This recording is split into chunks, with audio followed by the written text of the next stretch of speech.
Hello, hello, and welcome back for another day of LPL. Let's do that thing where we talk about games that we really love, like League of Legends. Crazy, isn't it, that we get to do this?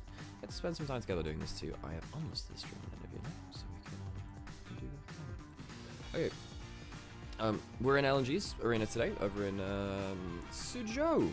Isn't that a cool place? Never been there, but I hear it's pretty cool. Wait, did I say LJL? Oh my god, did I say LJL? Oh, it's been a long time since I've done that. Wow, I have not messed up like that for a while. LPL. I did say that, didn't I? I didn't say that? Oh, no, now you've just gaslit me into thinking that I did say that, and now I feel... Oh, there we go. Hello, how's it going? It's clearly too early in the day for the likes of my... You're gaslamping me? Isn't it meant to be gaslighting? See, that's the joke. You see, that's the joke, you see. That is the joke. Hello everyone, how's it going? My name is Nymaera. Sam will be joining me soon, and we'll be bringing you some great LPL action. Today we have LNG versus OMG, which is down in Group Nirvana, so our lowest bracket of teams. Then we have WE versus EDG, which is in our middle bracket of teams in Group Perseverance. We have two best of threes in two different arenas. Team WE, of course, playing Xi'an, which means that, yeah, we have a couple of locations to go to. And Sam and I are just getting ourselves some coffee, getting ourselves set up. So you guys sit pretty, and we'll preview the matchup just in a little second. Honestly, I have to go get myself a coffee. I've not had caffeine today, and you know what I'm like when I'm tired and grumpy. So for your sake and for Sam's, let me go get that caffeine. We'll be back right after this. Oh god. It's the other thing where I set up the TikTok stream as well. Okay, let's get ourselves some caffeine. And let's, yeah.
good time zones. Well, that's a good way to put it. Okay, so first matchup, LNG OMG. Let's have a look at those rosters. Are they showing them on stream yet? I was just out of the room. LNG OMG. Now, LNG had a... I think they're showing them now, actually. Oh, no, it's the group stage. Cool. Let's have a look-see. So we've not had that many games played just yet. We've only had one series played outside of Group Ascend, actually. LNG, of course, they're coming in, honestly, with a decent roster for... Yeah, they're coming in with a decent roster, especially for Group Nirvana. They're coming in with a decent roster, a good roster for Group Nirvana. You know, they have 1xN as their AD carry, which is a huge pickup, really. However, even then, you know, 1xN versus Starry, that's a really good AD carry matchup. Both of those two are players which I really admire, actually, in terms of the AD carry role. Speaking of that, here's OMG. Almost everyone, in fact everyone, is new, apart from one coach in Viod. He's been around for yonks, by the way.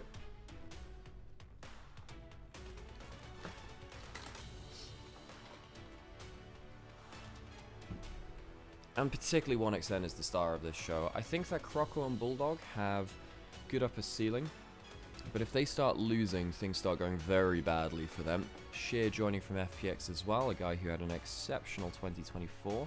25 didn't really meet that. It didn't really meet that.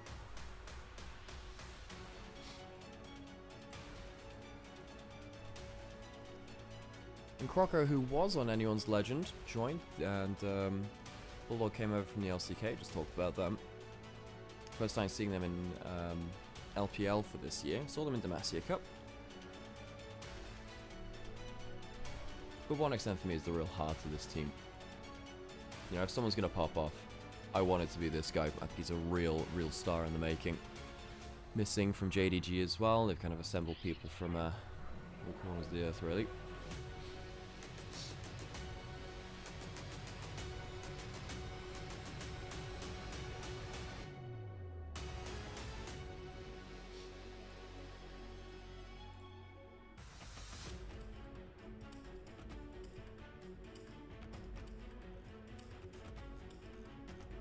Got pinged my server, why is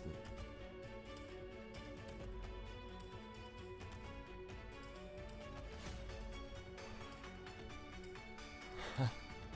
Oh, Talon came up with a good... So, yesterday on stream... I midway through a cast, I asked the question, what ability name would you name your favorite player after? And Talon had a couple of really good ones, but here's the OMG roster. I'll share some with you. Faker the World Ender. That's really good.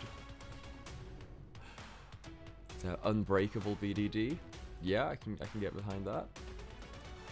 Jackal of the Whirling Death. Yes. Nice. Vasily collateral damage. No. And OMG. Look. I talk pretty big about LNG, but honestly, OMG are coming in. They're equal today, I think. I think they're coming in, they're equal.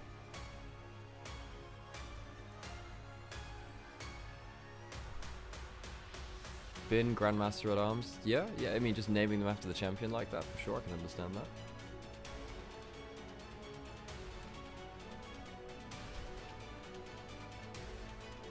Yes, OMG, I think they've upgraded. I think they've upgraded a little bit. You know, XQW was fine, but I don't necessarily think this guy was anything special. Oh, is Rayo playing today?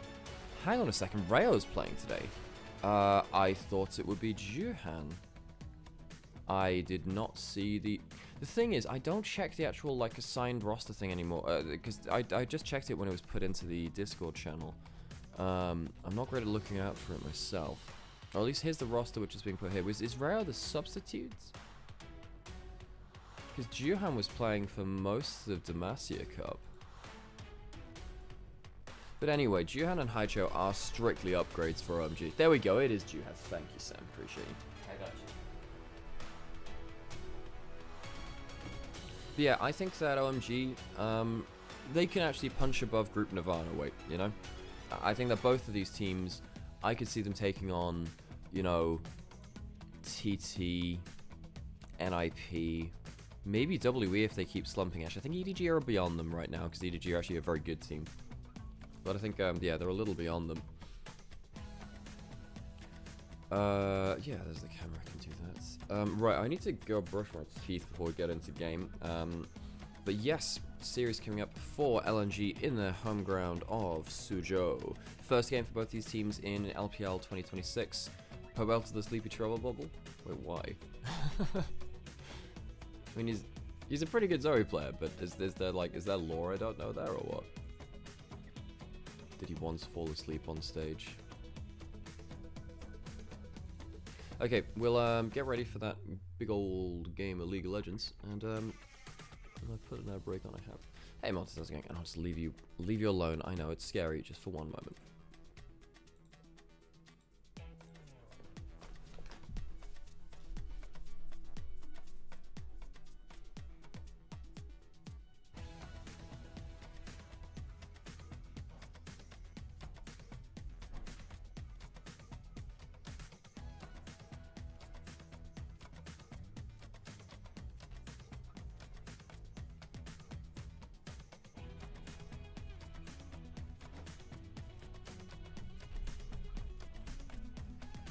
Ooh, hello chap, bringing my chair in, got myself my coffee, I'll keep an eye on you.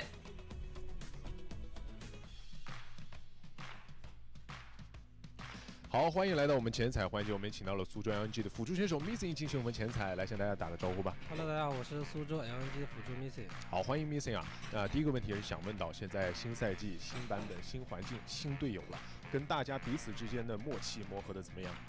我觉得新的环境和新的队友们，大家一起磨合的特别愉快吧，然后磨合的还算不错。磨合的还算不错。那第二个问题是想问到，辅助玩家呢，现在也做了一些线上的一个改动，有任务完成之后呢，也有不同的一个变化，你怎么去看待它？我觉得辅助玩家现在任务完成之后比较友好吧，然后这也比较便宜。也是辅助玩家的福音了。期待你今天在赛场上有一个好的发挥。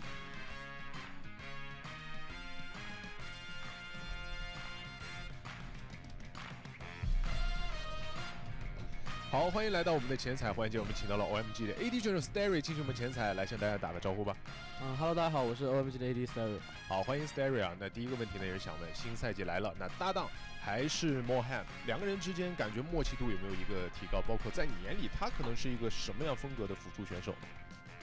就是其实我们已经搭了1年了嘛，然后就默契肯定是越来越好的。在我眼里，他是一个进攻性很强，然后风格很大胆的辅助吧，然后他的那种承担风险能力会让我更加游刃有余。希望你们在新赛季啊，两个人之间有更好的一个配合。那第二个问题也是想问，就是 AD 也是有一一个大的改动嘛，现在有第7件装，当时看到这个改动的时候是一个什么样的反应？觉得 ADC 这个位置会更能 carry 吗？当时看到7件装备，感觉确实比以前更好 carry 吧，因为比赛经常是打到那种很后期吧，然后多一件装备就多点容错吧。好，那也期待你今天在比赛上有一个更好的发挥。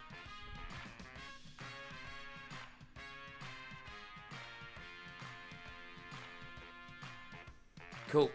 Hello, hello, hello. Let me turn the camera on. It is I, Initialise.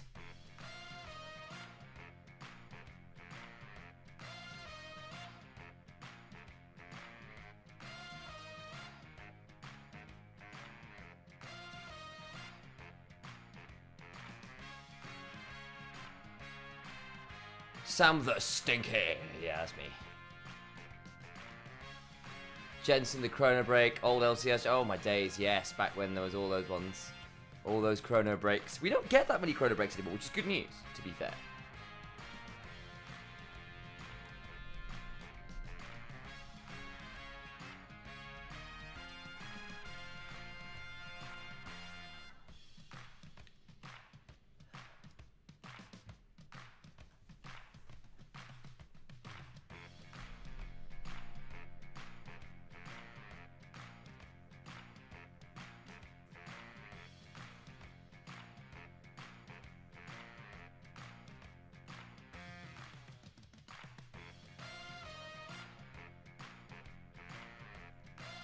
Get limited pause works instead though. Yeah, true, but I still feel like we've not had there was an era where we had pauses all the bloody time. And I feel like we don't get pauses nearly as much as we did as a couple of years ago. Hey, Solar Puppy, good to see you. Thank you also for the follows, guys. I appreciate it all. To Surmarble, Pinterfast, Spongy Bread, Gavarine, Shinigami607, Kirken, O2 Easy as well. Yeah, it's called VCS regular season. Right, Mabby? Right?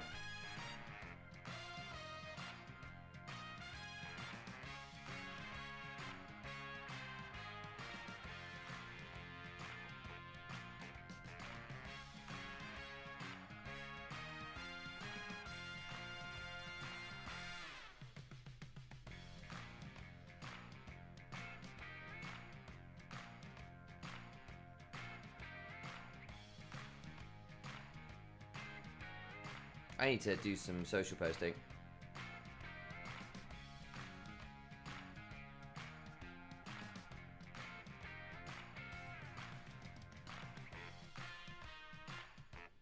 观看2026英雄联盟职业联赛第一赛段，您可以通过英雄联盟客户端、掌上英雄联盟及英雄联盟赛事官网 LPL.QQ.com、虎牙直播、哔哩哔哩直播、腾讯视频、腾讯体育、新浪微博、微信视频号进行收看。电视机前的召唤师可以通过百视通平台收看全程赛事。上京东搜“京东电竞直播”，赢千元耳机和游戏手办。穿李宁日进斗金系列，祝你峡谷稳赢，马年旺到飞起！开一局吗？开就开！感谢提供全场保护的杜蕾斯，今晚持久战力开一局。Sky Motor 手机电动，快人一步，稳赢一路。TCL 全屋智慧家电，峡谷英雄敢为不凡。This is very hype advertising 官方指定家电产品。Utilities. 电竞用户喜欢的能量饮料 Maybe slightly less hype games today, but looking forward to see EDG's on it. Yeah, me too. I'm also very looking forward to seeing 1xM, who I think should be really good fun.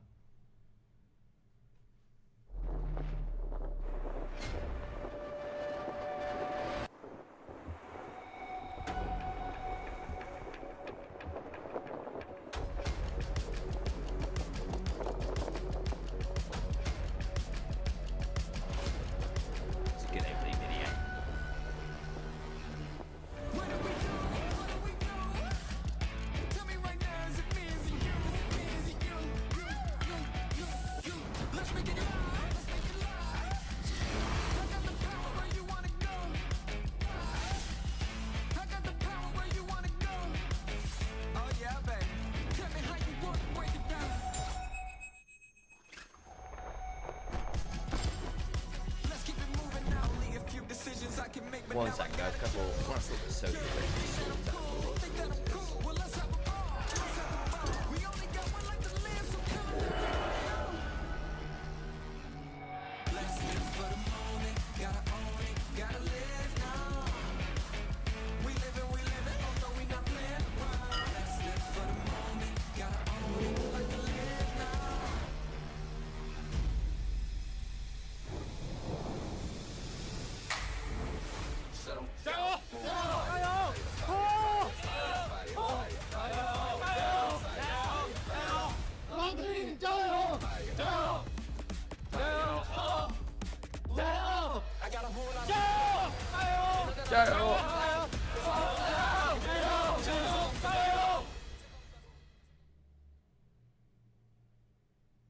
Here we go.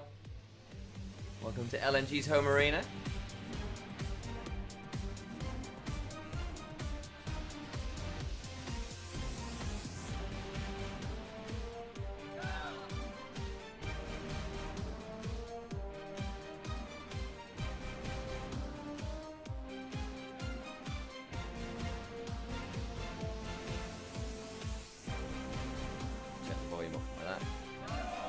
OMG back as well, obviously, after a sojourn down LPL. Oh my god!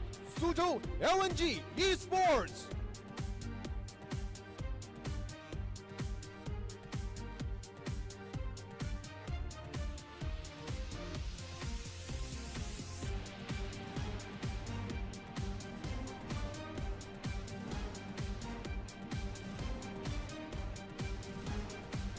欢迎来到苏州高铁新城羊城国际电竞馆。 LNG will always be liquid financial gas to be 第一周第3日的比赛， OMG 对阵苏州 LNG 即将开始 ，LPL 无畏尽巅峰。 Yes, OMG are indeed still oh my gods.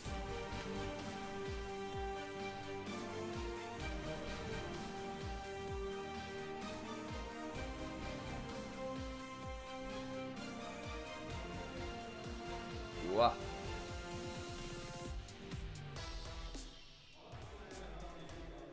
Yes, Harold, what's up? Was there a compliment for Harold?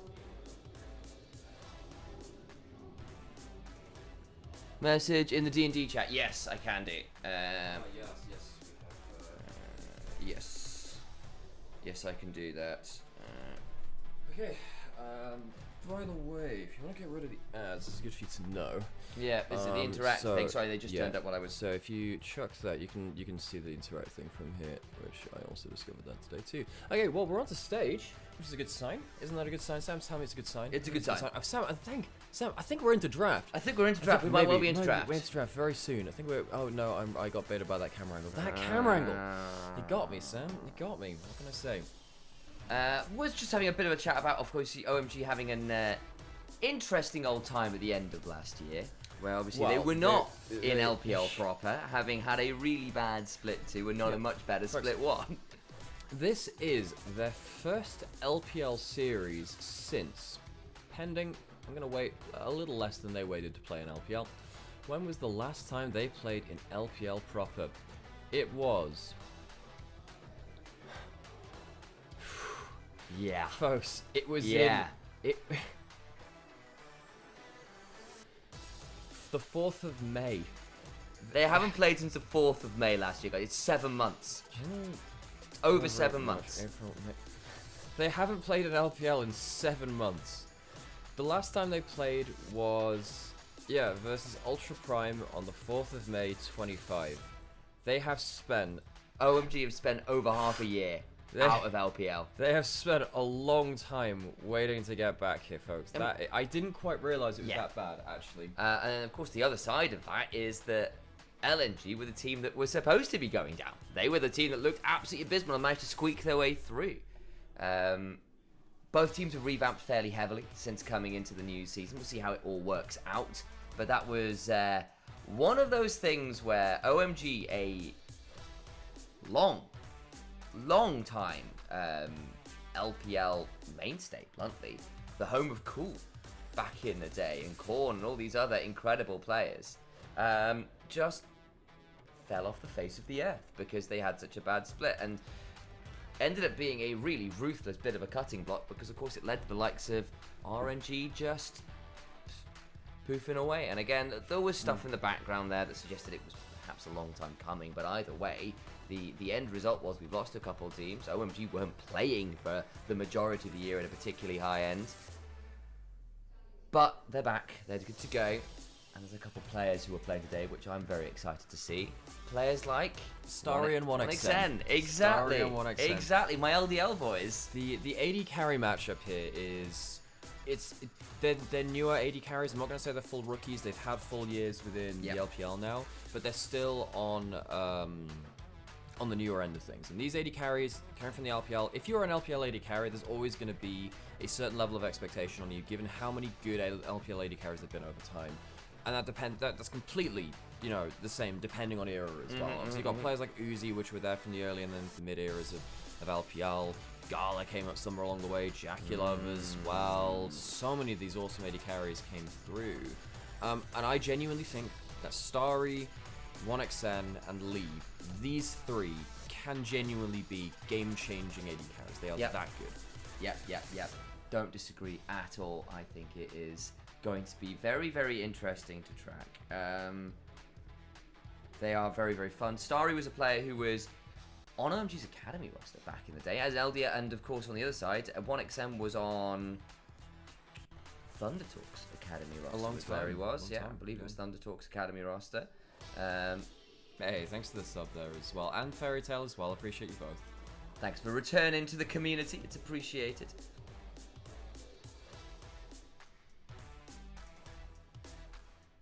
Okay, so we should be pretty close to getting into game now, folks. And we are, reminder, folks, we're actually live on TikTok now as well. So hello TikTok there. There's a different camera there. We have 4 streams open at once right now. So if it seems like we're distracted and or speaking to somewhere else or looking at phones, it's probably because we're looking at one of our many chats that we have open right now. I am actually looking at 1xN info. Yeah, currently, we're trying. Well, I was looking at various chats actually at that point. But we're happy to have you regardless of which stream that you are on. And folks, with that, we're into our first draft of the day. So, reminder, folks, that this is now separated first pick and side select. And if you're on TikTok as well, the overlay, I haven't figured out what to do in actual picks and bans like this. I've just got it centered. So you're gonna miss the outside 3 picks. We'll tell you what's going on. Listen. We'll tell you what's going on. Just listen and you'll figure it out from context. So the Jace is gone. The Rumble's gone. Notably, Orianna is up. That should be banned at some point in the draft. I had an inkling. There was a reason why I was looking up 1xN's wiki page. And I was correct because he wasn't on Thundertalk's Academy. He was on Joy Dream, which is JDG's Academy team. So he was on JDG's Academy team. Of course, the problem is he was trapped behind people like Ruler at the time. So it was quite difficult, obviously, for him to find a way up to the main team. cheered X100. Yes, and then he spent his time on TT in the actual LPL itself, which is, yes, there is a... I just got the text-to-speech. It was like, whoa! Yeah, I saw that. I was thinking, Sam will discover the power of text. Use that very responsibly, chat. Yes, text-to-speech does in fact work for bits. Zig's the last ban. Now, it has been a pick for a couple of different players. In fact, I think it was even Starry Fairy that Tale played Mute cheered X100. Brotax. There we go. We're getting Brotax. Okay. There you go. All right. Okay, so... trying to think if this is going to be a problem. Orianna first pick. We talked about that being a very powerful pick. It has been the most powerful pick in the mid lane for at least 6 months, really. Yeah. And now Hyde Shout will have to consider what he picks into it. Akali's actually a decent matchup, and Akali, now on the new season, has Gunblade back. You can use Gunblade again finally on Akali, and it will be the pick here. Yeah, and again, it depends which lane you're picking it into. We've seen a little bit rumors of the Akali going back top, especially with those sustain builds. You can still build the straight up burst build and be very happy about it, guys. It really will be just fine, I promise. Aphelios is an early lock here. Very, very good for Starry. Also take away from 1xN, whose win rate across various years, not that spectacular on the Aphelios. The eye test, though, for both myself and Nymaera has been very, very good on that champion. So just say, absolutely not. We want that early. But the Orianna locked in allows you to play for some potentially quite dominant top sides of the map. And a Renekton early to give yourself a fairly good early start feels alright, I think. And with that, I mean, they have just locked in an Aphelios. What? You could just slam a Malphite here, surely. That forces the enemy team really into Thresh to try and keep him safe with the Lantern. I actually think the Jarvan's a mistake. I think that Thresh is even more powerful versus Jarvan because you can stand in front of that. Or take the Malphites away yourself now too, which is also completely fine into Renekton and the Jarvan itself. I actually think the Malphite was better for LNG here. I know there's an Akali that you're never realistically catching with the ultimate, but I think just catching Aphelios is enough. If you can kill an AD carry consistently as a Malphite, it's worth it. And you've got Orianna, like you've got the primo combo from all tiers of League of Legends. Like that is a Bronzodia comp, right? It is. Bronzodia, obliterate, press R simultaneously. But I mean, not that Jarvan Ori is a bad combo, and again, Croco might just feel more comfortable on that, and again, you have got a lot more early agency on a Jarvan in the way that the Malphite just doesn't. You just don't have.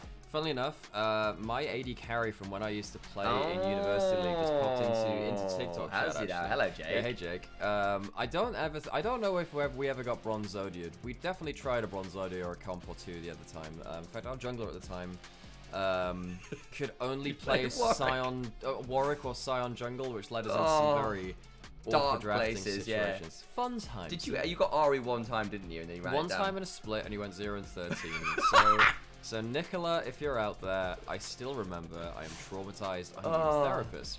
Ezreal Leona taken away from 1xN and missing. Going into our second round of bans, there'll be no Thresh for Aphelios. Yeah. And again, one of those things with like, if you're going to lock the Aphelios early, you often see it paired with that Thresh to ensure that you've got a way to keep the Aphelios safe. That's not going to be the case here. So he's going to have to stand and deliver by himself. Something like a Braum could still come on in, which wouldn't be awful here, to be fair. I think Cassante as a potential denial then of the flex of the Malphite / the Akali would ensure a very strong front line for OMG at least. You're also going to see the entire enemy bot lane here. So if they lock in something spooky, you can... Well, if they give you the option, you can still something like Renata, which is not a Thresh Lantern, but it keeps you alive, right? That's true, the bailout, very true. Bailout kind of goes crazy. Now, LNG have a couple of choices. They might go towards the Yunara Lulu, but the Yunara's locked in. I'm a little surprised that is locked in, because the Aphelios individually actually very good into Yunara. It's one of the reasons we're seeing way more of this pick, because the Aphelios actually 1v1s it quite well. Waiting on the hovers here. I mean, Bard would be very lane dominant.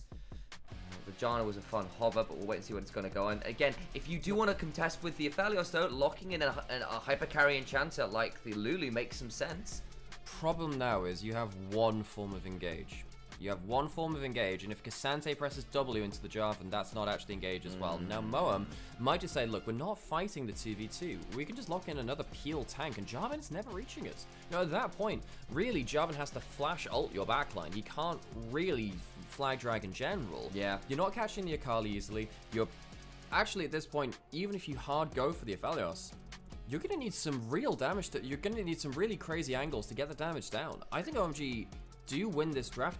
The one caveat is, OMG, they have the protection for their one carry, but it is a one carry comp. And if 1xn kind of goes wild and can actually, you know, get ahead of this Aphelios, then I still think LNG will come out in the advantage, but it will be hard to do through this front line. I agree. I think if we get to an even mid-game state, the massive front line, the Aphelios, will be relatively tricky to consistently bring down. And then you've got the other side of this, like, Haito gets fed on the Akali. It's a lot of squishy members that can be taken out in rather short order unless the pick selects the wrong term. Polymorph comes on through. Yeah, Pixelite is the ability which turns normal type moves into fairy moves. Yeah, fairy moves, such as, you know, Mega God of War. Also, there's crazy. Also, there's like help picks and that kind of. True. The whole thing. But what I will also say though for LNG is, I think they've got a winning lane everywhere you look. Renekton should beat the Cassante early. That's true. Orianna should get the shovel on the Akali early, particularly before she has 6. Yunara and Lulu, double ranged, aggressive, level 1, 2, 3. You should get shoved. You can just play to say, screw the team fights, we're wrecking you through lane, and then we'll skirmish our way from that advantage to a win. Yeah, the thing, what I'd push back on that is I actually think once you get past that initial clear in the jungle, I actually think that you look at, well, Cassandra can be a bit weird, but I think particularly that Akali can still cause issues too. So this early game, I'll agree with you there. Let's see how OMG can survive. Let's hear a Gyro or two.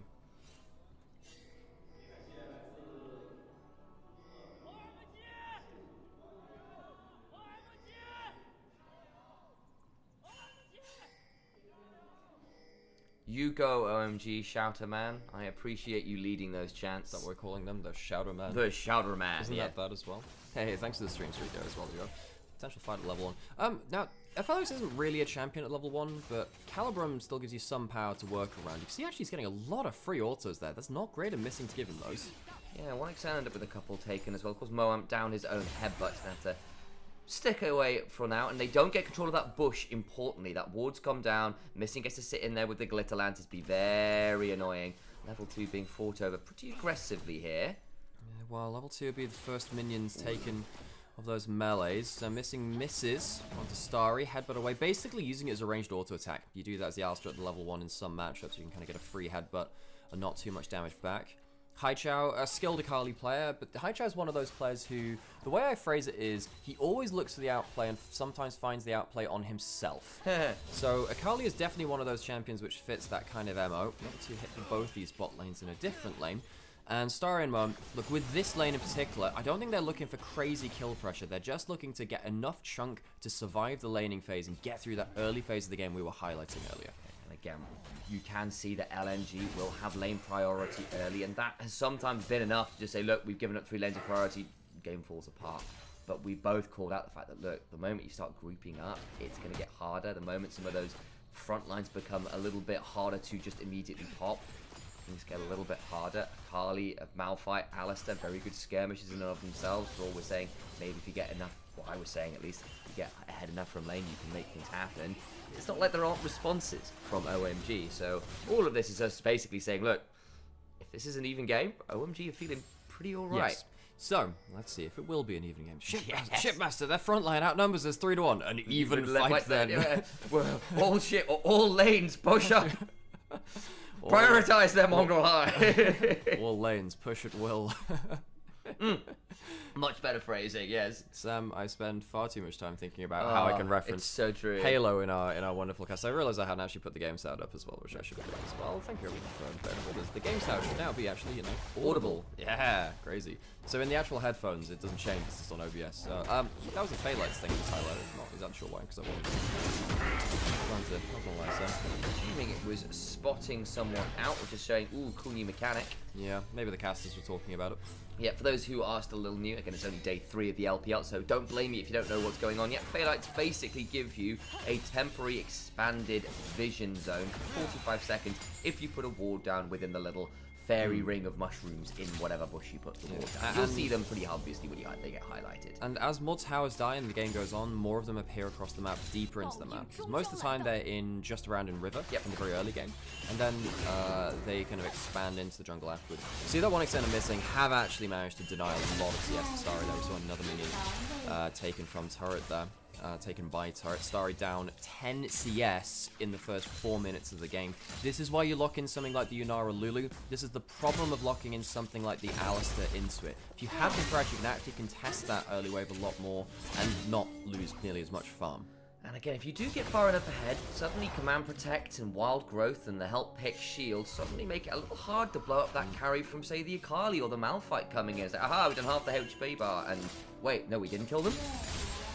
1xN's gone for the early back, got off that cull, and he's gone for the recurve bow. Now both these are really important, but the big thing about the recurve bow is one, it's on hit damage. It's the cheapest on hit damage item that you can get, really. And Yunara is so much about those on hits that it does a ton of value. Getting the cull too just gets you further ahead of the game. I'd imagine if Alice is looking for the same, missing is manages to get the glitter lines off of Moam onto Starry and stops recall. That is a horror show for OMG, who needed to get out of this lane early to get a component or two. Juhan's trying to bail them out. He is. Again, it's just a level 5 Malphite, so theoretically not that threatening, but could still make the gank happen if Moam can find a good angle in. Oh, another glitter lance. Oh no, the Arc of Judgment came through from 1xN, stopped the recall. Moam didn't fully body block it. It's kind of strange blocking that skill shot. It kind of slowly travels through your character model if it hits you. That's going to give them a very easy start on the dragon if they want it. Elias is not here. Although, I'm not going to lie, he could be here if he wanted to in time. OMG, I don't think they really want that fight though. They just want to stick in lane. Especially now that the shockwaves come on down. It's a level 5 Malphite, not level 6. Your actual ability to fight there, not fantastic. We've not chatted about it yet, but this is also the return of Missing. Did play Demacia Cup, obviously, but took a split off at the end of last year, having had a very, very tepid showing in the LPL. Noting as well, that wasn't his choice either. He was just benched. Yes. So he had a split out in the cold. Of course, one of our more prolific supports in LPL because of his time on JDG and the JDG Super Team of 2023. One of the greatest teams of all time. He has had a rough time of it though, Sam. You're absolutely right to highlight that.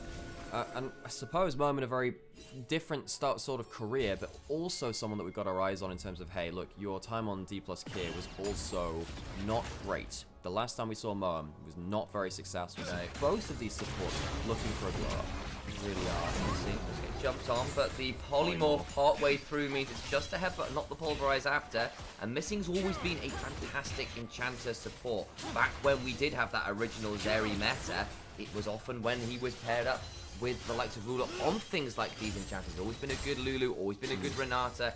The other side of that, of course, was quite a good Rakan and that kind of thing as well. He had an insane 25-game win or whatever it was on that champion. Right now, having a pretty good showing on the Lulu, being very obnoxious in this early game. I think it reached 24 domestically. Is that what it was? It was you're very close to it. I can't remember the exact number, but I remember it was a large number. It was a large one, and part of it's just because he played on a very successful team who drew a lot of other bans that allowed him to get that champion a lot. But he was really good at it too. Moam's coming down bot side, does have ult. However, all summoners available for LNG. If we get a 3v3, it's going to get spicy. Headbutt pulverize, but there's the flag and the drag. He's also going down. Catapult is also winning the unstoppable force of the Whoa! He is eviscerated. Sorry, flash before the Arc of Ruin. Coming up from 1x and blows up another. He's still transcended himself. Juhan has to flash over. Croco follows with his own flash and flags, drags, and pulls Juhan into the dirt where he belongs. A 3-for-1. 3v3 goes 3 for 1 for LNG, and 2 of those kills go to Croco, a jungler that's come in back to the LPL, was in the LCK, he's flip-flopped between the regions a little bit, and if this guy gets ahead, he's genuinely a very creative jungler. Winning this early play is very important. Croco, when he was on anyone's legend last time in the LPL, was one of those players who got ahead of the game. He was genuinely very, very good. Gets exhausted on the way in, but no, Mo just immediately dies. The support is returning in kind. I think the big mistake here from OMG is when they put the damage onto the Lulu, not enough splash damage goes onto the Nymaera for them to win the AD carry battle after. Credit to 1xN there as well, with a really good E-flash to avoid the Malphite. He gets out of that combo, gets the keyboard doing, and suddenly Aphelios with his weapons out of range to do that DPS as well. You can see there's some really tight moments in that fight. Problem is now, Juhan, next time his ult is up, it's not right now, 1xN won't have that flash. And, well, I suppose in the early stages of the game, maybe a wild growth is actually enough to save you from that combo. The later into the game it goes, though, you need flash or you can't play the team fight. This is why over Casper Cup and Demacia Cup, Malphite became way more popular. One, because he's good at clearing jungle anyway, but the other thing is that, well, with 10 seconds left in the ult, you might see this, and mobile carries can't play the game. Juhan, is he going to get spotted here? He could just walk behind the turret and look for an ult as it comes off the cooldown. It's back up now. They had an idea that something was going on. The skull will come down, missing over the wall, beginning to throw out picks and some glitter lanterns. Oh, that's a ult problem. Away. Rocco's got his ult up in 10. They might... Hang on, what is this? Pop the ult. They really want to chase him. Remember, he's not got a flash. They can flag and drag him. Oh, Juhan. He's gone too deep. He wanted to use the ult on cooldown, but LNG sniff him out from that bush. He gets found out, and once again, the Sound Castle's been kicked back onto the beach. Unfortunately, the tides of LNG come crashing in. Now, Starry hit with that Arc of Judgment down towards the bot lane. There is a Cataclysm potentially available with the Polymorph Cow. Wild Growth as well. Caught on the turret, though. That's a little bit unfortunate from both bot laners. Moam, with the ultimate, not going to die either. Over-aggressive from Croco this time, goes way too far, and a great punish by Moam and Starry. This is why, you know, despite LNG getting the better over them in bot lane, we have a lot of respect for OMG's bot lane. They get one back, and that's important. Getting the second kill onto Starry means that even though 1xN is still far ahead, you know, he's 600 gold up at 10 minutes in, Starry is not out of the picture. I want to see when Moam got 6. Did he have it before they went for that play, or did he get it partway through? Either way, very nice play from Starry and Moam to ensure that they do punish Croco, trying to get even more out of that play, and instead gave up that kill. Kraken Slayer Collector completed for both. AD carries first items in, basically across the board, actually. Sheer doesn't have his just yet. Haichao doesn't as well, but I'm sure they'll complete that on the next back. Of course, with all these kills going down in bot lane too, this is going to be very important. We will track when the bot lane role quest is completed. The earlier you complete it, the more gold you start getting from minions, and the more you can start increasing your gold lead. Now, we've seen it typically around, I'd say if you're winning the game, around 12 minutes, I'd say, is when you get that role quest. Because 1xN has 2 kills, 2 assists, and a CS lead in that bot lane, it might come in even just before that mark, but we'll see how quick they can get it. Dragon going down, Juhan coming to contest. Oh boy, does have the ult, jumps onto Croco, does get the shield, wins the smite fight with Croco, flagging dragon towards Haichao, who does Shuriken flip well away, but Juhan hit with the Arc of Ruin when NXN gets another, begins to untouchable shadow forwards, looking for some more work with the Kanmei step of the ghost rolling. Quite make it happen. Sheer backs away. Did he interrupt a TP? I don't know. Doesn't look like it, just a fight. Yeah, it looks like it was just a fight there. In fact, it was Renekton who had the TP cancelled, it looks like. So Sheer wanted to come in, and right there, we see the bot lane role quest coming in at 11 minutes 40 seconds. That is the fastest role quest that I've seen completed so far. Not that we've seen so many of them in, you know, pro play just yet. But let's just keep a timer on that. 11:40. You remind me, chat. That's the one to benchmark against now in terms of winning bot lane. How quick can you get that done? Color's about to cash in. You've got a 1.5k gold lead. 1xN is banked. He really is. 10 stacks on that one. Moam's TP'd in. Missing should be alright. Really chatted about Sheer as yet in his return to hopefully some better form. Was very hyped at one point as a player. By me. Yeah. By me. And yeah, exactly. You wanted him as Rookie of the Year, right? I did, yeah. It's 24. He was really good. Then 25 just wasn't his year. No, he went on he left JDG, went over to FPX, and FPX as a whole was a bit of a dumpster fire. Yes. Like, there's a reason why FPX bowed out of the league. I suppose, and part of that will be just the performances weren't coming anymore. They had a handful of things go against them. Of course, everything with Milky Way took the wind out of their sails, I think. Yeah. But Sheer was on that roster too, and sadly for Sheer, he didn't really have a great sophomore year. See whether here on LNG can have a bit of a better showing. Again, we've seen some fun stuff from LNG across the Demacia Cup and the likes. We saw Croco on his insane Aatrox invades doing unspeakable things and then running it down as well. And I think we might see a lot of that from LNG in general. So we're not shy of a fight. So funnily enough, there's actually a question which is somewhat tangential to this, which is, do you know why Peter is not starting as DN Super's support? Surprised not see him today. So I believe they're playing Docdam and Life instead, right? Rather than going for Peter, who's of course the world finalist. Thing is, we know Docdam and Life from their time on FPX, and actually they were a very good duo together. So they did play together for a long time. So they had a pretty successful year, and they were Milky Way's bot lane. Yeah. Who when they were having that massive run. So there was a stream. We talk about this on we talk about this on stream a fair amount, but effectively, Shallow, who I believe it was talking with Hacker on stream, basically saying that, look, well, Milky Way was good, but realistically, you could only do that because the bot lane played the way that they did. Yeah. So Docdam and Life were actually one of the big reasons why Milky Way looked as good as he did on debut. So perhaps there's something that they're rekindling there. Of course, Docdam did make the world finals, so that does trump it, in fairness. I'm surprised to see them change that too. But you understand there's a little bit of history there. Yeah, you do. Onto his turret is good. Again, Cole's cashed in on 1xN. Starry's not really been able to get to hold of that. He's now 1,600 gold down. He's at least completed the world quest himself relatively soon after 1xN, actually, was the first person on MG to get that done. He's gone Collector first into a squishy comp. Eventually, Aphelios will still be dangerous, guys. Don't worry about that per se. But again, one of the win conditions, the big win conditions, actually, really, was early laning dominance, early lane priority. And so far, they've pulled that off. Is a 4,000 gold lead, which is very significant, enough to deal with what could be a harder team fight comp to execute. The way that we tend to phrase it, Sam, is it's still throwable. It's still throwable. Correct. If you stack your AD carry and mid lane together and they get Malphite ulted, much like we saw in Nongshim's game yesterday, actually, you can still lose a fight.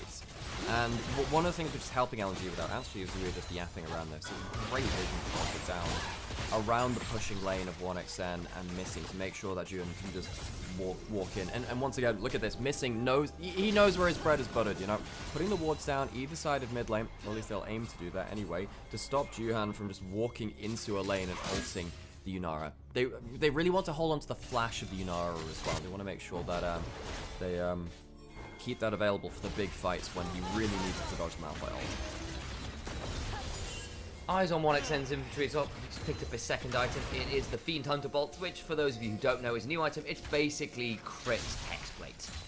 Which is just ridiculous. And it's cheap too. 2,800 gold. It's not even crazy for that. Oh, he cancelled. Shockwave flash, there's the Cataclysm after. They can still do a lot of damage on him. We'll try and take that Shuriken back, but he is a dead man, turned into a little bunny rabbit. And now Juhan is like, oh, no, no, no, no, I do not want to be here. Has to ult defensively again. Malphites that ult away are not having a good time. No, and you get more ult haste from the likes of the Zeeks now, but it's a huge loss for OMG. They need to be making a comeback play around this kind of timestamp. You wanted these ults. Judgment. Problem, he's not going to have to blow the ult or the flash, so he is safe. But OMG, this is the point of the game where they really wanted to make a comeback. They've now just blown a couple of really important ults. Lost some turret plates on the top side. They've lost the flash on the high chat. They're losing the Herald. This is actually the kind of play which wins you the game from LNG. You've avoided that first comeback moment potentially from OMG. You get to keep rolling through these pushing lanes, and the gold lead's sprung up another 2,000 almost. Yeah, thank you very much for that follow, by the way. Type on Joe. That's a wonderful name. Excellent pun. Appreciate it. What I will note that I've not... I guess we've not really talked on yet is the fact that LNG just outrange you really heavily this game, and when you start being able to give a lot of speed ups from command dissonance and ghosts and help pixes, you can run at people really aggressively. So I have a little bit of a story about this too. So I was speaking to, or at least on Twitter, I traded a couple of tweets with Benvy, who's one of the LCP coaches. I'm going to say there's a chance of a big play coming through here. Can they call the flash? Dude, flash follow, wild growth after. That's really good stuff from the side of LNG. Unfortunately, the Arc of Judgment came out to ensure it was still a 1-for-1 despite the 3-man gang. I mean, the minion taxi and the flash predict from were really good. They catch out 1xN, but he somehow gets the damage back with all of his items in tow. However, with the huge commit into mid lane, they lose 2 side lane out of touch. Back to story time. And basically, 1xN was on the World Scrim team, and one of the coaches from the LCP was saying that basically his Yunara was so good, it was basically instant ban 1xN. He was so good at the champion that actually it gave him a much stronger off-season because he was scrimming so well on that World Scrim team. That was actually what got him onto the radar, which is crazy to me because I thought he was good enough in LPL anyway. But apparently, it was actually the World Scrims from 1xN were so potent. They were like, "Well, we gotta consider this guy." It's a good engagement in the mid lane either way. They did manage to, importantly, get they do get the flash off of him. Great play from But the fact that Starry dies, yes, that sucks. But they get the flash off of Yunara. Now Malphite can start looking for the next big engage. And hey, Starry's the one that gets the kill. That is important. The issue, of course, is for all that 1xN is ahead a lot of gold, it's 1,800 gold for Croco. It's 1,500 gold for Bulldog. Sheer has gone Black Cleaver first. It's ahead of the curve as well on this Renekton. I think Black Cleaver into armor stack is very valuable. It is worth noting, of course, that Hyto has confident on blade build, has picked up those Mercury, the Chain Lace Crushers. So this point, you can play slower fight pretty effectively here as well. Mid lane, though, we return to the scene of the crime. Herald bumps into the turret. Every single outer turret now down. Makes life a lot trickier for OMG to play the map out as these Phaelites will start coming in a bit deeper, as well as dragons spawning a little ways off. Actually, I got that timer a bit wrong, but that's okay. Either way, return towards this bot side, map control LNGs. Problem is now, you've got rid of that outer ring at first. What's the next play? They're evading onto a red buff, but this could actually be a jump too far. This is a lot harder to fight around than those outer turrets in the pushing lane. And 1xN doesn't have that fight. Well, there was no follow-up right there, so that was okay at that point. Realistically, if Alistair and Malphite jump onto you, you're probably okay. Probably fine. If Aphelios lands an ult 2, then you start sweating. Worth noting as well, Moonquiver in 1xN's inventory suggests going towards the LDR third. I think considering you are into a Malphite, Cassandre, Alistair, that seems very sensible. No real way around that one. Yeah, Ardent Sensor for missing to empower the autos there. Going for that kind of build, also pretty sensible to keep an eye on. Infinity Edge done for Starry though, who is far behind, has at least picked up kills. So for all he's behind Yunara, it's still relative to the game. He's doing fine for gold. It's like both AD carries are ahead, just one is super far ahead and the other one is like moderately ahead. You know, getting 2 kills in FL is still a good thing. You know, you're not going to be sniffing at that, and he's also kept up in farm too. Problem is, it's stuff like the tower gold, the cull, and then of course the extra couple of minions that were taken with the roll quest slots. Got it just a little bit earlier than the FL, so it's probably out to maybe like 100 gold max, but still, adds up. LNG, big thing hits you. Did we talk about them big on Soul Point? No, we didn't. Okay, well, let's talk about that then, because they are 2 minutes away from getting a Cloud Soul, and particularly as we've seen, look, it's really, really, really good for Renekton. Renekton pops ult, and suddenly you can actually chase down someone like an Aphelios, and he can't really do that much about it. But also, Yunara has been just running at Starry. You get that Cloud Soul, you pop the ult, suddenly LNG are a much more mobile team, which can chase you down if you're out of position. Command Dissonance, Help Picks, or Whimsy, sorry, that's the one that's going to give you the speed up, isn't it, as well?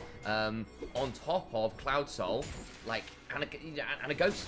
You have so many mobility tools just to run at people, and can they step? Close enough, welcome back, Juggermore.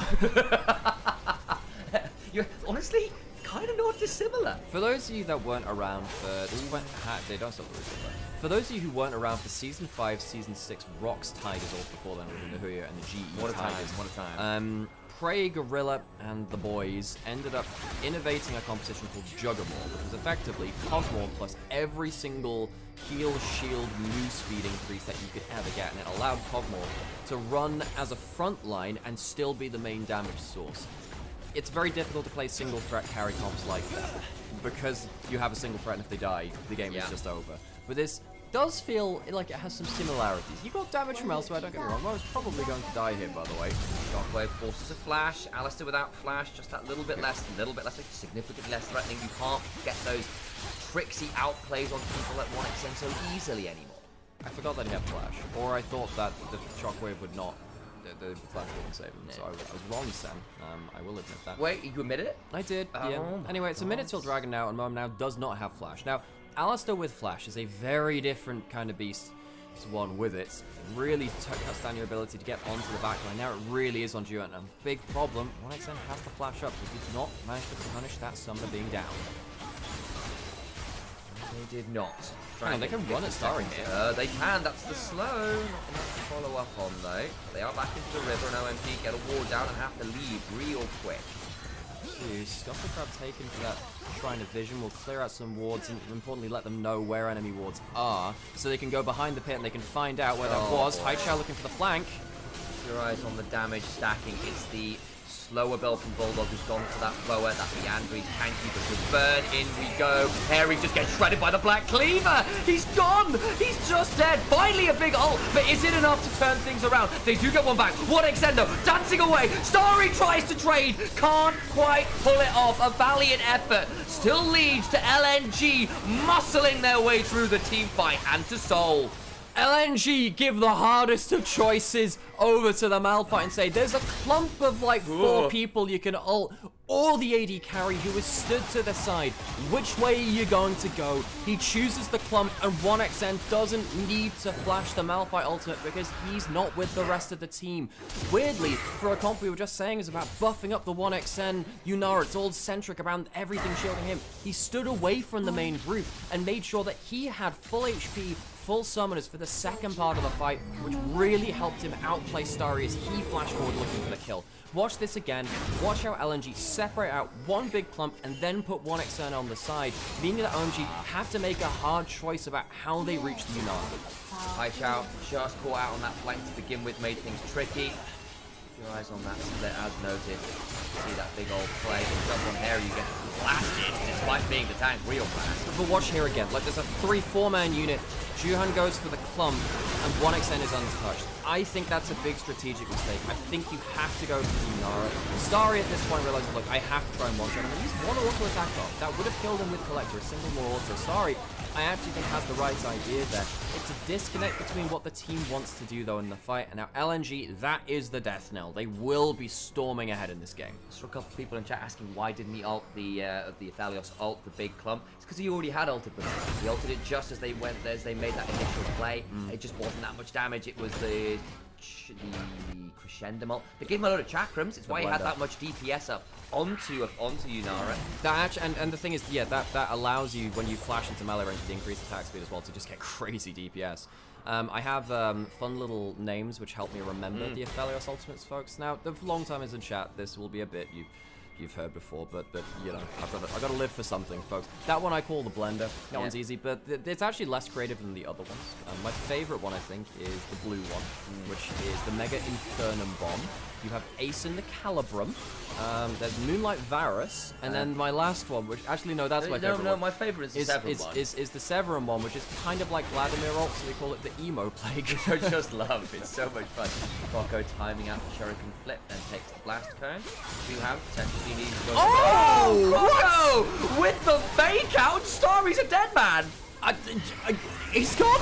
He's just gone! Oh, wild growth on this Java means he's such a threat. He'll get dragged all out, but unfortunately Harry does not have enough threat. Has to flash away for the Arc of Ruin. 1xN continues to auto. Dominus from Sheer. They'll move towards this mid lane in a turret that was crystallized to all get out, so it disappears in a second. Sam, Crocker has a larger individual gold lead than Juhad. Can we talk about that? We have been glazing 1xN a lot. And don't get me wrong, he's been really good and set up for success.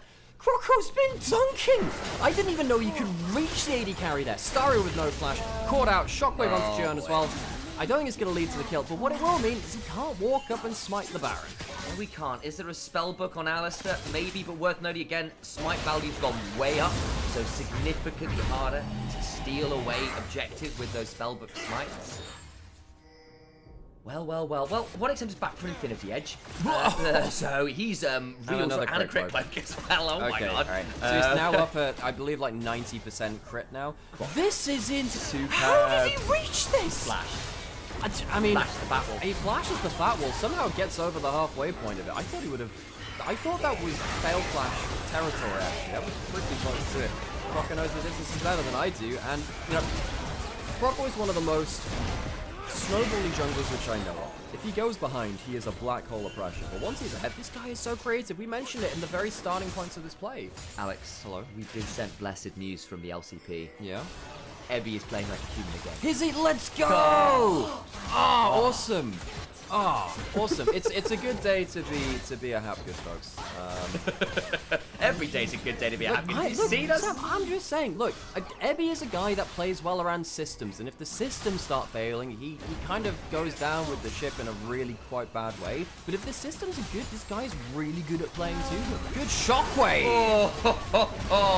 And the Cataclysm after he's still going to walk onto the GA. Even if you kill him, it's not going to be that easy. Juhan has to flash on out. They finally bring 1xN low. The problem is, he's not the only threat right now. We've just been all over it. They'll get the Headbutt, the Pulverize. That means nothing as he's turned into a little old snowman. Harry, no! Eat Crocodile. Or perhaps inverted that when the Crocodile eats you.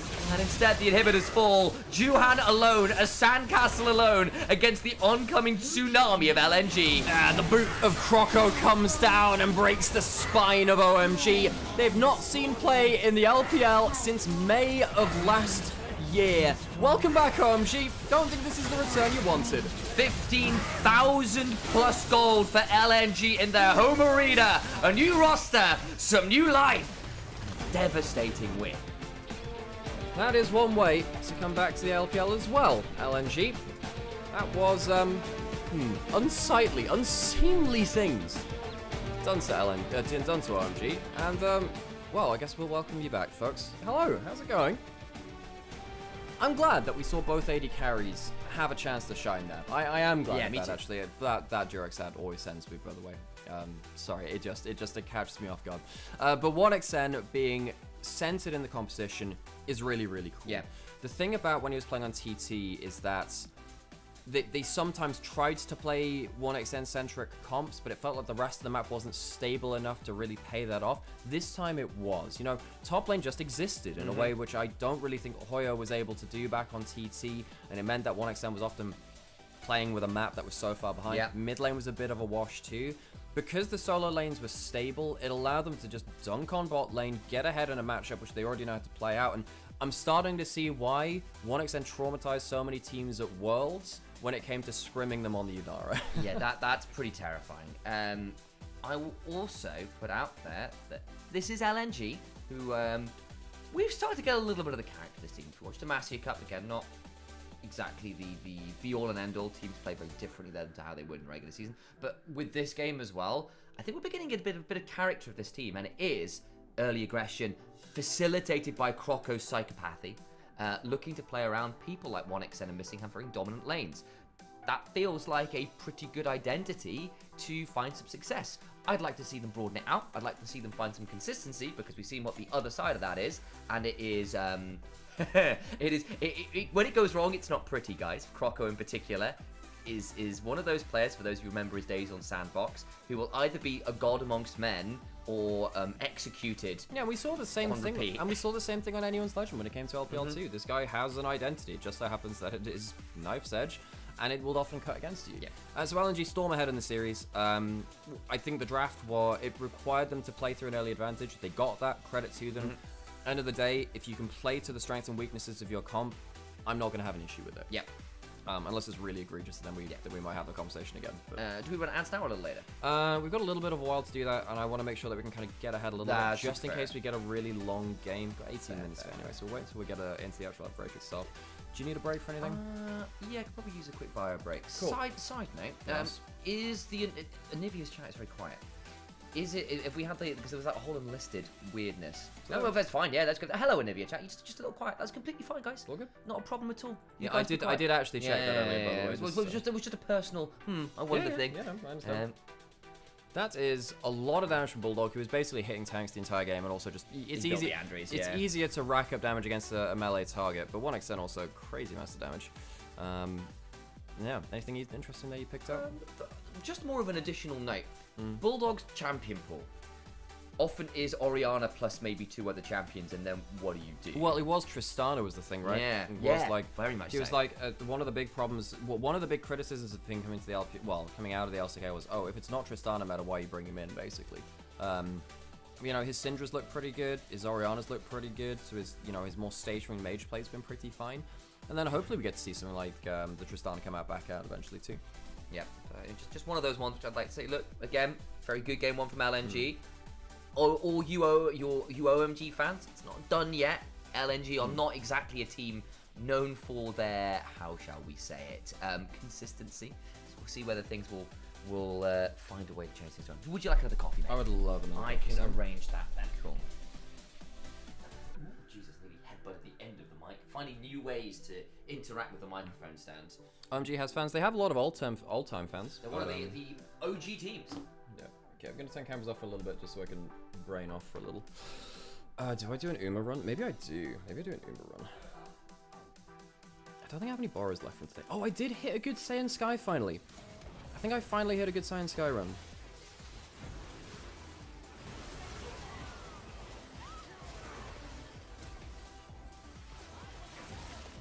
Wait, did anyone comment on it? Is that because sometimes I think I've hit a good run and then I post it in the Discord and then like actually it's glue and I'm like okay, okay, right, you know.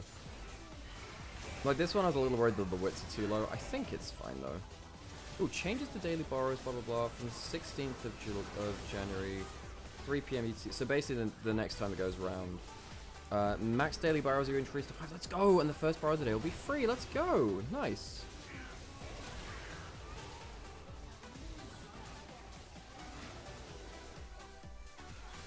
Wait, basically 6 borrows. Is that true? I thought it was 5 still. That's awesome though. Let's go. Cool. I only produce glue. The thing is, I'm actually getting to the point where I'm getting close on a lot of runs now. So I feel like it's actually winnable. You know, I see the angle. Yes, that's yours. Yeah, I don't have a Frank Team Turn t-shirt.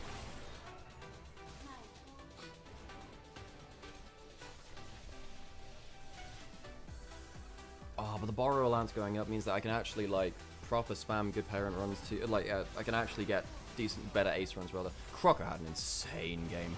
Croco is player of the game, actually. He is. 1XM was really good, but Croco is the guy which set him up for success, and he had some really good individual plays.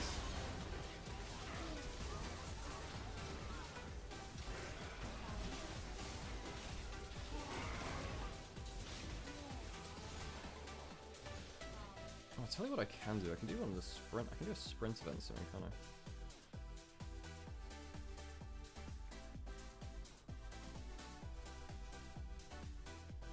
Oh yeah, Mabby. There was a raid from them the other day, but there's a really cool like Uma tournament Discord I'm part of. It's a pretty cool local small community, and they've helped me a lot in kind of helping my understanding of the game and stuff. If you would like to be invited, it's open, it's public.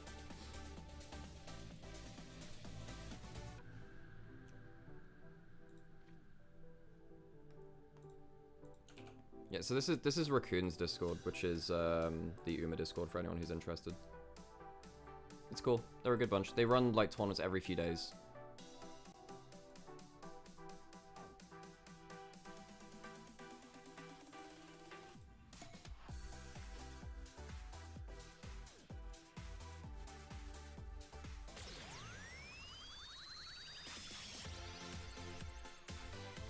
Croco gets player of the game? No surprises there. No surprises there.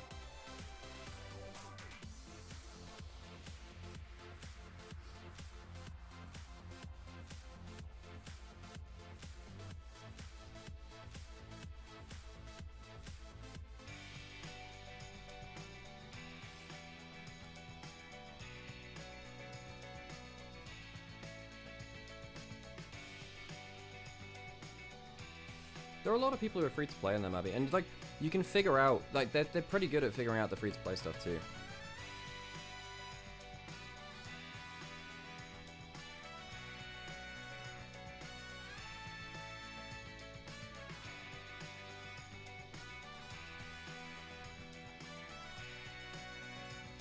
What I'm gonna do, I'm gonna go check out the audio for that last game, see if there's anything you can change with it.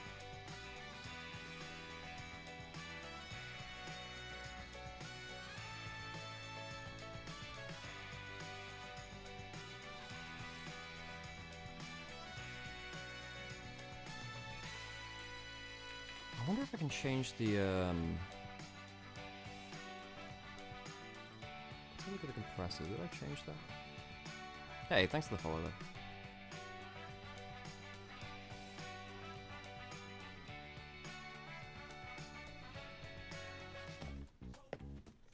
把生活玩出新意，自由自在，灵感随行。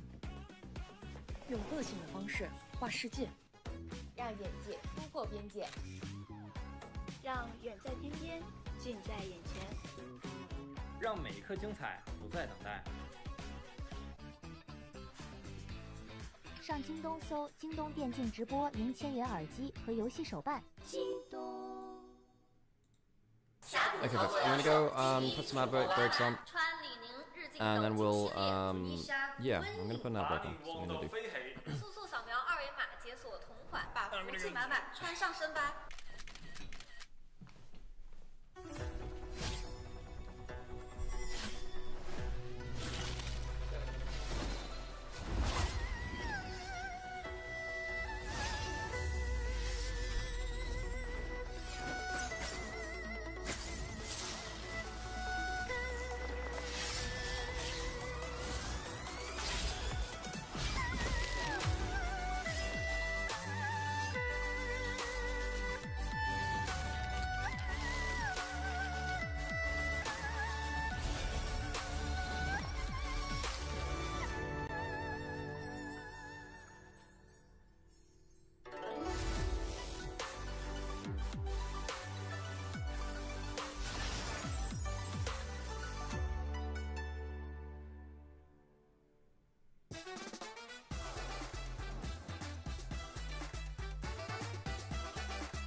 Hello there, chat.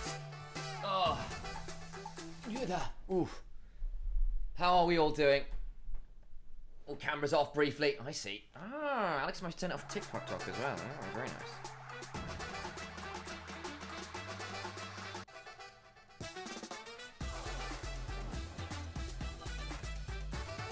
"21 seconds for the next game." Yes.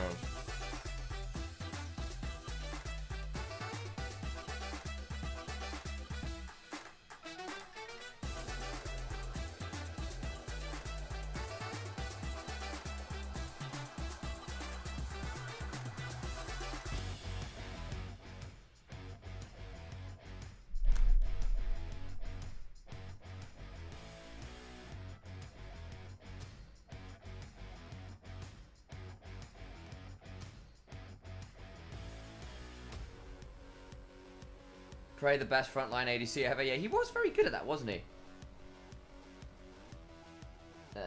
Also, lovely to see you over there, Jake, as we were saying.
Morning, morning, morning.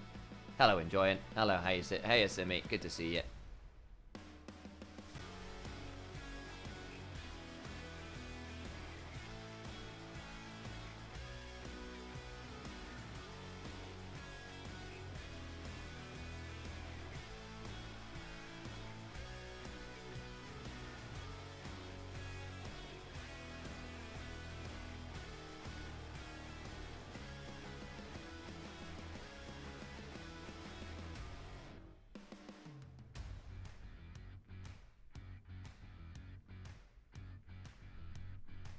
Oh dear, I'm seeing that,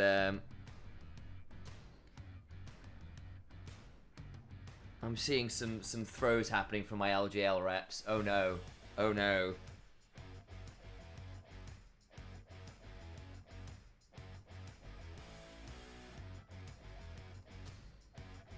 What are everyone's thoughts on the HLE versus T1 matchup? I think it's going to be fun. It's probably the way I would leave it. I think it's going to be very fun. Let me pop the cameras back on and say hello. We should be getting towards draft again fairly shortly. Where am I doing? I suppose that's over here. I should re-enable this. I might leave Alex to do that for TikTok.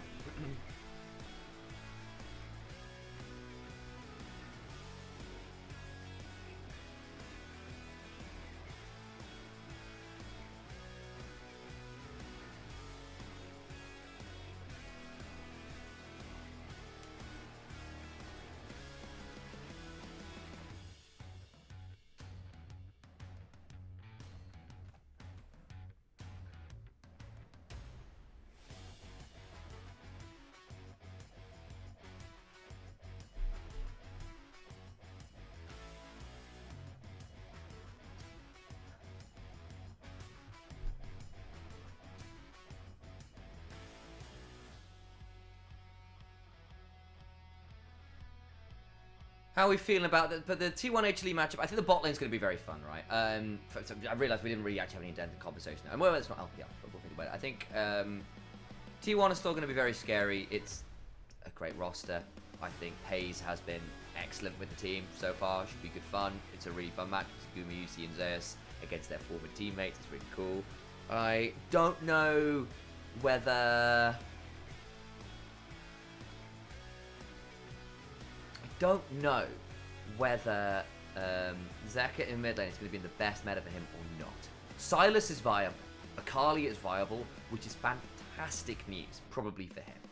So my initial thought process is the champion pool for Zeka right now feels very, very dangerous because a lot of his like aces in the holes are legitimately threatening in the right draft right now.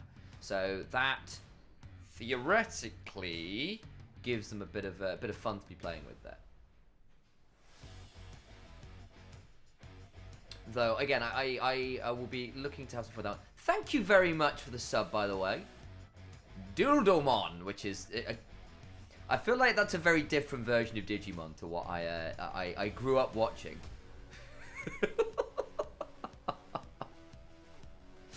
Extraordinary stuff.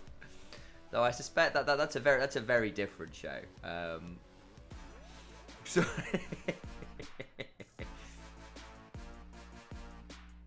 Alright, here we go. LNG, OMG, here for game number 2. Jace banned alongside the Nico and the Ambessa. Again, side selection and first pick have been decoupled. So it looks like it'll be red side first pick again for OMG. Still, though...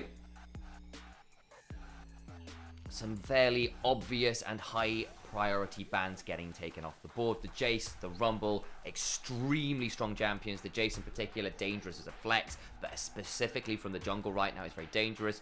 1xN Sivir, a bit more of a pocket ban taken off the board. Suggests they might be looking for a Varus here, OMG. Starry does like that champion. Can sometimes answer that. The Kiana away from Juhan.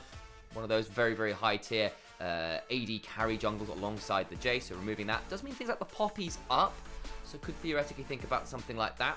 Wukong taken off the board, and again, Kiana would have been a great pick there as well. What are we now doing from LNG? Want to respond with a jungler of their own. Could also look for some of those higher tier mid laners that are a little more blind pickable. Could look for a bot lane. My suspicion though will be a jungler of some sort. Few options up and available. Varus, of course, that I called out, would make sense. I think Varus and jungle here is probably the way forwards. Could lock in a full bot lane if you're feeling confident, but it does give some, perhaps a little bit more opportunity to respond than you might otherwise want to give.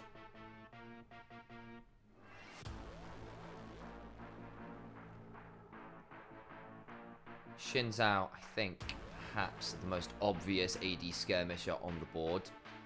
Zone control, dive, follows up with the Var as well, skirmish as well. You're looking for something that has some lane dominance. Actually managed to win a few lanes against the Varus of late. Things like the Misfortune will do it just fine. Add in the Leona for Moam, and you have yourself a very nasty level 6 combo with the ults coming flying on through.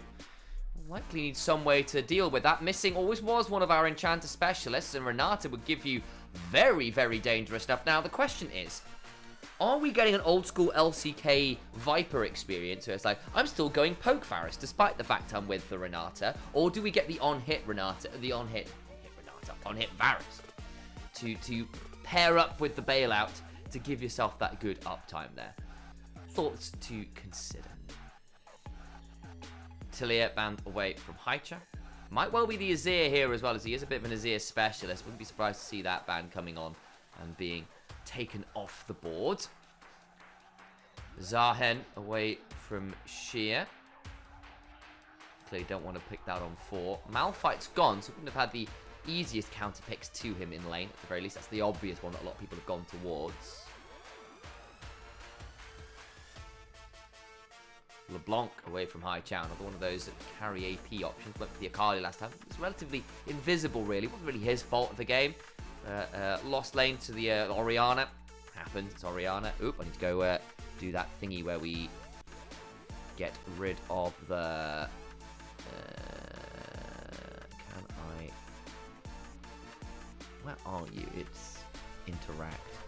No, I have done. Oh, there it is. Wrong one. I know, I went for window capture rather than LPL browser feed. Yeah. I showed you switching on the... yeah, I know. Yeah, I clicked on the wrong one for what I thought the LPL feed wasn't. Wait, I did that the other day as well, actually, where I was trying to find it. I was like, oh no, it's the LPL browser feed one, not the window capture. Sorry, the problem is when someone sets something up, they set it up in a way which is only known to them as like version 3.final. Yeah. Absolutely this time. Victor locked in for Hai Chao, which gives you some good zone control. Fine matchup into the Azir as well. Looks like they're really setting up for just zones in Nile, circles and areas of doom, trying to play front to back. Hard to do that into this comp though. Yeah. Shinzao Renata can give you some issues. Luckily, the frontline options now for Sheer are more lacking. You don't have the Kasance, you don't have the Scion. You do lock in the Rek'Sai. The Rek'Sai is fine, but it has still been relegated to kind of Flandre only, which is a bit worrying. And also the Rek'Sai is just not as tanky as its kind of tank contemporaries at the same time. They give you an early lane advantage. You do have a good lane there. Varus and Renata are very strong too. LNG will once again look to contest that early game. That's exactly it. And again, we saw the Renata answer into the MF Leona, and we saw, you know what, missing? Solid option. He's always been one of our better Enchanter players. I'm glad to see him coming back in. And Lulu first game, Renata next. If that's what we're getting from him, I'm happy with that. It gives us a nice flex option. Nice bit of character to the player, which always feels very nice.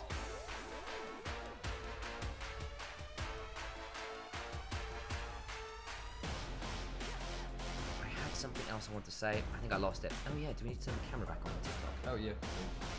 I didn't know how to do that. So Sorry, no, I get that.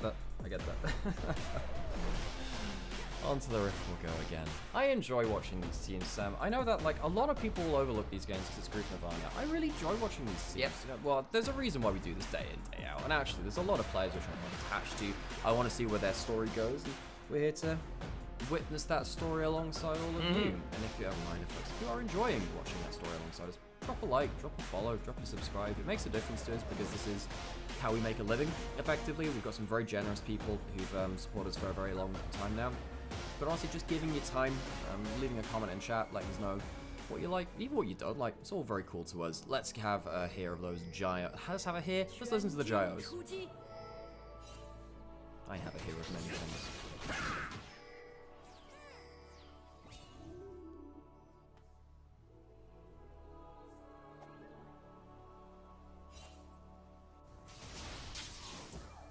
Looks like crowd mic's not on for this one. Instead, we got the very dulcet, quiet tones of Demacia on the riff now. They've changed the yeah, they have. It's really cool. I like it. I think it's very nice. And again, don't get me wrong, guys. The original theme will come back, but it will be after some of the seasonal stuff changed. I think it's been a fun way to add some narrative back into League, because for a long time, narrative has been divorced from the gameplay of League, and I think this is good for League in general, to feel like you're actually connected to the story and characters and world, much more than we have been for the last decade, bluntly, which has been very, very frustrating for someone who does actually quite like the League. I'm the anti-Monte Cristo in that sense, who is like the most anti-law person for League I ever met. It's ridiculous. I'll let him know. I'll let him know next time I see him. See, the funny thing is actually that, like, obviously Monty, like, really enjoys his narrative games and stuff. I just think there's, like, I mean, I'm not going to speak to his opinion, but I think actually, like, for him, the fact that it's a competitive game, and the fact that sometimes a law decision might affect a competitive experience is just like, I could absolutely understand why, like, that would really get under the skin there a bit. We did see that actually LNG's bot lane doing very well in the early lanes. No surprise there. Renata at levels like 1 to 3. Surprisingly tanky because of the base value of that first rank of the loyalty program. Amongst other things as well. You can see that Mo and Starry. They're just going to have to eat this wave at turret. Try not to lose too much CS. The problem is, last game, they really did. They really lost a lot of CS early. It was about a 10 CS lead. Crocker has the pushing bot lane. He's a Shinzao. He's going to walk into the enemy jungle. He is spotted, so Juan's going to pull the Gromp into that brush. Might still be a contest, though. We're going to start up the blue buff. Reminder, Renata can move a lot easier. The Leona's going, but again, I think the bailout early on here could be really nasty. It's still a level 2 Leona, level 3 Renata. I think this is a tricky fight. No red buff for Croco could be a difference maker. Look how he's handling the aggro here.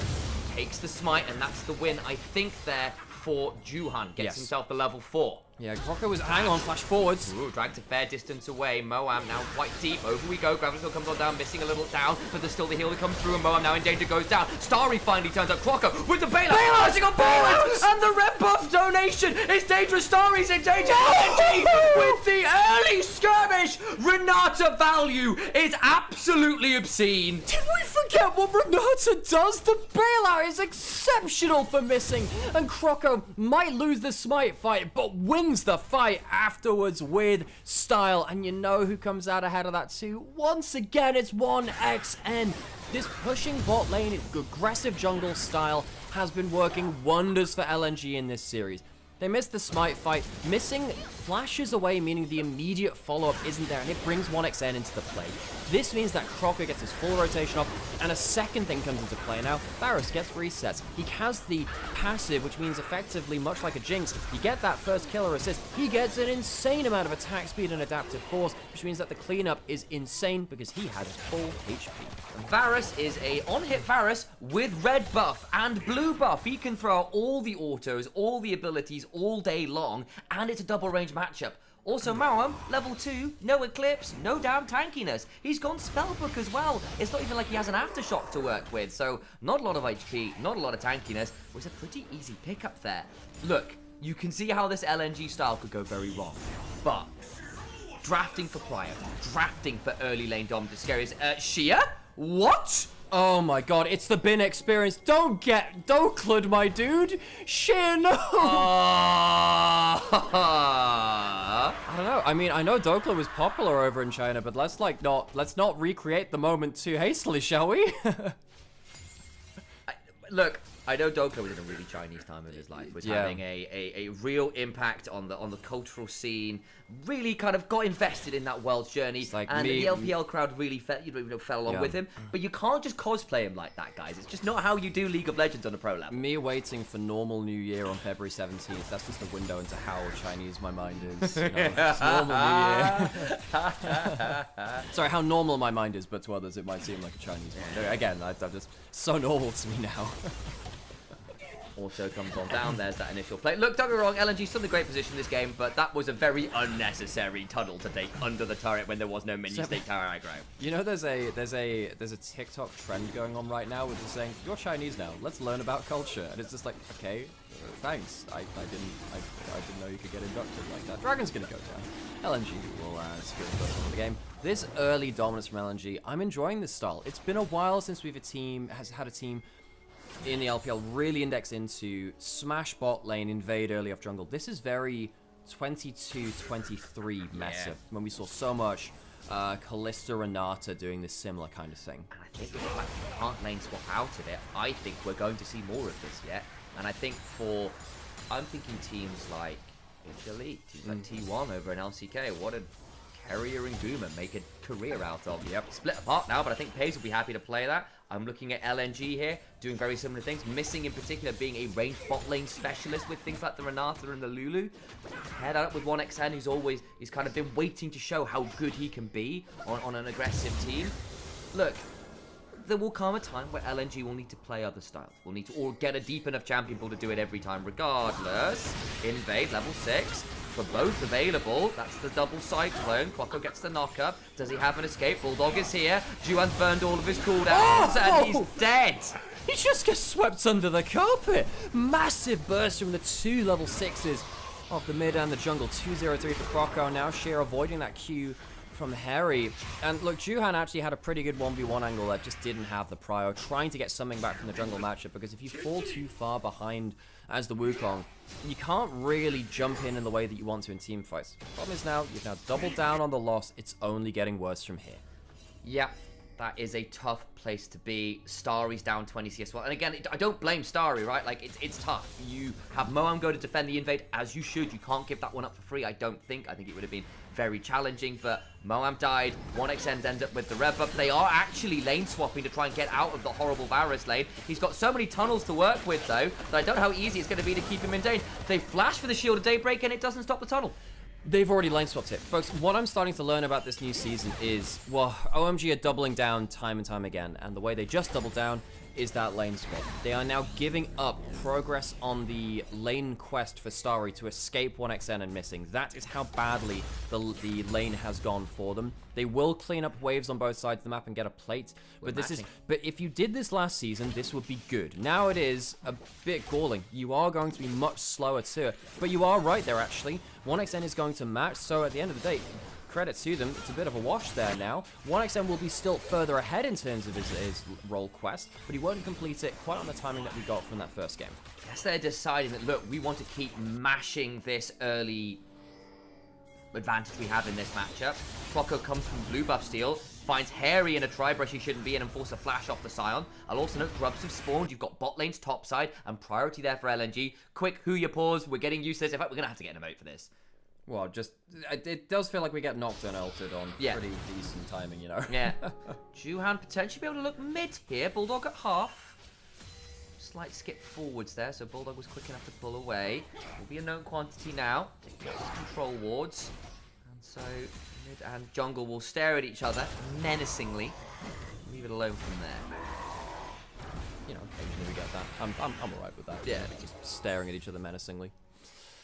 LNG, once again, just retaining this 2v2 domination. This has been very cool to watch from them. Sadly for Starry and Moam, they have been second best. Ghost popped on the Victor there, jumping in towards these grubs, and they won't be able to even secure a single one. You can't get a smite down. Yeah, worth noting again, the Victor has gone for that Ghost, as you just noticed, because again, with some of the changes to home guards in particular, basically always being active, your ability and they're going to go for the smite now. Going to try and fight that one out. Out comes the Cyclone, takes another grub though, and I think that's just the win for LNG. I think it is. They get the flash, I get the ult. Quacko has been demolishing Juhan here, who's, you know, again, the story of this game is doubling down from OMG. Doubling down has failed. They've yet to have a successful play in this game, really, after LNG had that first killer blow, really, in the bot lane fight. Oh my god, he's going to try and fight this.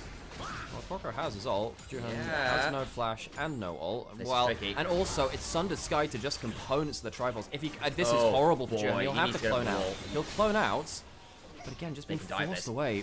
They can absolutely dive. This is a bailout available, and the Renata ult. This gets messy. Flash. Out comes the Crescent Guard. Bailout still available. It's not even needed. They back away, taking two. Oh, Starry. I'm afraid to say you are coming straight out of the heavens. There's the bullet time. It will lead to a bailout. 1xN will get traded, unfortunately for him. But hey, 3 for 1 is more than worthwhile. It's just, again, domination in the 2v2 and the 3v3, realistically. Quacko, 1xN, and Missing have had such a leg over their opponents. And Juhan, he just didn't have the stats to fight. I think they, the tower aggro juggling a little bit skewer for the end. I think you can get Missing to tank that instead rather than 1xN. Did mean that the turnaround was good from Starry. Did get one back, and I believe that was almost certainly a shutdown there. But LNG still come away massive victors from the play. There's the little replay. Looks like Haichao managed to get a pretty good angle there onto Bulldog. Dodge steps back from the ult, forces the flash. Good stuff there. And gets Bulldog to a slightly tricky position. Sion just ulted by the sound of that, but it will just be the farm alarm. Shia slides away, gets to the turret. Doesn't need to. He's taking aggro again, Shia! He's fine. Okay, he's got the passive. Look. If it was a second tower shot, then we'd start getting hyped. The He first did take 2. Okay, all right. If it was the third tower shot, then we'd start getting hyped. Then we. I'm great at counting. Good Varus ult. Good just everything ults really. Just smashes everyone. This is all good. Then the problem comes in this bit here. Should not be 1xN taking the aggro. Missing, I suppose what they thought was you have no flash on Renata. Now, I still think you should just let the Renata take the aggro though. And even if they die, it's just less value going over, you know? Yeah, I think there probably was a shutdown for Starry as well, which is, you know, nice. It gets something back out of the play. It's still 1xN with the Blade of the Ruin King early done. He's still 1,300 gold up. Yes, there's a cull on the Misfortune, but bluntly, I hate to say this, but the MF pick for some lane dominance isn't really going to have that opportunity. They'll have to look for big ults later. And again, MF can certainly find those big ultimate turnarounds. Just, I always worry when it feels like it's a requirement rather than just an optional extra. Yes, that's when your options start to slim, right? One of the worst things you can be in League of Legends is predictable. If you are too predictable, people can plan accordingly. It's why, look, eventually I'm going to pose myself as, you know, something like Greek philosopher wise man, because, you know, as a wise man once, well, okay, again, all of these things are actually, as a wise caster, again, like, there's a lot of things arguable with that statement. If you do, well, I suppose if you know, but basically, like, if you blind pick something for long enough, it's no longer a good blind pick. And there are similar situations where if the player's too obvious, you just can't really pull it off in pro play. 1xN gets sidestep, but he has no. Well, he has cleanse and flash. He uses the cleanse. Uses the cleanse, walks away. Nice play there from Mom to at least get something there. One of those great combos is that. What's the name of it again? Make it rain. A Misfortune E with the AoE slow from such a long distance away. Pretty much instant slow. Makes Leona's job of hitting E significantly easier. Solar Flare as well, for that matter. Crocco is once again invading onto blue buff. I don't think Juhan's had a free blue buff this entire game. He's had to fight for every single one of them. He's basically had, yeah, he's had to fight for every single one from the start of the game. Maybe there was the second one, which was fine. I can't remember. No, Crocco invaded and stole it. Oh, I was hoping that'd be like, so, I was hoping it would be a blanket statement. Oh, yeah, but apparently it is. 1xN gets another plate. That bot lane quest completed in 13 minutes, 40 seconds. It's 2 minutes slower than the last one. So, folks, this is an equally dominant bot lane game from the last one. But because of that lane swap, it has delayed his role quest by 2 minutes. That is the benchmark there. Rom's court's out, but Juhan is around the corner. Potential Cyclone angle. They are still looking to threaten here. They don't know where the Wukong is quite yet. That ward, I believe, is being turned off right now by a control ward. No, wait, it's the passive from the rune that gives an extra health bar to the forward, so maybe not. Wako step forward with the audacious charge. We'll have that ability to crescent guard as required. Moment for the flash away. Haichao's now here with the ghost. Got over very fast. 1xN starting to trade. Flashes away. Haichao over. Does die. LNG will get 2. Crocco chasing off another. Starry under the turret. Singh gonna turn up, the turret falls, and Starry again is diminishing in the night sky. Ridiculous damage coming through from 1xN, who just realizes, look, I'm so fed on the Varus. Same with Crocco. The Xin Zhao and the Varus are so fed, I can jump forwards, and if worse comes to worse, there's a bailout for one of us. OMG don't get a single kill back. Not a single kill. So, the initial play here, OMG see it coming. Haichao gets there early, and Juhan does actually get into the play while 1xN is over the other side of the wall. This looks, I suppose, okay for LNG. Then the ults come out, Mom gets blasted, and watch how 1xN plays. Hits the ult, gets the bailout, and he just starts ripping through Haichao. A W arrow afterwards goes insane onto Starry under the turret. And Crocco, well, we didn't see this one on live, he bursts out Juhan. Tower's not enough. Crocco winning the duel. They are, and if you're looking at 2 of the better champions to have a bailout on, Varus, on hit Varus, and Xin Zhao in the mid game, probably 2 of the absolute best you could ask for. Hell, later on, Azir, attack speed, another life to keep autoing people, pretty damn fantastic too. You really can't do much better there on the front end of it all. Early snowball, once again going LNG's way. They are 7,000 gold up again. Harold into mid lane. I don't think it'll one-shot, and indeed it won't, but it's still a good amount of damage off that. Now OMG they can't really afford to leave mid lane turret now, and that's a problem, because if you think of the last couple of plays, Haichao has tried to leave mid lane to make something happen. Sheer in bot side, very hard to displace from a lane now that he's got some HP and instant wave clear. LNG have everything. They have grubs, they have 2 dragons, they have all the kills, they have first turret. OMG have just been blasted in early game of the series, and I thought that OMG, coming out to Demacia Cup, looked pretty decent, actually. Oh, cleanse used. Oh, boy. Has to flash away afterwards to change the corruption, forcing that, and then how on earth do you play this fight? That's a great question, Sam. The cleanse gave the tenacity to at least stop the Varus ultimate from having full value, but losing both summons like that is pretty galling. Missing? I think he wants to get that auto for the crystallized proc. He is a rage support, can do it. Baron, Dragon's up in 5 seconds. Yes. Sole point. Are OMG going to feel like they have to play it even without Starry in a particularly great spot? Haichao's top, Bulldog, sorry, his top side on the Azir. So used to the French playing Azir. That's true. That's true, actually. Potential teleport down from him towards that dragon. Sion can always ult into the play. Croco backed, and the reason he backed is he is so fed. He has a second item at 17 minutes as a jungler, Black Cleaver in. This means the setup's going to be a bit janky, but they do have such a powerful Shinzai who's coming in him now. Azir also just TP'd in. He's into the river, has the Crescent Guard. Sheer on a flank angle, unspotted, using that tremor sense to ensure they know exactly where people are in the bush. Missing, flashes forward for the Renata angle. It's beautiful. Out comes the Berserk. It ain't the manga, but it's similarly grim for OMG. Croco still alive, backs away, still alive. Finally bailed out, but unfortunately for him, Harry dies just before he can get turned around. Ends up being a little messier, actually, than I think LNG were hoping for. Do get the soul point regardless. Good bullet time makes what could have been a disaster fight into actually a very playable one. OMG, though, still lose the objective, and they don't manage to kill either of the carries, which would have led to, I suppose, it being a team fight win at that point. Croco goes down. He finds his first death of the game. This was the negatives of going back for that Black Cleaver. Croco actually takes quite a lot of damage at the start of the fight.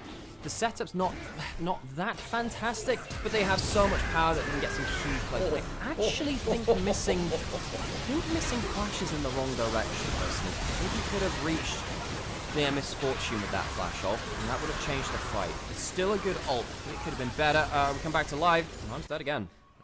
He is, and again, I'll still note, Starry ends up losing. He still has his flash down, so he's a bit in a scary position this game. Moam dead, 1xn gets his 7th kill of the game. He's 7-1-7. Good lord. He's got a Rage Blade to his name now as well. This is about as strong as Varus gets on an individual power to game state level. Once again, the blue buff is stolen away. We'll have to check. We're going to have to check the tape, folks. How many blue buffs does OMG actually get this game? I think it was 1 in the very first one. I actually don't think they got a single other one from the rest of the game. Interesting conversation as well. Yes. So we have player of the series as well as player of the game now. We do. So there are player of the game awards, and then they give one to the overall series.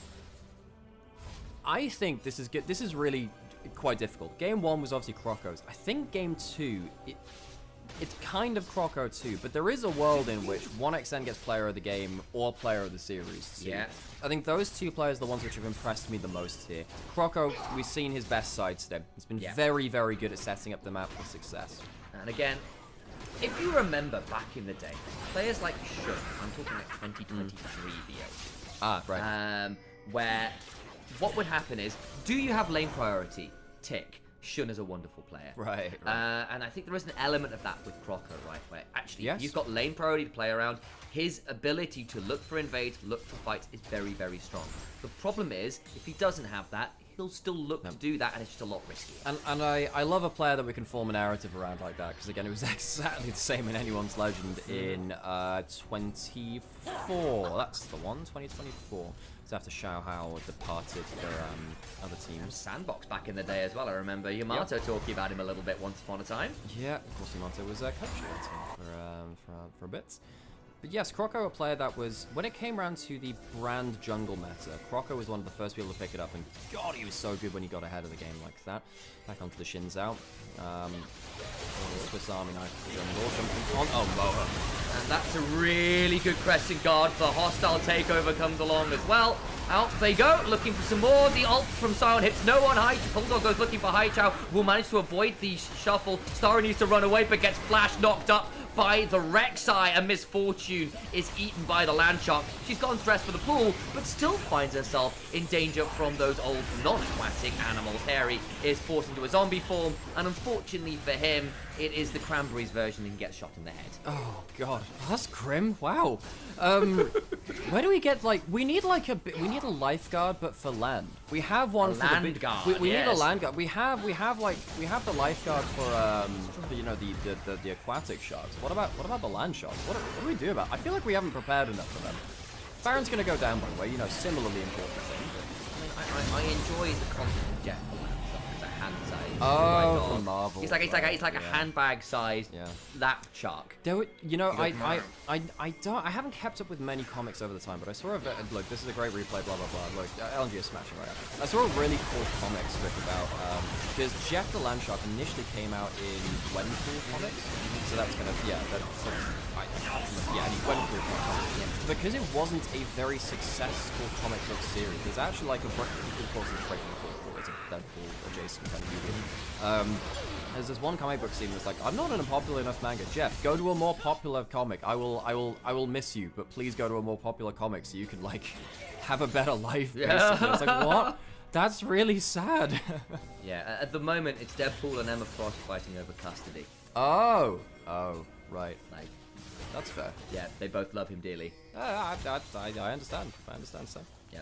So Emma hands him as a lap shark. Deadpool takes him on adventures.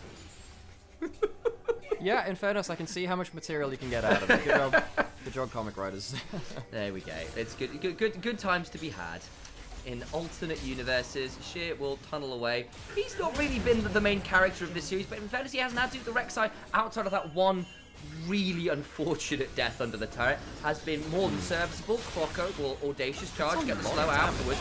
Juhan slowed down, gets knocked up by the 3 Talon Strike. Another win becomes lightning. Missing, forcing the flash with the handshake. Juhan still in danger. The Cyclone is forced. It won't matter. The wind and the lightning keep happening. Moam shuffled away as he tries to find an angle on in. The solar flare is wide, and 1xN is not going to be dissuaded from continuing to auto down this tank Scion, who is turned once again into a zombie, but they've got the plans in place, as all governments do, to deal with the outbreak.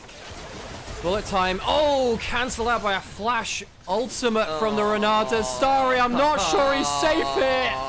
You've got water guns and you're into ungodly ascended monsters from Shurima. There's not a lot to be done there as a poor woman from Bilgewater, and she will fall to the might of LNG. Now 14,000 gold ahead, looking to end the game in 24 minutes. Just give Croco player of the series. Give him everything. Awesome series from the new jungler. Coming back to the LPL from the LCK. Gone between the regions multiple times at this point. I don't think the respawns will matter here. Another turret down. LNG will sweep our first series of the day 2-0. Eyes on this bot lane, eyes on this jungle, involved in nearly every kill in this game from minute 1 to end. 22 kills in 24 minutes. LNG dismantle OMG. It might be Group Nirvana, but this team is eyeing a move on up the rankings. LNG showing that they perhaps are big land sharks and quite a small, well, not a pond because they're land sharks, but yeah, that one. They're definitely punching above their weight a little bit here, and they are one of the teams I'm really excited for. The Demacia Cup ended very abruptly because their semi-finals crash out against IG was very, very poor. They did not look good in that tournament. We're hoping that we can see a better form coming in from them in 26 LPL proper. OMG on the other side, I thought that they had improved as a roster. I thought that potentially, you know, mid-jungle would do better for them. This is not a good start. They got destroyed in the 2v2. Strategically, they couldn't change that between game 1 and game 2. Shit's very, very happy there. He has a Tom and Jerry mouse pad, by the way, which is very popular in China.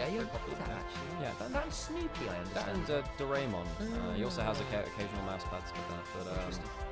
But yes, OMG, they really didn't show up today. They didn't show up today at all. LNG clearly the better team. Honestly, Expression, I see you. LNG is my team for 2026. Again, they are my team to watch as well. The moment I saw that bot lane, I went, you know, I see it. I think Sheer, with some priority to work around as well, some pressure taken off him to be the superstar. Again, I think it'll give him some room to work.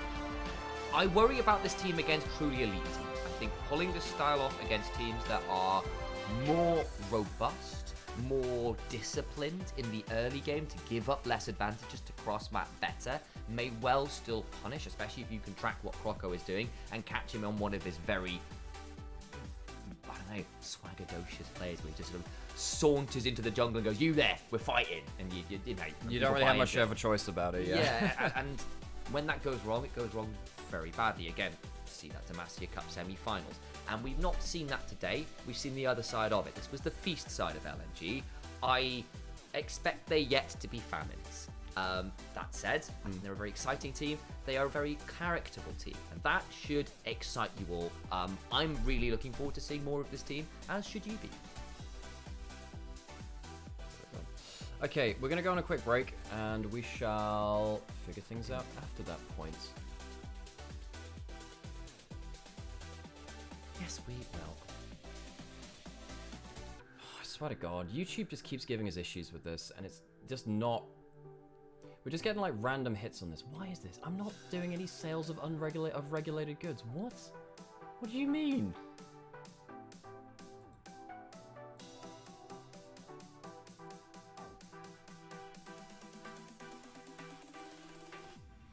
Very frustrating.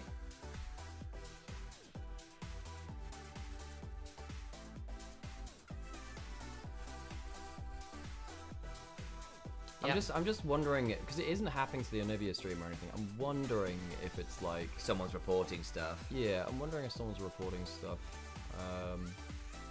Yeah, it's annoying. It might be automated, but then if it was automated, why wouldn't it? Yep.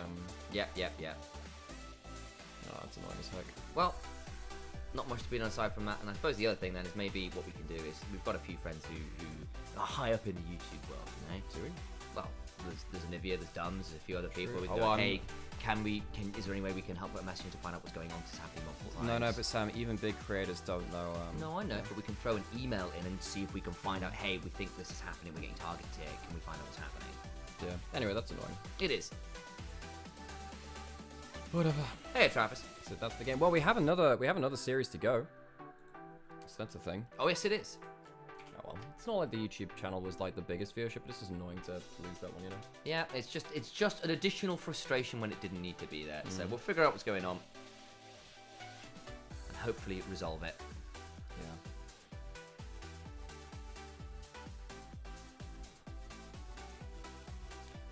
Hey, I didn't watch Demacia Cup. How did Team W1D3 and EDG look? Only remember Monkey and Palkia and Leave were playing from last year. Yeah, so I think EDG in particular look like they've got a really fun roster. Monkey is a great player. I think he was the best player on WE when he turned up and really, really turned that ship around. So I actually think this should be a very fun matchup to watch. Leave is kind of having, like, Leave's career ended up a little bit stumbled because of his own actions and some poor decisions. Well, going to be a young dude with frustrations about how play and stuff is going. He ended up shooting himself in the foot a bit, so he's kind of delayed his real takeoff in the LPL by a couple of years. He was on an IP last year with the Doomby roster. For me, he was the shining light in a roster that was really, really, really struggling. So hopefully this year around, with a bit more stability, can look to do some really good stuff. I think Palkia came in and was very, very good, very, very fast. So I think that bot lane in general should be very exciting. Well, anyway, what happened last time was it got taken down, but the appeal went through immediately, but then it still takes the stream. 好，欢迎来到我们赛后采访环节。首先恭喜苏州 LNG 获得了本场比赛的胜利，我们请来 AD 选手一山进行我们赛后采访，来向大家打个招呼吧。大家好，我是苏州 LNG 的 AD 选手一昌。好，欢迎一昌啊！那我觉得首先恭喜你，也拿下了今年这个赛季当中第一赛段的首胜啊。那想问一下，我觉得这两把的发挥是非常出色的，整体的表现都很干净利落。那你怎么评价今天整个队伍的发挥呢？满意度怎么样？就今天大家打的都很好吧，就也非常满意吧。很满意，打的也很棒啊！也希望你们接下来还有特别不错的发挥。那想问一下，我们先问游戏内的问题。第一局当中，我印象特别深刻的一个节点就是当时 Croco 的皇子在上半区其实打潮虫的过程当中，他只打了一只，果断的就往下去走了。我们从上帝视角看，他好像就嗅到了石头人可能要对你们做一个越塔的动作。当时你们队内是怎么沟通的？是他主动来的吗？还是你们有预感了？因为当时也是看到了石头人往下走吧，然后我们下路就扣他过来了，感觉会有危险。哎，那一波的这个预测非常的敏感，把握到了危机的来临，所以那波打赢之后，其实第一局呢就有点胜券在握了。那第二局想问一下，我觉得应该是河道的那一波小团战了。那一波团战打完之后，你们完成了一波0换4，我看 Krago 也特别的开心。当时队内是一个什么样的氛围和沟通？就当时也是以少打多吧，然后打赢了就比较意外吧，比较意外，因为是个以少打多嘛，我觉得大家操作都拉满了，最后呢，包括又亚纳塔给上了复活了以后，我觉得那一波的团战赢下来，第二局基本上就拿下了。那紧接着呢，就想问一问，我们问一下版本上的一些问题，因为这个版本这个赛季当中改动非常大，尤其是 AD 勇气呢不再是第7件装了，那你觉得这个改动你自己作为 ADC 是怎么去看待的？会在游戏当中更有统治力吗？这版本 AD 到后面还是非常有统治力的吧，就比较大和 AD 这种。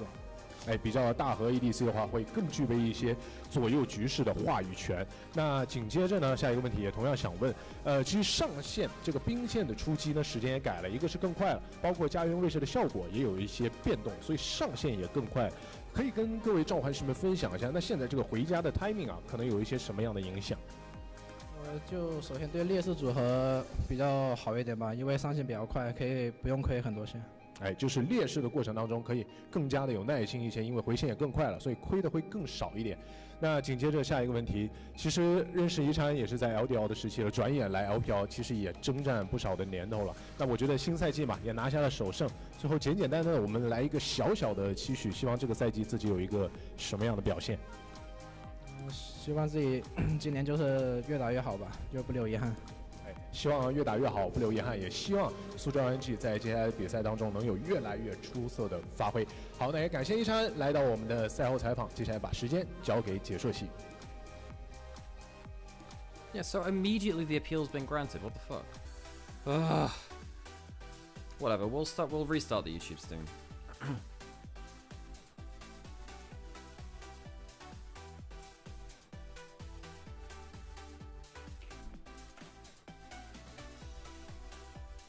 I'm sorry, I didn't answer that earlier. Didn't watch the Master Cup. How does Team WE EDG look? WE look pretty rough. I think without the combo of Monkey and Vampire, they look rough. A Monkey Palkia. I mean, EDG actually look very good, I think. Although they have they sometimes do just random throws, so, you know, that's a thing.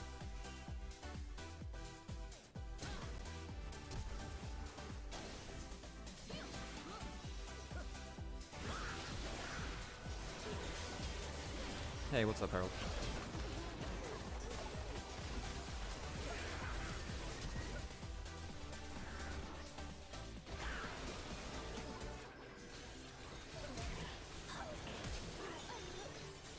You spent 110 euros in LPL trading cards? That's like a regular day on Uno Musume for me. Haha. I'm joking. Wait, T1's gonna do a T1 today? I'll watch the games later. Because I am like actively catching up on Dusky again now.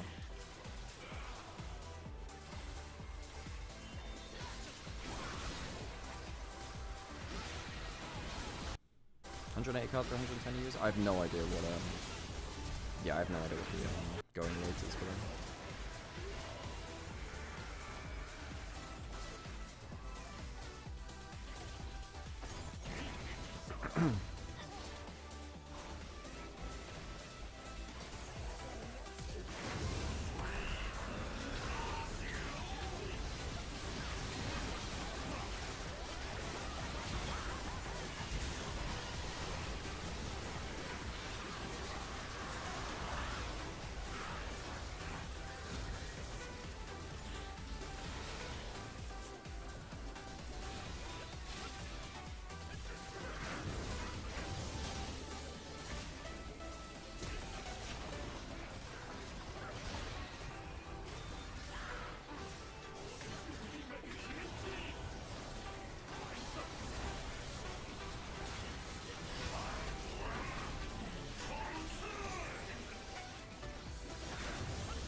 Okay, YouTube stream's back.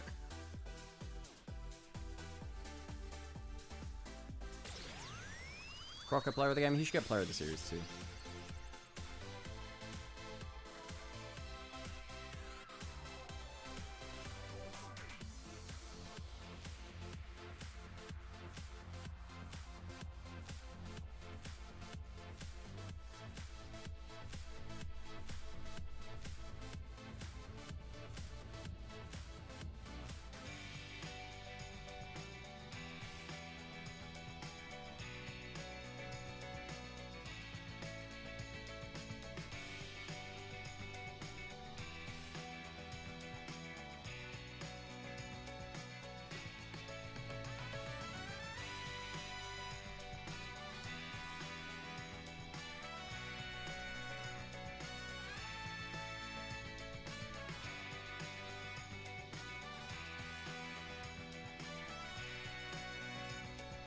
If we can get a bin card.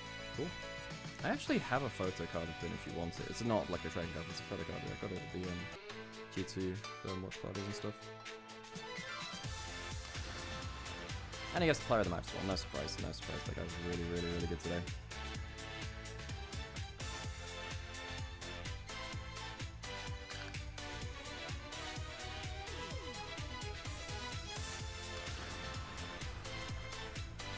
Visually, I really need to watch these games. I really need to watch these games.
Okay, put on some adverts and we'll wait for the next series.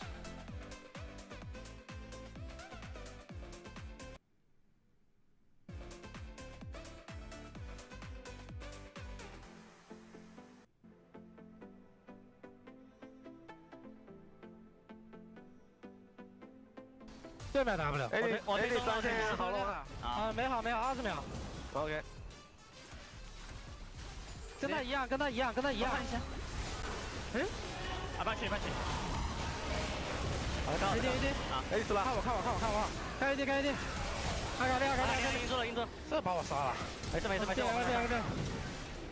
看回，看回，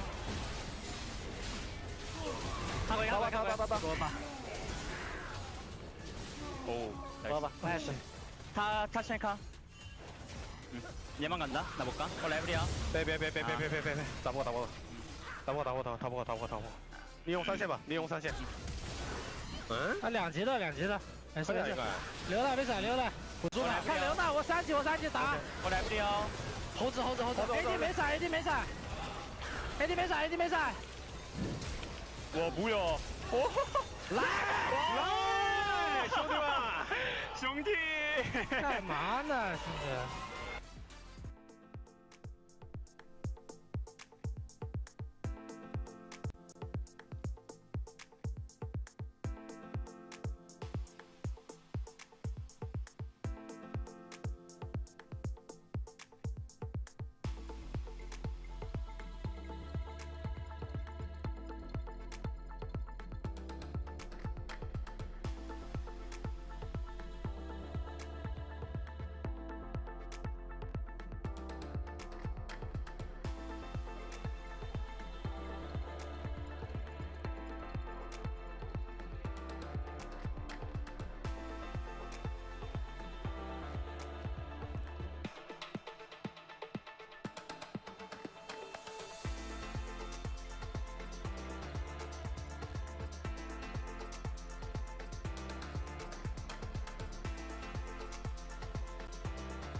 Okay, folks, I'm gonna go take a break real quick. Hey, Void XN, how's it going? Thanks for the follow, appreciate you.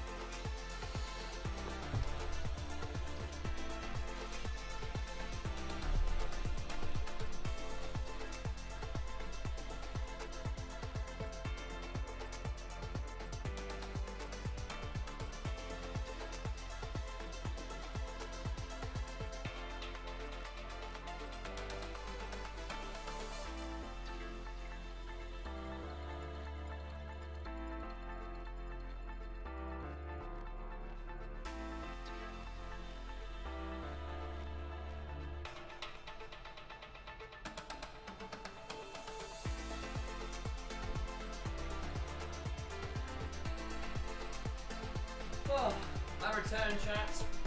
Oh, I return. Hello, Void. Void XN.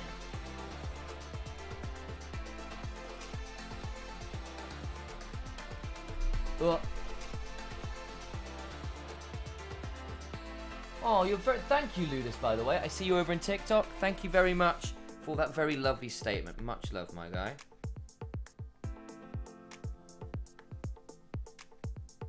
I don't know whether he's still in here, but throw a bit of a love that way as well. Oh.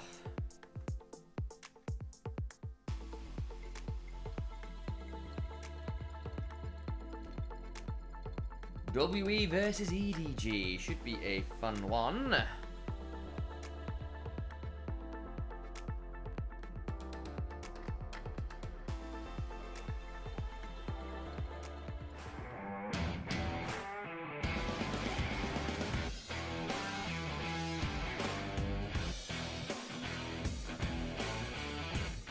We come back. Hello, hello, hello. I'll turn the camera on. Say hello. Glad to have you in here. There's WE.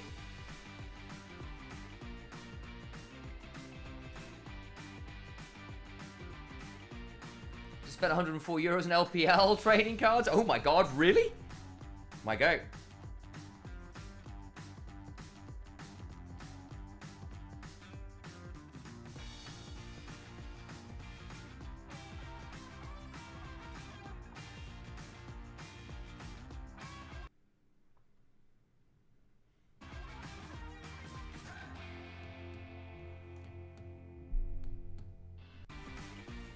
Oh, hey, Katari.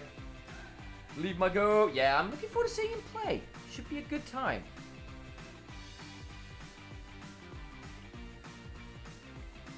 Should be a very good time. Hopefully, anyway. Thank you, Setaruzi, for the follow. Appreciate you coming on in. Leave my go. Should be a fun one to watch.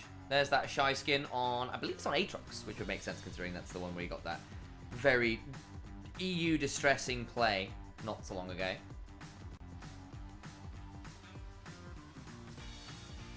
Need to slide in here a bit better. There we go. Gotcha. Turn that around. Where am I trapped on here? Whoa, that's a bit unfortunate. There we go. Fantastic. Arm kept sliding around. There's WE. You can see the players a bit better. Cube in there, of course. Monkey Carrots, the top side's still the same. About Yao Yao are interesting ones to track. Let's see whether they can be an upgrade after a, I don't know, middling end to last year. They were almost great. Of course, they've lost Taeyun and Vampire, who both good and bad depending on what champions and game state they were in. Vampire was not as over-engaged. Taeyun off his comforts was a bit rough. About, of course, was on Genji's Academy. It's a fairly decent academy coming from. Of course, Yao Yao over on Thunder Talks Academy League as well. So bringing up a couple LDL specialty picks. Hello, Edward Gaming Enjoyer. Glad to have you in here. About right, though. I miss Abel, though. Yeah, he was a bit of a psychopath. But yes, this is the fun one. Of course, Leave coming into the roster. Back to EDG, the organization where he got his start. Looking to ensure he can perhaps have a bit of a showing of it. Angel will be a big one to keep an eye on as well. Veteran mid laner at this point, looking to lead the team to success. Palakia, one of those younger kids as well, who is a rookie as of partway through last year. came over from NIP, did leave, where it was a weird old time for him. He was genuinely excellent for NIP, but NIP in general really just fell apart as the year went on. Even as early as winter playoffs, it all kind of started falling apart for them. Can we get a quick 2-0, please? Yeah, don't blame me. Maybe. Gotta hope. And here are EDG. As we talk about ZDZ, Xiaohao, Angel, Leave, Palkia. Leave and Palkia, I think, is the lane that a lot of people are going to be really excited about. I think Angel in his current meta as well could be a lot of fun. Once upon a time, one of the real great mid laners of the LPL has kind of fallen towards the middle of the pack over the last year or two. A little ways away from some of those halcyon days of Worlds runs and the like.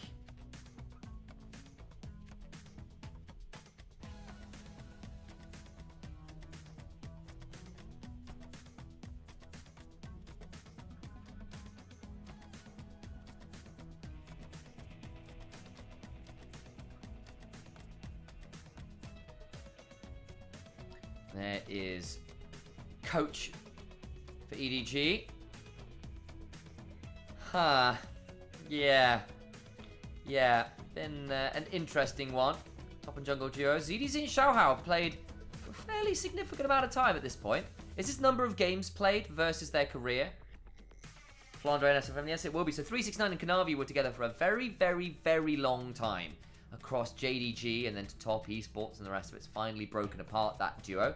But Xiaohao and ZDZ, I don't think I'd quite realised how long they've been playing together.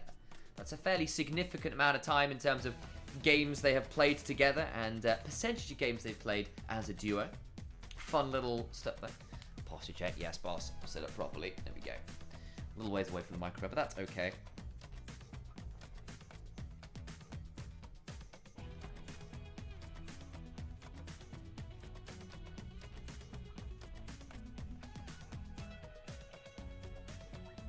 They were together on AL for a while as well. Very true. Forgot about that. Xiaohao, ZDZ, AL duo as well. That's very, very true. Of course, moved away, and there was that whole AL big shifting of the guard.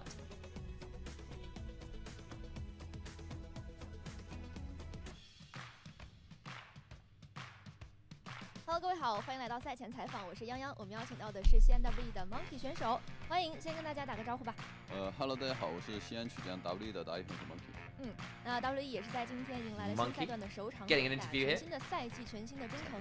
今年 Monkey 作为队长，对于 CNWE 有什么样的期待呢？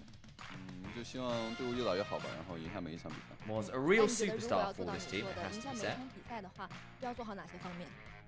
就是沟通方面吧，然后沟通的做得好一点，然后配合做得也好一点。沟通配合包括纪律性非常的重要，那就期待你们的精彩表现，我们赛场见。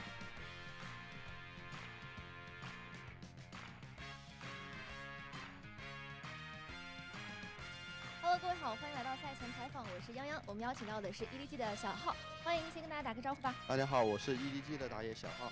欢迎，终于是迎来了 EDG 新赛段、新赛季的首场比赛啊！那这个版本呢，峡谷其实也发生了非常多的变化嘛。小浩自己觉得影响比较大的是哪个部分？可能就是2打3的移除吧，然后线上多了一些任务的加成，所以说对于对线很关键。那来到了全新的赛段，你也是作为团队当中的队长，你希望自己在团队当中承担什么样的角色？就是可以多帮助他们吧，然后取得好成绩。大家本赛段的目标是什么？打好每一场比赛，一场比一场更厉害。好的，那就期待 EDG 的精彩表现，我们赛场见。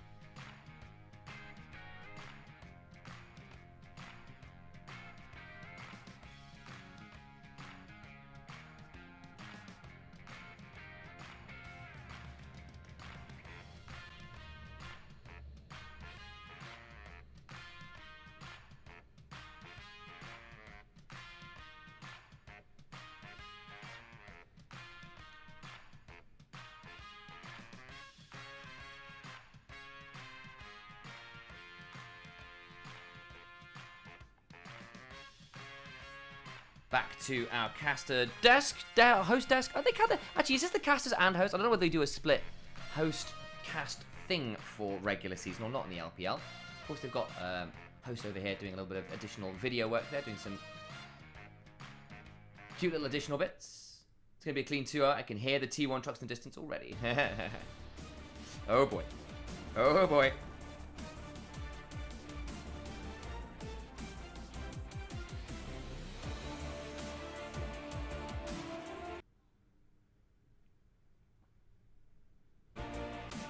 Here they come. About Yao Yao. Call-ups from Challenger Series around Eastern regions. Parkia, I think, is a very exciting player to keep our eyes on. Here come the lights, the cameras. We're in Xi'an, of course, WE's home 让 arena. 我们有请 Edward Gaming 西安 Team WE。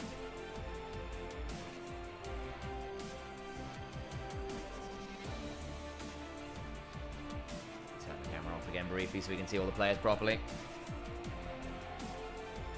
Should be into draft shortly.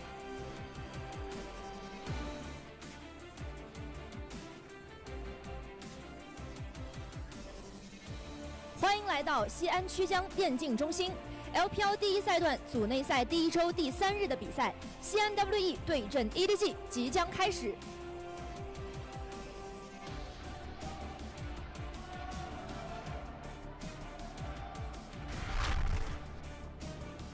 LPL 不畏竞巅峰。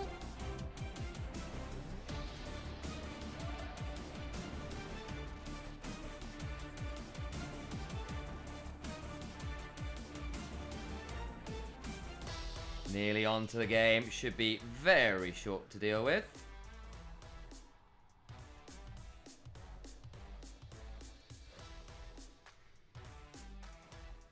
There's all our people sat down. Nearly there.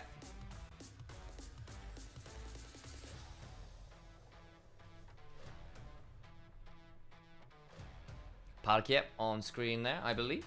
Actually, no, sorry, that was Angel. What am I talking about? What am I talking about?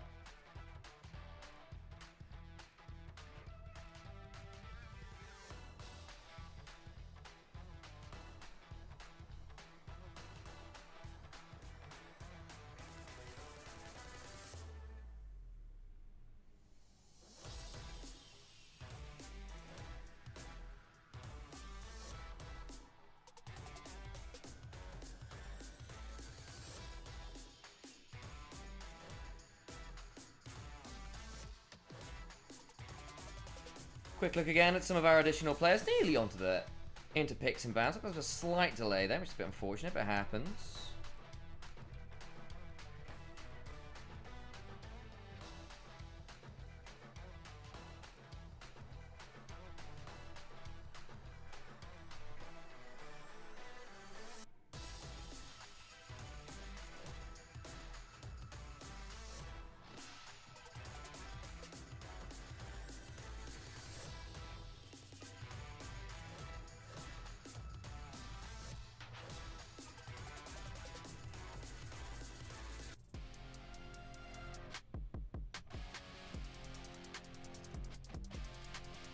That looks like it. There we go. Welcome to draft, folks, for Series 2. A little bit of a delay getting on in, but that is more than fine. Jason Malphite off the table. Nico, Wukong, Felios, all off the table by WE. Wanted to make sure that Leave in particular doesn't get a hold of that very potent AD carry that he is a bit of a specialist on. Looking like it's more of a jungle focus here from EDG. The Malphite primarily seen there these days. The Rumble as a final takeaway from Cube, who does like that as his potential carry option.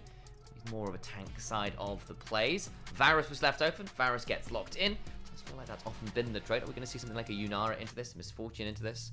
It's often been a choice option. Wukong Gong perhaps leaves things like the Kiana if you want to do that from Xiao Hao, though I don't know whether he's that much of a specialist on that one. The other option, of course, would be that Orianna, which does make a lot of sense, was left up. And Bessa, very strong. Flex option, ZDZ certainly plays it. Xiao Hao could take it into the jungle. Both have been seen, particularly the jungle variant right now. Jarvan then locked in to go alongside that Varus. Add in the Akali and your skirmishing power, your ability to take a pick and blow them up from that initial bit of CC, very, very high here. Karras does like an Akali. In fact, he is a bit of an Akali specialist, honestly. One of his real bright sparks for WE last year. See if we can pull that off again here against EDG. What's Angel thinking about locking in for his team? Of course, he'll be playing the Orianna. Probably want to leave the jungle flex as an option here. But then again, you sort of see some of what you're up against. You may want to support here. Rel, good ball carrier. Still leaves you that opportunity to give Leave something a bit spicier in the AD carry role, as he does like to have one or two more unusual champions up in his sleeve. But Nymaera, very, very high priority, very lane dominant champion to try and fight fire with fire, and that bot side does also make some sense. Probably does mean things like the Rel will likely get banned away here. Bessa being a flex means that banning out jungle on top, little harder to do, whereas the support pool can very much be targeted. But it's true on both sides. Varus can look to have something like the Renata or the Lulu if you want to go that route here for Yao Yao. Could also still consider a few other routes. Zahen taken away. Yeah, I think with the Malphite band. You want to get rid of that very potent top laner. Ooh, we're getting hit with the Huya ads. Love it. 1 second.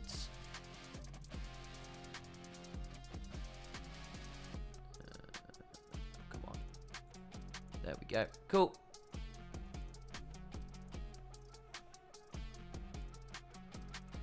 What are we banning here, WE? Gotta pick something. Lulu, ban away instead from the Nymaera. Again, very lane dominant. We've seen that already a couple times today, actually. And, quite strong as a pairing. Yeah, we're back. Indeed, we are. Thanks for coming back and tuning on in. Curse you, YouTube strikes. Last ban for WE will be Alistair from EDG. One of those potential spots. Yao does like an Alistair. It's a good pairing with things like the Jarvan. Would be a decent option to set up some CC gens with Varus as well. Rel, I think, might be a worthy ban against Palkia here, who does love that champion. Be a great ball carrier. Bad with the Nymaera to set up big all-ins. Could have a bit of a rough time into some Varus matchups, but still, I think the damage would have been more than annoying enough to be worthy of all of those things. There we go. Turn the camera back on. Hello, TikTok. Nautilus, then, perhaps, as a next best thing. Good pairing with the Varus as well, so would be a good takeaway, I think. Gives you a ball carrier, would be good pick potential. We're going to have to lock at least something here. Cassante blind, takeaway from Cube as well. Is Sion still up? It might just be a Sion then for Cube. Although Cube also is a bit of enjoyer of things like the Udyr. Could look for that. Bard. Oh yeah, I forgot Yao Yao was a bit of a Bard enjoyer. Very lane dominant. Hovers of all these things would be just fine. I think the Sion would make sense here into the Cassante, as would an Udyr if you want to go for that kind of look at me and my specialist pick option. Deciding against some of those tankier options, at least currently. It's just a hover. We'll wait until it's actually locked in, but the Renekton is indeed solidified as the top lane option. Fair enough early matchup into Cassante. You can build the Black Cleaver and things as well. Lane priority always does feel pretty good. Rakan would be good follow-up with Akali and Jarvan. Not bad with the Renekton either. So that gives you another engage option. A little low on straight-up DPS here. If the Akali doesn't get ahead, again, your burst is very strong with Renekton Akali, even the Jarvan, of course. Your consistent DPS, a little lower. Your skirmishing power, mid-game power, very, very strong, though, nonetheless. On the other side, though, maybe it is just okay. We've seen the comp. Nautilus is more than fine here. Poppy, one of those near permabands, actually, has slipped on through. Palkia does enjoy it. I'm seeing a lot of dash champions here. Rakan, Akali, Renekton. I'm not going to have the most amount of fun with that. I think also the Jarvan Cataclysm can get kind of denied, potentially, by that steadfast presence. Decent ball carrier. I think that Poppy is potentially very potent here, and will get locked in. We'll be going towards the support role, unless there's some real weird shenanigans happening, but if that was to be the case, I'd get a little more concerned.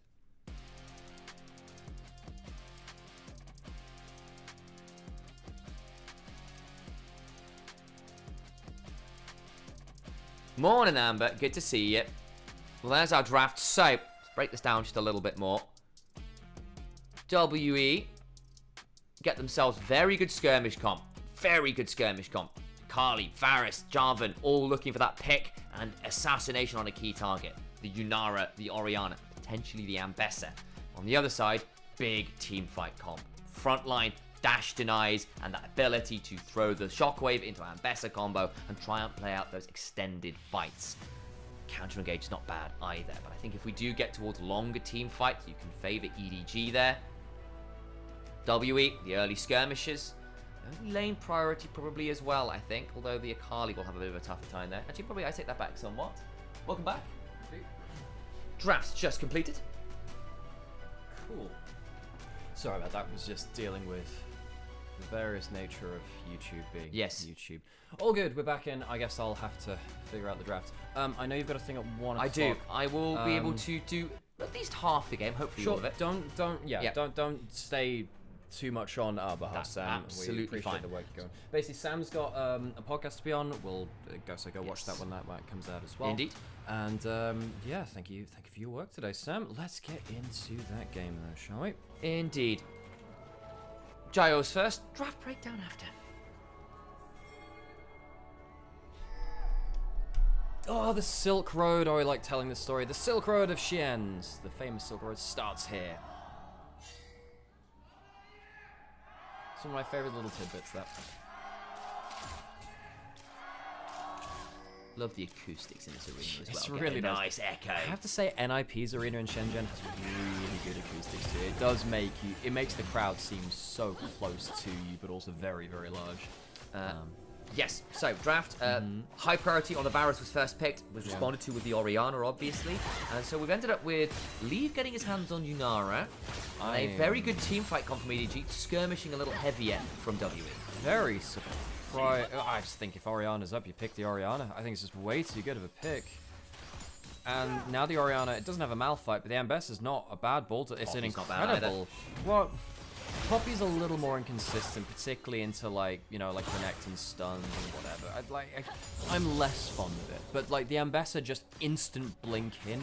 How do you defend against that? It's so nasty. Just dodge. 4 head, 5 head. Have a Zyre ultimate. Yeah. You know, have a Zyre ult. Interesting to see the statistical bot suggesting they kind of just about favor WE, which I suppose I can sort of see the fact that, you know, you have actually got good pick potential yourself. Jarvan, Varus, Rakan, Akali, you can sort of skirmish well there, blow that initial target up. I think they have a lot of ways they can play out the game, right? Lots of skirmish, heavy stuff. You've got very large target access. I guess you can technically play through side lanes too with Akali. Rakan, Jarvan's a pretty strong jungle support combination. But then again, I look at this draft and I think, well, you know, there's just a bunch of really good 5v5 tools from EDG. Yeah. And even regardless compared to... forgetting that, nameplates on, EDG are clear favorites in this game. WE looked not good at the Demacia Cup. They actually looked quite poor. EDG, they did meet JDG in quarterfinals, I want to say. But reminder, folks, that EDG went 5 games in their last playoff series of last year. They were really close to knocking out teams in that playoffs bracket, despite coming through from, they were the lower group at that point. They were a Group Nirvana team. But they were punching above what a lot of people would assume their weight to be, being one of the quote-unquote lower-tier teams. Now they put in Leave, and Palkia retains his spot on the organization as well. I think EDG are a team to watch. I think this team can punch above their weight. We'll keep our eyes on them, but I am largely agreeing with you. There's some good players on here. I think Xiaohao and ZDZ remain that duo. We had a little graphic in the pre-show about like they just together top jungle duos and the percentage of games of the total games they played together. One of the only duos that was higher was Kanavi and 369, of course, who've broken apart now. That, and I would imagine it was Shanji and Aki. Those two. They weren't on there. Interesting. They were a little bit lower down. Well, so they were on there, but they were lower down. I'm gonna go back and because I know that. Put it this way, I know that Aki played, or rather Shanji played, like all but like 3 of his games with Aki in his career, and they played like 500 games together. Honest answer is I can't remember. So I will hesitate. I also don't know the additional parameters about whether it is with a minimum number of games or whatever. Either way, it was a cool little stat. Leaving Palkia getting the shove early on here, as the Yunara is often wanted to do. I think Poppy this game could be quite valuable. A lot of dashes you can be invalidating between Rakan, Akali, Renekton, Jarvan ult. I don't actually know how Jarvan EQ works with Poppy, because I know the displacement stuff gets a bit weird with you get stopped and stuff. You do get stopped still, yeah. In fact, it's one of the more famous. Yes. Yeah. I mean, basically, if your champion is moving in not normal movement, you get stopped by Poppy. Forced a bit of a trade there. They did actually burn the heal, interestingly. Shove into the wall, looking for a bit more damage. Really looking to leverage the early lane advantage. Heal now traded back, but About is taken incredibly low. W stop there from Rakan too. Question in chat, not sure whether you answered this from Varestarung. What can we expect from About? His Demacia Cup left a lot to be desired. I'm not going to lie, but you know, he's a Korean import coming in, and we'll, end of the day, a Korean import is a Korean import. They tend to have very good, solid mechanic base to come around. He has based himself now. I don't think there'll be a dive. Well, I don't know. You do have a Poppy. They'll call off the dive because these are two high HP members under the turret. Still, About is going to be denied that wave, so we'll be down about 10 CS as a result of all of that. See whether that will lead to all that much more. Karis, a little bit trapped out here. Shockwave pulls him back. Doesn't have that ability to perfect execution away, so has to flash. Nice sequence of plays there from EDG. Getting summoners in multiple lanes, getting resets in multiple lanes. Fighting over the Scuttle Crab now, but I think with Yao and Monkey around, with About roaming up the river, they will go, you know what, that's going to be just fine. Yeah, About was on Team Genji's Global Academy. So within the Genji organization, played in LCK CL, had, you know, decent results there. Wasn't champion or anything, but when you're on the Genji organization, you expect there to be a lot of potential from the players coming out of there. You know, every time a new player comes out of the Challenge League, you do raise an eyebrow and think, okay, well, what can they do? Because they are the biggest talent factory in the world, but indeed they are. So I feel like I maybe just have to hit up the Rolodex, go, yo, Chronicler. Yeah, what do you remember About? I mean, if anyone was going to know LCK Challenge point. stuff, Connie is the one who would know. Teleport behind them. That's coming from the Poppy, from the Spellbook. They don't see this. They do need to. Well, they do have flashes. Can they get a wall stun? Unlikely. Can they shove About back though? Yeah.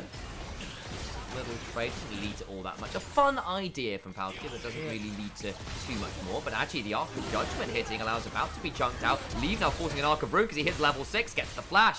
It's an extended play, but it works out. And that's why Leaf didn't immediately follow up on the play from Palkia. Guys, I got the level 6. I can get a good chunk there. Gets another W. It's not a really kill threat there, but it chunks them out enough for him to push out the wave, get control of the lane, and get himself a free recall, regain the health he just lost. Yao with his own Spellbook teleport worth noting. About also on this Varus running the TP to allow more resets. We can get 7 teleports in this game. Yep. What? Yeah, 2 of them been powered from the top lane roll quest as well. What a world we live in, folks. I thought that teleports were less powerful now. I was wrong, chat. I was wrong. I still think Karis could potentially have justified an Ignite here in mid lane, but hey, here we go. Decides against it. And I do get into Orianna as well. Something about the early lane can be pretty awful, so the ability to teleport back in and deal with some initial chunks can be quite important here and there. I'm a mid laner by trade, and I have to say there are definitely angles for combat summoners now. I do miss the era of Ignite mid lane. It made the early lane very... You had to lock in. You had to really lock in. Individual autos flying this way and that way can change an awful lot. Monkey coming in, has the dunk, stops on his EQ though. There you go, demonstration of what happens when you fly as the Jarvan into the Poppy. Like, my impression was it did, but I was like, you know what, it is displacement, and I always get a little bit nervous about Jarvan interactions. Well, yeah. So the grounding doesn't work the same way as like a dash stop. Because anything which moves you basically in a set trajectory like that will be blocked by anything which interacts with dashes. The way you activate that movement is what grounding is worried about, basically. You're not able to... Hang on, connects with the ultimate. Blind Fire comes on in with the quickness, but it will not be enough. Flash away to keep out from under the turret. Palkia needs to back away, but doesn't take an additional turret shot. Nice from Xiao Hao. Just exploded! The burst is gone! That's the jungle support coming through, and this is one of the reasons why we're seeing more Ambessa jungle. Some teams prioritize this very, very heavily, and you understand why. Ambessa, even from the jungle role with less gold than a top lane position, can just one-shot a carry. I believe it doesn't actually have all that much to work with here as the Chains of Corruption comes on down. We forced to cleanse. Got a little bit nervous with the fact that ultimate was still up and overstays perhaps a touch. Okay, great done there. He did have all summoners in his ultimate. I phrased that poorly. Basically, I saw About was coming back in with the Chains of Corruption and I don't know whether he should be there by himself. Yeah, I think what that happens is, like, you see something happen, like, I need to say something about this, you know? But okay, either way, losing the cleanse is a big one. You know, it now means that the next time, every time it feels like in these games right now, if an AD carry particularly blows a summoner, you're in big trouble. I think the meta, as we are starting to understand it on this new season, is AD carries are actually quite vulnerable. They need their summoners available. They're very powerful, but they're very vulnerable at the same time. So when you do blow a cleanse or a flash against a Malphite or the Jarvan or something like that, you do need to be very aware of that timer when that summoner is down, because teams are absolutely good enough to punish you while you're waiting for that defensive capability to come back online. Indeed. Angel chunks out that turret, gets command attack distance onto Karis. I like Angel as a player. I think he's one of those. He's obviously a world finalist from 2020 on Suning. Karis had some real peaks despite not being on a peak team in the last few years. He occasionally, though, does have one of those real brain-off series. It's one of the things which has kind of kept him from returning to the Cup again. You know, Demacia Cup had some less good moments, and actually the series in which they bombed out of playoffs in that 5-game series, I seem to remember a lot of the mistakes towards the end of it did come from Angel too, which is a shame because he is a guy which has such a high ceiling. He was even an all-pro mid laner at points despite not being on a top team, which should tell you quite a lot about him. And he's one of the reasons why I have belief in EDG to push teams when it comes to it this year. Yeah, I agree. Still, we're looking to see whether EDG can convert the early start to something a bit more cube. Opportunity of the early Renekton shove to get another plate there. That's a nice start for cube. Oh, bot lane. Just get jumped on with Palkia behind, denying easy options out, shoving to his own Cataclysm wall. His Monkey Shockwave on two. Nice denial. Karis still goes on forward. Looking to threaten that one. Gets the kill. Very nicely done. Karis, slick on the Akali. It's become bread and butter for him, really. He picks it when it's available.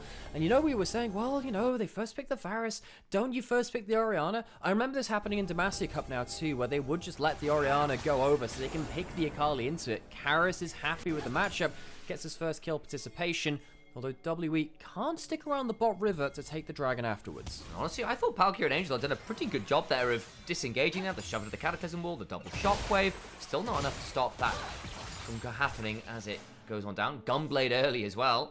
Feels very nice to get that initial upfront burst slow, and the Onivia obviously very nice. It has decided to go towards that build path. Infernal Dragon though, despite the kill, looks like it's going EDG's way. The thing about the Gunblade is that it's good in burst trades too, right? The slow so you can get that E on target means that you can absolutely go into like the Rift Maker second or whatever slow burn if you want to go towards that. But I mean, way back in the day, folks, Akali would build this come rain or shine. It is just such a good item for her with so many hybrid ratios. She doesn't actually do physical damage that much anymore, but she definitely scales off of it. Eve going for 1v2, gets exhausted here. Be able to step away with the untouchable shadow, and so be more than fine. A little bit of cultivation of spirits to power those autos, and we'll be right as rain. Karis level 11 now, so we'll have that second rank of ultimates. Harold mentioning Gunblade Mordekaiser. He does have some AD ratios too now. Although, personally, I'm waiting for Shojin Mordekaiser. Because there's been some Hexplate, which is genuinely very good. But I actually think there are some points where Shojin, just increased damage, then also just giving you the base brawl stats should be really good for that champion. Omnivamp and hybrid scaling is pretty good. Palkia, fine. The wall will be forced to heal. Quite scary, actually. Q max Jarvan with one item. Should be quite scary there. Xiaohao a little behind an XP, jumping onto... Wow. Oh, blind look maxing here as Palkia goes over the wall to no avail. Actually, he's going towards Xiaohao. I see the thought process there. They're now pretty deep. Angel roaming over. I've got Karis around, though, so this will be a 3v2 at best. And Xiaohao's kind of caught in the middle of two members there. Will be forced to break down, step away with a lacerator. I think Palkia thought there was no vision over the wall, so the dung wouldn't come through. There was a ward in there. Leave will successfully recall. So he won't be on the chopping block next. But Palkia thought he could play. He thought he could play around the vision control, but there was a ward and red buff, and then, well, Xiaohao just discovered there was a pink ward in their own jungle too. So W good vision control there means that they get a good win there. Gold's back to even. They're in a good spot actually. Coming into this mid game, the one item spike very strong from this team. Ghostblade, Gunblade, Sundered Sky. Black Cleaver done as well. Top lane, though. Hang on. Public execution. Can they full combo him? Q3 used to stop Cube. Oh dear, he's walked towards the He is people. very alone here. I'm not going to lie, folks. If you watched WWE last year, it was a lot of Cube getting dunked on his own here, but he'll pop the ultimate. There's He's the way. safe for now. You know what? Not bad in terms of the spider senses tingling about potential assaults on his life. The depth of my life has left me badly scarred. Like that old, it's like that old LPL. Unlimited potential. Oh dear. Wait, is that what? I'm trying to remember if that was what Ultra Prime's were initially called, or whether that was their academy team. Herion, Ultra Prime. Herion would be able to tell us. Actually, we're back to Star Wars references. Eventually, you list. Look, if a game goes long enough, we will somehow make our way back to the well. Yeah, precisely. And Andor's come out. It's been great content. Fantastic. Yeah. So you know, we have friends everywhere. It's true, we do. Stellan Skarsgård has been he put in a generational performance there. It is, by the way, a travesty that none of the Andor actors got nominated for Golden Globe / Yeah, there was a couple clips from podcasters from like Amy, whatever her name is, who basically went when someone brought up Andor having not watched it, she's one of the voters, that kind of thing. It's like, you know. Yeah, well, that's just some people, isn't it? It's because Star Wars has got a rep for not being serious. Well, this is the thing, right? I mean, Andor's the Star Wars show you recommend to people that don't watch Star Wars because it's just such a good show that it kind of doesn't matter. But you know that they fight. Hang on, there could be. No, okay, I was wondering if there was actually a dive angle there. They choose not to. You know that they basically had to finally say, oh, if you're voting on the Oscars, by the way, you can watch the films. Yeah. Palki's gonna punt him out. I think he's still dead. Palki's been punished quite a lot in this game so far. Has and WE, the skirmishing power we saw with all of this mobility and the follow-up potential, very, very strong. Karras gets his first kill. Gunblade off to the races. Bot side, though, at least Herald is dropped. There will be a cross. Remember, the first turret does give bonus gold now, too. They take that. Angel can ride that into the end of the turret, looks like, too. So get a little extra gold there from 2 plates coming through so far. Do they get the third? Should do its thing. Get a third plate down there. Yes, they do just about. On the other side, though, Karras finishes off the full top lane out the turret. Next dragon spawning about 15 seconds, and EDG are on the bot side of the map. Karras isn't there, doesn't have ult. I don't know how easy it would be to actually fight this dragon should they so choose. Smite onto the bomb, secures it for Monkey, but again means the smite won't necessarily be up for dragon. Did have that second charge, so actually would have that should they so choose to play. Karras keeps shoving. Shoving, able to get himself 2 plates out of the turret there. Monkey, when he's on form, is really the beating heart of WE. Even last year, it really was about Monkey. When WE were falling into the abyss with Cube having 4 games, Karras having 4 games, Taylor Vampire having 4 games too, Monkey was so often the guy that was still raising the flag. He was always, almost always relevant. Leave jumped on to, flashing away from Monkey. Heroic charge onto Monkey doesn't really lead to all that much because Palki's not had the easiest time on No. what's been a very high ban rate presence champion. May still find value yet again. The W is very strong this game. Leaves Cash in the car. He's got Fiend on the box. It's starting to get to that point where EDG's team fight comp is kind of getting there too. And Palkia is a player which we've got eyes on. This is a guy who is fairly new to the support role. His debut year was last year. Named after the Pokemon Palkia, by the way. He just couldn't name himself directly that because of, copyright reasons. And the god of creating space may find himself in a difficult area of the cosmos right now. We'll block out the Renekton slice, and we'll get out safely. Does indeed. Angel throws out a command attack dissonance. Clears out the wave largely so. Again, it's going to go towards this Roa Leandri's build. I think, to be honest, when you're looking to get burst out, that little bit of HP building makes some sense to me. Still be a decent amount of damage threat. Dragon started. WE on it. Xiaohua can always ult into the pit if he wants to go for a smite steal. They can also go for the Impact. Well, the ball's on him. Watch out for the Orianna and Ambessa combo.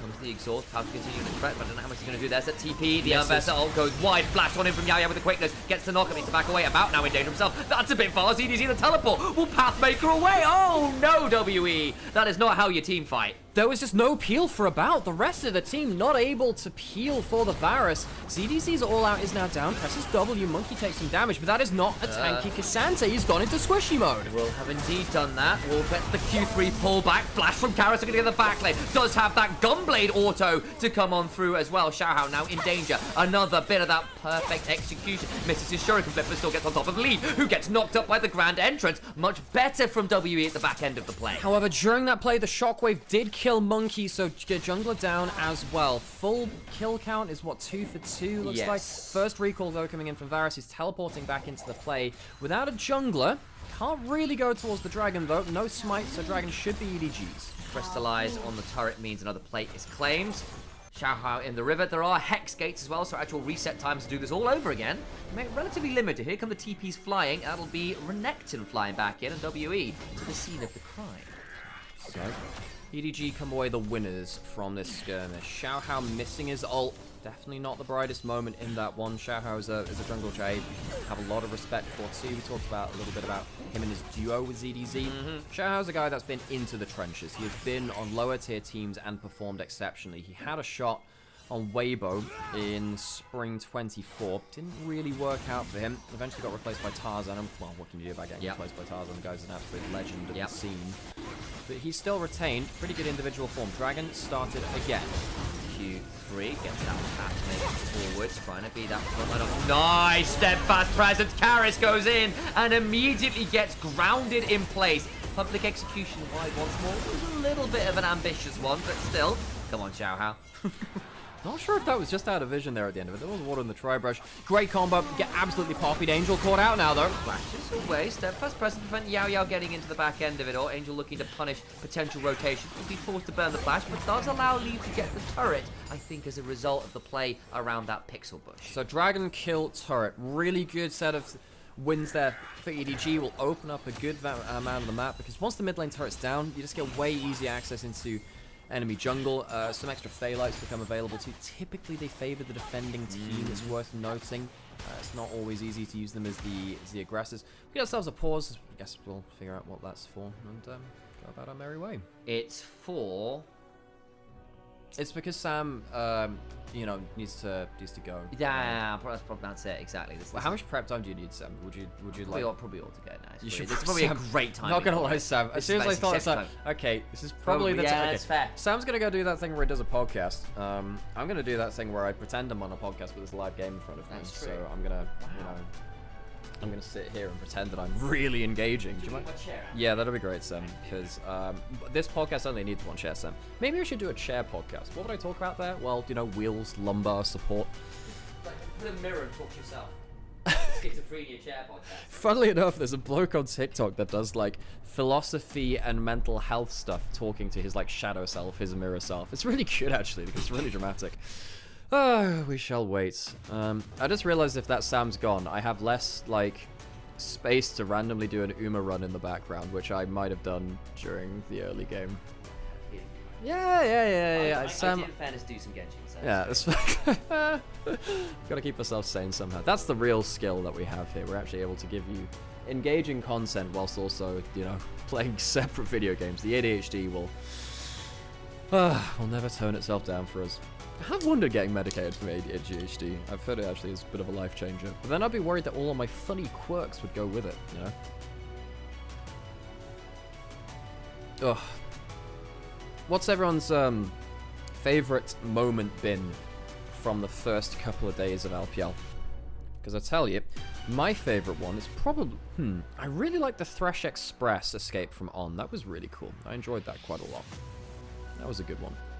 Anyone else have any favorite moments? I liked Xiaohu flashing for a Cassiopeia ult that would do nothing. That was particularly satisfying. Edward Gaming Enjoyer. Fungyue's six-pack Leona. Oh, true. Oh, man. Fungyue, like... I hope he grows as a player, because right now I'm quite worried about his level. Yeah, because my issue is I don't think top esports will be relevant if their jungle support remain as poor as they do. AP Jax deleting Sivir through Spell Shield. That is a great call out, Reese. That's a great call out. Zuka's AP Jax was kind of insane, actually. It was kind of insane.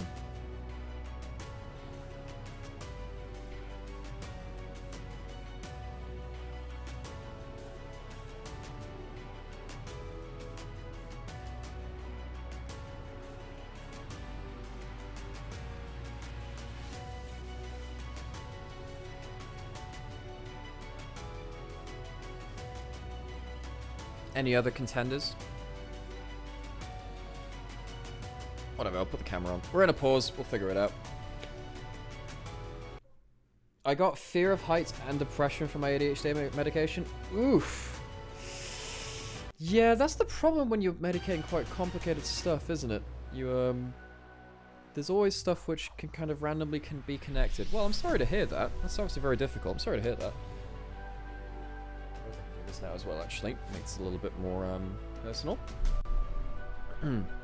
What else have we had so far? By the way, I'm starting to actually like I don't know why I didn't do this before, but I'm actually starting to take notes on games because they often blend together for me. I've started taking notes on games so I can kind of remember them easier when I'm reviewing. Just like a couple of things. No more Atakan favorite moments. Wonderful call out as well. Atakan, yeah, Atakan sort of ruined a couple of games, didn't it? Yeah. Oh, one of my favorite moments from LCK was the Willa's Insect onto Chovy, which no one's going to remember because it was a regular season loss. But there was a wonderful Shinzao E-Taxi ult. So you kind of ease to someone besides them, flash ults them back into a shockwave. It was really, really slick, actually. It's very, very cool. What else did we have? Anything else crazy? Rookie's Ari was pretty good. Enjoyed that game from him. What else happened in the Weibo IG series? Oh, Elk's 19 kill Kai'Sa was pretty legit. That was kind of insane, actually. By the way, I think there are some crazy Kai'Sa builds on the new patch. There's stuff like the Dawn and Dusk, which gives you like double on hit on the next on a Spellblade auto. That's really strong.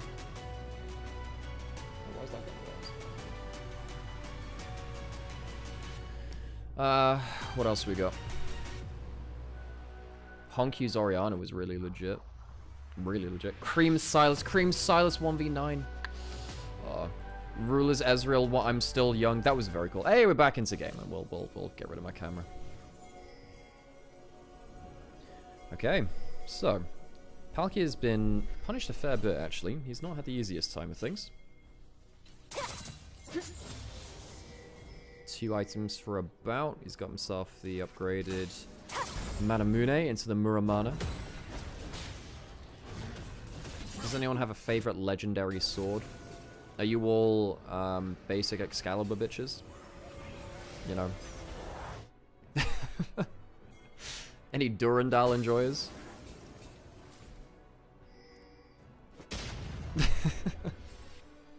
Thank you for commentating. You guys are the best. I appreciate you, Whitestar. Hey, we're gonna try and bring you as much as we can. You know, this is something that we really love we really love doing for you all, and it's very cool to have the opportunity. We'll see how long we can keep doing it for. It depends on the amount of support we get, of course, and how social media metrics go. Potential jump over the wall here. Angel does not have a flash. Karis is coming over. Shockwave does actually stop the first part of the ultimate. It won't stop the second one. Karis is trying to ult out. Now he's behind the turret. Karis is going to die for this, so it will end up being 1-for-1 after... Hang on a second. Very nearly a 2-for-1. The E landing was nasty, and Gunblade Shadow Flame does a lot of work. Does Monkey die for it too? This could end up being extended. 1-for-2. Monkey jumps onto Palkia. It's not going to help him. 1-for-2. WE go way too deep. Now, what this does mean is that there's going to be a turret fully taken in mid lane, so WE do get something else for it. Suppose that means it's an even trade. Tower equal to a kill, arguably strategically more valuable. You lose the Jarvan flash. A mixed play. A mixed play. We'll call it even. We'll call it even. Glamdring the ultimate soars. Yeah, it's Glamdring's a pretty good one. Yao Yao. Cancel out. He's cancelled out of the W. Has to pop the ult. Rakana, very mobile champion, but only gets half of it if he has an ally nearby.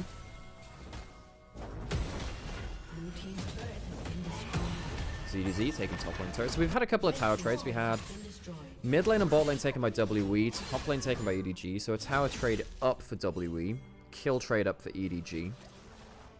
They're 2.5k ahead. Did we actually hear what were the pauses for, by the way? I was kind of yapping too much. People really underestimate how much effort goes into yapping. Especially if you're trying to keep it on vaguely on topic. That's the hard thing. Actually, yapping, directionless yapping is quite easy. Well, I mean, I suppose it is for me. You know, I'm a different kind of beast. As Northern Line may say. I don't know whether we would say. In fact, I don't think the phrasing is quite right for that. Even the stream disagrees with me. Protesting. Dragon in a minute. Will we have any big item breakpoints for that? Maybe we get 3 items for about... If lethality items tend to be a little cheaper than crit ones. That being said, I suppose the Fiend bolts are fairly cheap, so maybe that won't be the case. If I was looking towards that Cyril, I'm not sure he'll reach it in time. Palkia, hit the Akali E. Karis has not enjoyed playing against this Poppy. No surprise. Smite onto El Scutel. And Monkey... Wow, Monkey is just not allowed to play. He's just not allowed to play. Pharasol comes through. Damage onto Xiaohao. It's not enough, though. Your jungler's dead. Jungler's dead a minute before Dragon. He'll lose that one. Do they look for a bigger fight? Yeah, they do. Yeah, they do. Leave. Runs forwards. Can you get an extra slow? No. About will be able to escape. EDG, take 1 kill. I mean, there's 30 seconds till Dragon, but, I mean, you could take the Baron instead. Is there a contest available? Karis has all. I think this could be risky from EDG. Angel's trying to mark out Karis, and will do. It's a bit of damage down to him. Yao Yao. Looking for something around the side. Cube goes into the pit immediately. Wall suddenly immediately puts it out. Well, there goes the crocodile. No contest from Cube. He has to teleport in. Cube, my dude, the objective's gonna be gone. Smite it away. Cube into the play again. Shockwave whiff. That's 1 dead from the side of EDG already as Yunara goes down. So AD carry out of the equation. EDG, can they get themselves a retreat? Well, that's 2 dead for them now. That's definitely not going to help. We said it was going to be risky. It seems like we've been proven right. Karis has himself the E. It's on target. Arrow comes through. Karis doesn't follow it back. 3 out right now. Varasol hitting and it'll lock down that jungler, who dies for the attempt. 4 dead now. Monkey does not have the dunk. He won't be able to close down the 5th. EDG, it was a mistake to go to Baron. And funnily enough, didn't we just call that out? Looks like that was fairly obvious. EDG lose their AD carry. Leave died. And that's going to be 2 turrets. Hang on a second. How much else did they lose? Did they lose the inhibitor? It won't be the game. Okay, half the turret. Shockwave was still on cooldown. We'll take chunk out of mid lane turret too. Is that going to be the full one here? No, not quite. They can come into wave clear. Oh, EDG, come on. This was so obviously very risky. I also wonder whether Palkia should have hit that onto a bout, you know? The teleport back in from Cube, I was initially like, well, it's going to be gone already, but then goes crazy. Leaf gets hit by the knock-up, which he could have flashed. The shockwave doesn't help. Leave, you have to flash that, Leave. Huge mistake by Leaf. Huge mistake. No, this is the most important fight of the game, probably. And you die without using your sub. Wait, was it on cooldown? Hang on, was that on cooldown? And if it was on cooldown, why was he there? There are 2 options for it. Either it was on cooldown, and he shouldn't have positioned like that, or it was off cooldown, and he should have used it. One of the 2.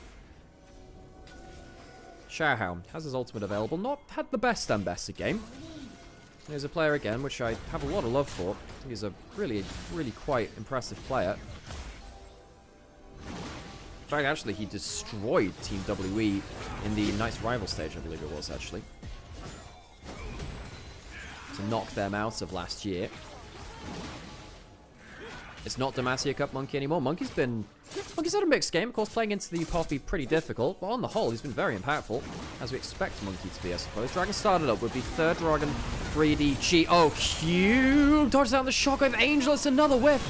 It's another whiff. And now suddenly the Shockwave threat is gone. Palkia has his ult. Can he use that to change the equation? Looks like WE just don't want to contest. I think they're afraid of the Poppy ultimate.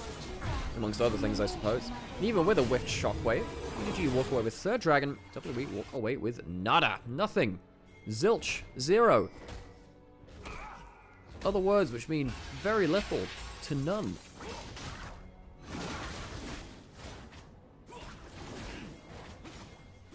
So I'll check in on those items again. It's actually ahead of gold on leave now.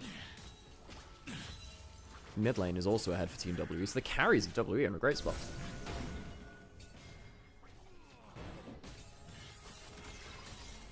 Very scary when you got 2,000 gold lead on Akali with Gunblade in this meta. Stopped off for the Seekers, going towards the full death cap instead, though, not going towards the Zhonya's completion right now.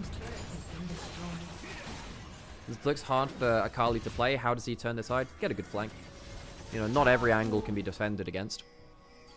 If you play front to back, yeah, it's pretty awful. Cassante presses W, you can't dash through him, basically. Same thing with a Poppy. Both of them just have really good defensive capabilities. And if you do get caught, the follow-up is, it's going to one-shot. Okay, taking heavy damage there from the Varus.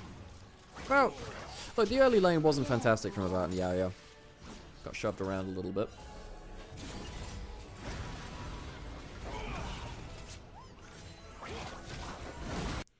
Oh, come on, stream goes black. If you want yourselves an official broadcast, you're going to have to make some noise. We don't have these kinds of pauses anymore. About fires an arrow over the wall. Poppy is dead again. Karras goes golden. Uses that Seekers he's been saving up. Angel has himself a shockwave. Karras does have his ultimate. Does miss the E. Again, this is what you get with a bootleg. Oh, Monkey. Yeah, well, that's the follow-up. Monkey is deleted. Monkey C, Monkey gone. Dead jungler. No objectives up right now, but you really don't want to be losing members like that so easily.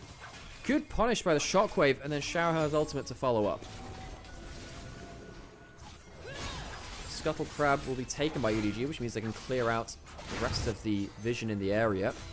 Dragon up in, Baron up in a minute. Dragon up in under 3. EDG could get themselves Hextech Soul in the next attempt.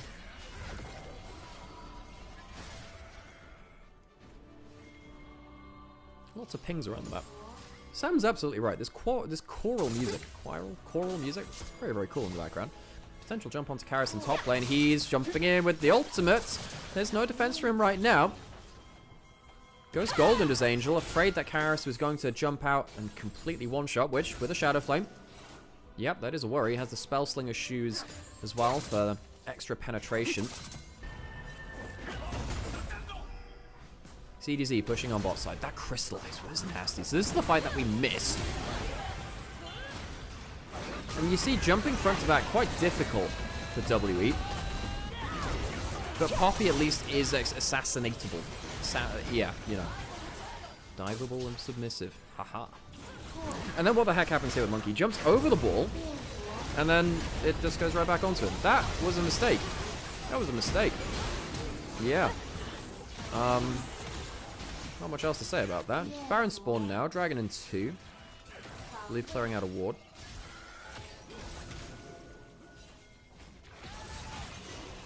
WE, if they can get Akali into the fight and onto the carries, they win.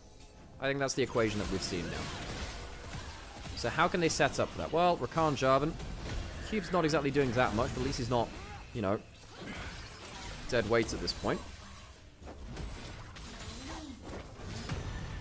Heal from EDG. Well, hang on, that's a good ult onto Monkey. If they can get rid of the engage, it changes the equation. The Renekton punted out, the jungler dead. Remember, with the objectives coming up, and him dead for 50 seconds, that will give them an angle. Now, remember what happened last time? They killed the jungler, and they still lost the fight around the Baron. They might look for a recall, and then to teleport back in with more HP to play things around. Karras is trying to clear out some wards, just put that down that sweeper. EDG, I think they've learned from the last time that they faced up against that Baron. Let's not throw to W in the fight afterwards.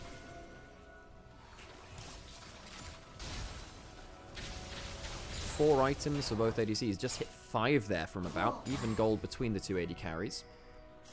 And that will be another half item picked up by Leave. Mid lane, 3 items for Angel. Almost 4 for Karras, so you did take one of those needlessly large rods and finish the Zhonya's. So you didn't finish the death cap. Built up 2 needlessly large rods. One of them is, yeah, going to be sat in inventory for a fairly long time now. Yao will watch the blue buff go down. It's no longer a team blue buff, by the way. This is something which they've removed. They gave team-wide buffs, and then they've taken them away. Dragon spawning will be soul for EDG if they get it. Yam, half HP. Remind it, whoever finds the first engage and gets some damage onto the backline probably wins. Well, actually, no, EDG don't need damage onto the backline. Cube caught out. Late game Renekts him. Not the tankiest. A lot of damage onto him. Leave great damage onto him too, though. Now that means that Akali can 100% destroy him. Monkey looking for an angle. Great damage from about onto him. That might win them the dragon. That might win them the dragon. Yeah, I don't think it's safe to fight this now. Yeah, walking over. EDG might go for a smite fight, but guys, you're not doing it with your AD carry. Stop this recall. Jumping forwards, and that's good damage onto him. About will one-shot the Yunara, but the dragon goes to WE. They miss the smite to EDG. They go for the fight. They lose the objective, and they're going to lose, what, 2-3 members? WE get a huge chunk onto the Yunara, thanks to About Zavaris, and that wins them the situation in this late-game fight. 3 dead, only Xiaohao and Angel living to tell the tale from EDG. Their objective play hasn't been good. It hasn't been very good, folks. They've been a little anti-clutch around that first Baron of the game. This Dragon too. Their late game clutch factor does not seem to be very strong. Great stuff from About, though. This is going to buy them the Baron. Dragon, Baron. They're not close to soul themselves, but they're in a position now where they can start wrangling the map.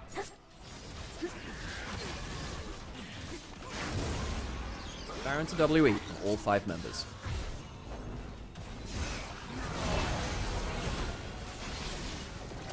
Look at this, just a full combo onto leave. And one of the problems about Yunara is that you don't build sustain. You don't build sustain. You know, a full combo from Poke Varus effectively takes the AD carry out. At this point, I think EDG should have just left it. Leave wanted to recall. About walks up to him. And look, it's not like Leave can let the team play it 4v5. If they're going to fight, they should have him there, really. Reminder that EDG did come in as pretty heavy favorites here. WE looked poor at Demacia Cup. EDG, a lot of players on here we have a lot of respect for, actually. Angel's had a poor game, really, I think. His shockwaves at various points have been wanting. I think Xiaohao's ultimates have been mixed. At least it's doing damage in the fights. Palkia caught out a lot, but mainly it's the macro. Mainly it's the decision-making. It's less on individual play, more on the team decisions. WE on the other side. Feels like strategically they've been a little better than EDG. Picking off people at the right moments, allowing Karis into the backline. Karis had a very good game. And About, despite a weaker early game, now really making his presence felt. Good chunk onto Leave in that last fight, as we were saying, winning them the situation. More poke onto Angel there was quite potent too. Varus ultimate. Well, just speaking well about. And that was less good. This is that one, but whatever. It's a bit of a free play. It's the end of the Baron buff. No, it wasn't. We got middle left of it. I don't know if I told this because there was a timer on the other side of the screen going down. That's why. Not a timer, kill feed thing. Them changing the overlay has really messed with some of my instincts for watching this stuff. Okay, quick reload of the stream. That happens. So we jump forwards very briefly here. There you go. Oh my god. Arrow onto leave again. Look at that work from About. It's genuinely very impactful. Palkia caught out again. All coming through from Cube. Monkey jumping forwards. And because, well, the Yunara's gone back, there's no damage. They just chunked out the Yunara, so they're not there for the fight. If you're going to recall your AD carry, you have to make sure you're safe. Yunara now comes in, but he's melee range of a Renekton. Melee range of the Renekton.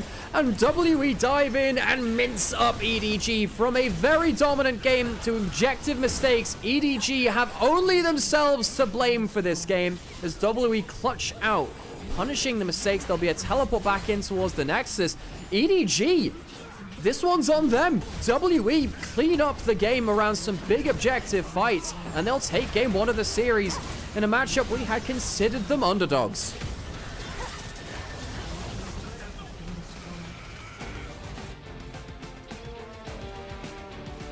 Oh, EDG, these late game plays are just not working for them. The late game objectives are poor, frankly, folks, they're poor. A lot more to be expected from EDG. You know, last year it did feel like they were a little anti-clutch as well. At points, the big objectives were some of their biggest downfalls.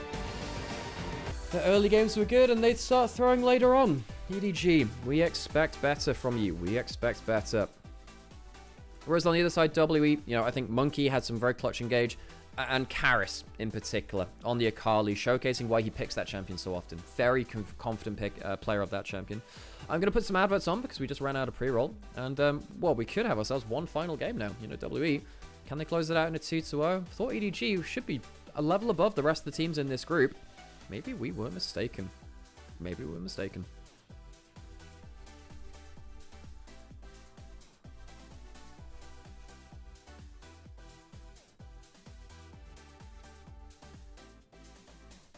Ugh.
Oh my god, is that 190 stream streak? Hey, good job, Angie.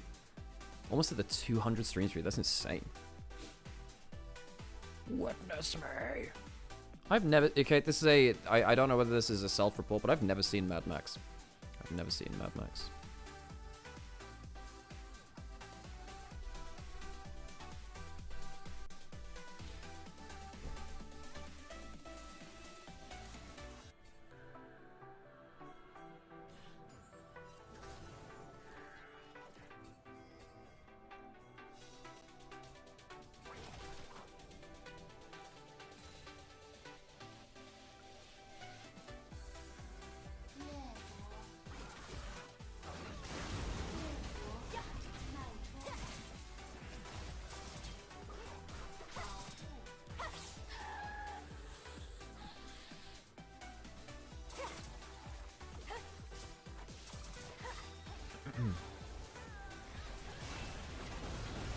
The older movies are super fun too. One of them has Tina Turner. Tina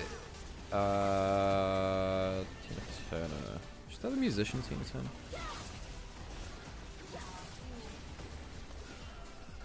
Cool, I didn't realize that.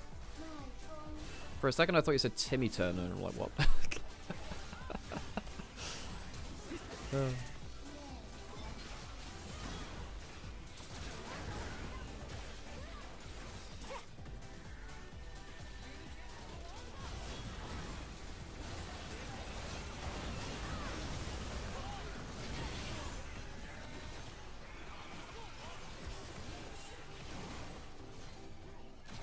Please look messages. I can do. Oh, cat. Cat. Meow meow. Haven't watched Furiosa yet too. I heard Furiosa was excellent. I heard it was very good actually. Car, meow, car, meow.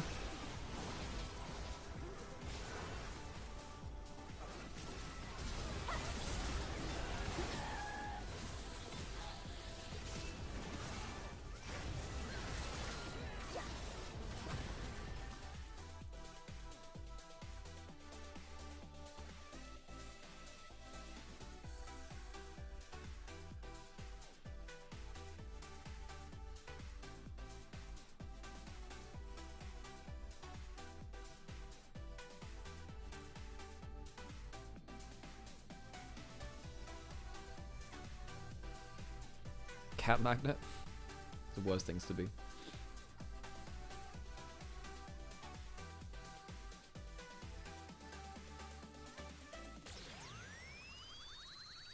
about player of the game, those chunks onto Nymaera were really, really, really important. I personally would have given it to Karis, I think. But no, you know what? That's fair. That's actually fair.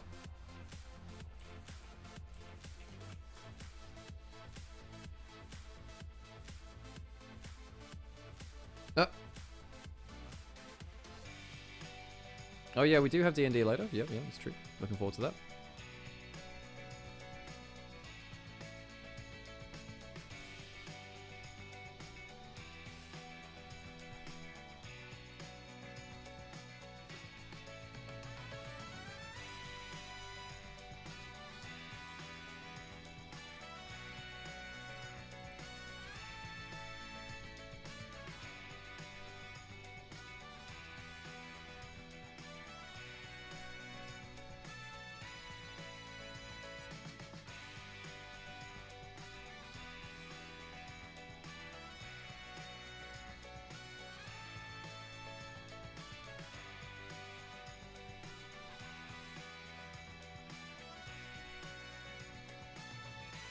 Give vibes for a bad day? Let me think. About is only my second favorite Varus player today. You are my favorite. Your piercing arrow hits my heart. Your wait, what's the ultimate called? No, Chains of Corruption sounds really quite sus actually, but sure, why not? That's on target too.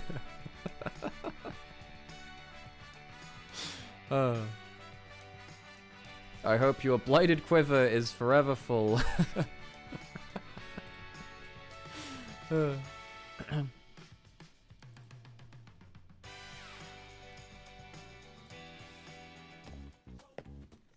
把生活玩出新意，自由自在，灵感随行。用个性的方式画世界，让眼界突破边界。 I miss you more than Varusol. Wow, the most missed skill shot in the game, you mean? 让每一刻精彩不再等待。上京东搜京东电竞直播零千元耳机和游戏手办。京东。峡谷操作要秀，精一触风拉满，穿李宁日进斗金系列，祝你峡谷稳赢。马宁王道飞起。速速扫描二维码解锁同款，把福气满满穿上身吧。 投降的时候你会点否？对，做梦很强，但是不知道强在哪。明年也转上的。AD 的那第7件装备不太可能实现。It's not even just the full build, fitting another component, a pickaxe or whatever, that you didn't have room for otherwise in a build. I think that's where a lot of the power of the item slot actually is. 有点太鸡肋的点就是我的眼是不会放在这么浅的位置的。 They're actually made to allow split pushers to ward for themselves. There are other ones that were put down for different purposes, which were basically to help teach newer players some better warding patterns. EDG 本来就是非常多的博弈的，对我们来说，这个改动是对我们来说削弱我们了。对某一个人的伤害会非常大，就导致你不想玩这把游戏了。The primary goal here of speeding up at the beginning of the game was simply that people have lost hours of their lives sitting at their outer turret waiting for the game to Yeah, start. Hydred, I actually am drinking in the background. I have 2 forms of drink in front of me.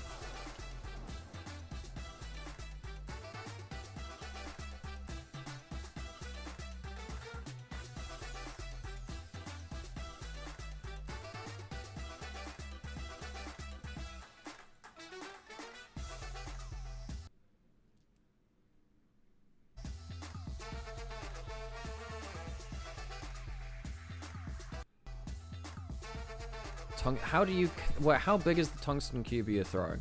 Because I find that very unbelievable if it was like a significantly large tungsten cube. Those things are very, very, very heavy. Positive check. Okay, fine, posture check.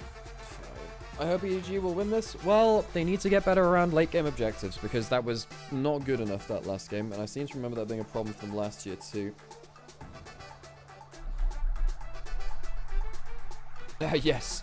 Wasn't it Ludwig who basically gave his chat free reign to design his room, and they bought him like a they bought him a tungsten cube.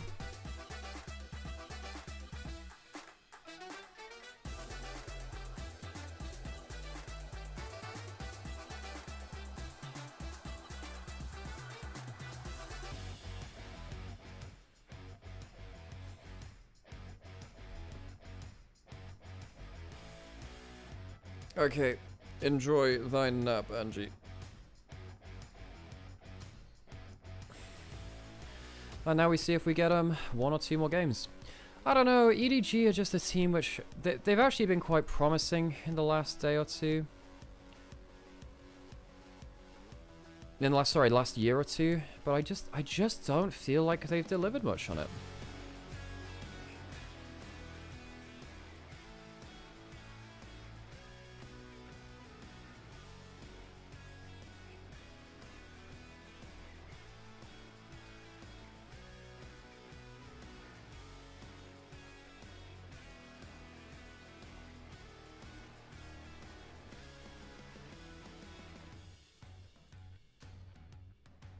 What does everyone make of the changes to, so the Star Wars bosses have changed. Kathleen Kennedy's moved on, and, what's his name? Dave Filoni and one of the others has moved up to kind of like co-run LucasArts, or Lucasfilm.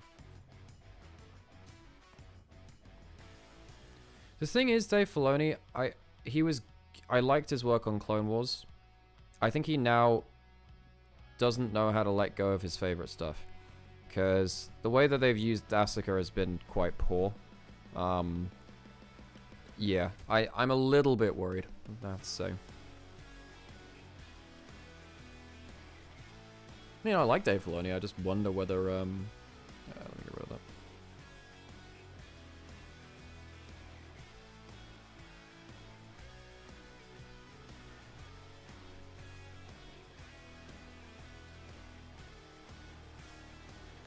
Just give me 1 Clone Wars season. Hey, the last 4 episodes of season 7 were well, I hear they're absolutely nuts. I've actually been grinding. Well, I was grinding my way through it, and then I stopped.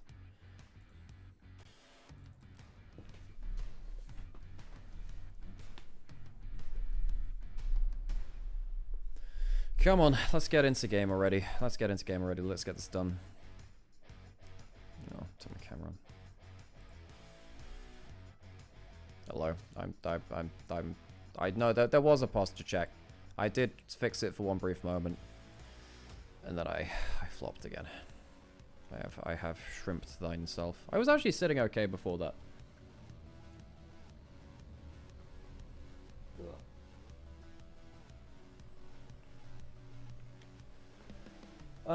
Anything in terms of draft? Well, I don't think the draft was the problem from EDG. I think it was the play.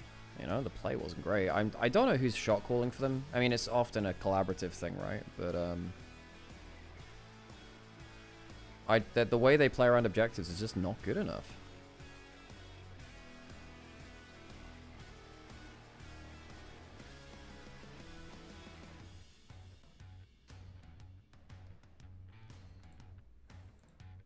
Compliment for Harold. Your choice of potatoes was inspired. Yeah, your choice of potatoes was very inspired. Also, I saw a post about Parmigiano, and I immediately thought of you because I feel like you command that sort of cheese respect. Apparently, it's very protein heavy. It's one of the most protein dense foods you can get. Cheese. Yeah. Also, I hope you're doing better, by the way, Harold. I know you were having a bit of a rough time not too long ago, and I was getting quite worried for you, actually, so I hope you are doing better. I'm looking forward to D&D later. It's a great diet food. Yes, so I've heard, because it's like really protein-rich parmesan. Okay, we're on to stage. Should be into draft. What's out of the pool right now? Well, no Akali Oriana, which leaves stuff like Talia Rise. I suppose Azir as well. Both of these players are actually Azir players, which is not always the case in LPL. What else? Nymaera Varus. So we have stuff like, I guess, Misfortune, Ezreal, Aphelios. Those 3. We still have Malphite. Shinzao. Malphite Shinzao for jungle. Wukong as well.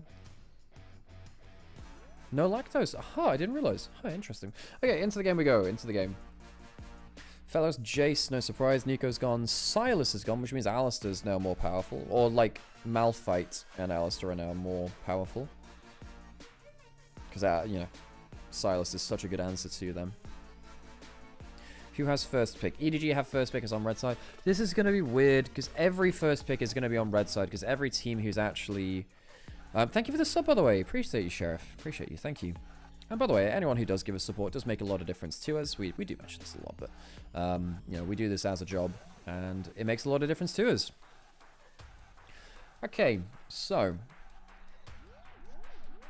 First pick. I would imagine it's something like, well, Shinzao wouldn't be bad, I suppose, or, well, Wukong's gone. Shinzao's not bad. You can also go towards, well, Aphelios is gone. Malphite's not bad either as well. If you ban the Silas, you're probably looking for a Malphite anyway. Problem is now, what happens if you see Ari Corki as carries? Then you can't get as much value out of the Malphite. Azir I don't love into Malphite because you have to stop to auto-attack so much, and your range isn't high enough. Look, Karis is still a pretty good Azir player. I think Azir is one of the more risky players to this. It's not much this one to show some love. No, it does make a difference, Sheriff. It does make a difference, and we appreciate you. And you found me last year? Well, I'm glad you did, and welcome into the community. Appreciate you. So, what do you pair up with this? You can go Mundo into the Malphite. That's often been a bigger pick for... There you go. The Mundo into the Malphite typically tends to be a good matchup because Mundo just runs at you. Malphite has to ult defensively. Can't really win the straight-up fight against it. The stream will reload very quickly because it looks like it's gone dead. Actually, on both the feeds right now. I hope that's okay. Because I've got one on one side, got one on the other. It's coming back now. The feed has not been excellent, folks. It's not been excellent. Potential of the Gnar coming in. Gnar's, well, with Renekton gone, it's a better blind pick. Thank you, Katari. Appreciate you. Gnar's pretty good into Mundo. Malphite can win the fight. I think eventually it just doesn't happen that way, Harold. I'm sure that Malphite can. I just think that Malphite in practice can't farm as well as Mundo. Often falls behind in gold. And then Mundo just runs at you. Tilly locked in. Tilly is fine into the Azir. Pretty good into Mundo. You can kind of wall off both of this top jungle. I start taking... Wait, Conqueror on Malphite? I thought it was Press the Attack was the one that you saw more often. I thought it was Press the Attack. Also, Conqueror's just not good enough onto everyone else on the team is the problem. But yeah, if there's a way for Malphite to actually play better against Mundo, then that would be very valuable, of course. Yorick into the Gnar, pretty powerful. If you ever misuse your jump, you die. I don't think Gnar's that bad into Yorick, though. Cube is comfortable on the Yorick. That's why he's picking. He's comfortable on it. Yeah, Uzi, I agree. Typically, Electrocute has been seen in pro play for uncertain, and you know, it's still a 3-hit burst rune, which you want to do with Press the Attack or something like that at 2, where you basically auto-attack reset. Second round, Kai'Sa Alistair banned away from what is looking to be a bit of a dive combo from EDG.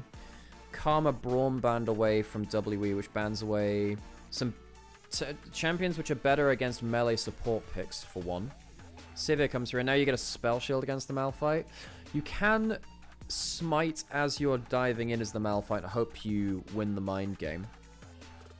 It's a bring your daughter to work day combo as well, as Azir and his descendant Sivir hit the rift.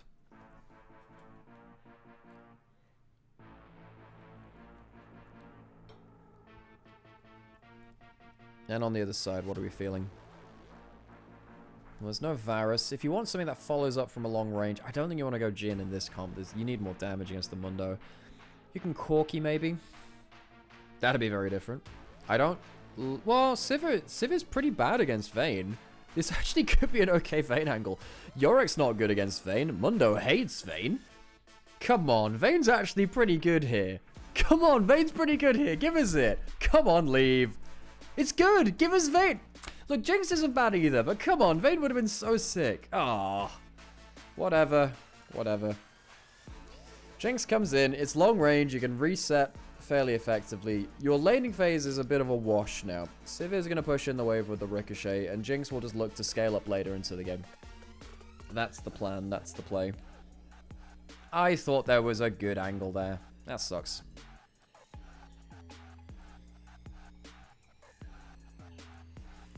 Last pick for Yao Yao. Lulu.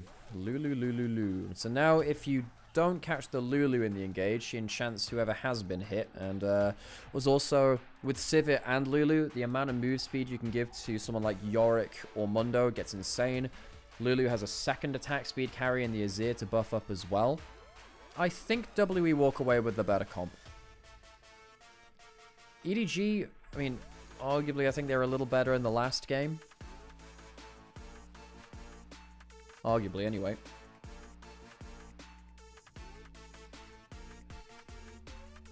This time I think WE will walk away with better comp, honestly.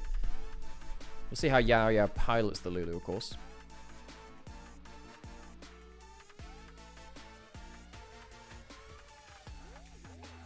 Could be our last game of the day.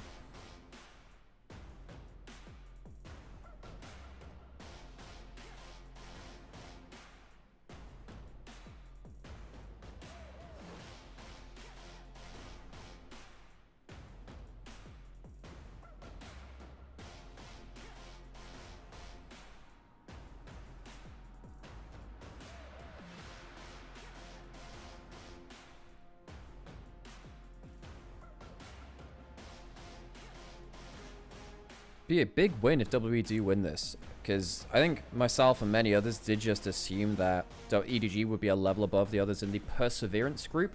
So for those of you that have not caught up with the LPL format, we have 3 groups now, basically an S tier, A tier, and B tier. This is our kind of like our middle group, the A tier. EDG were assumed to be a little better. We'll list those gyros.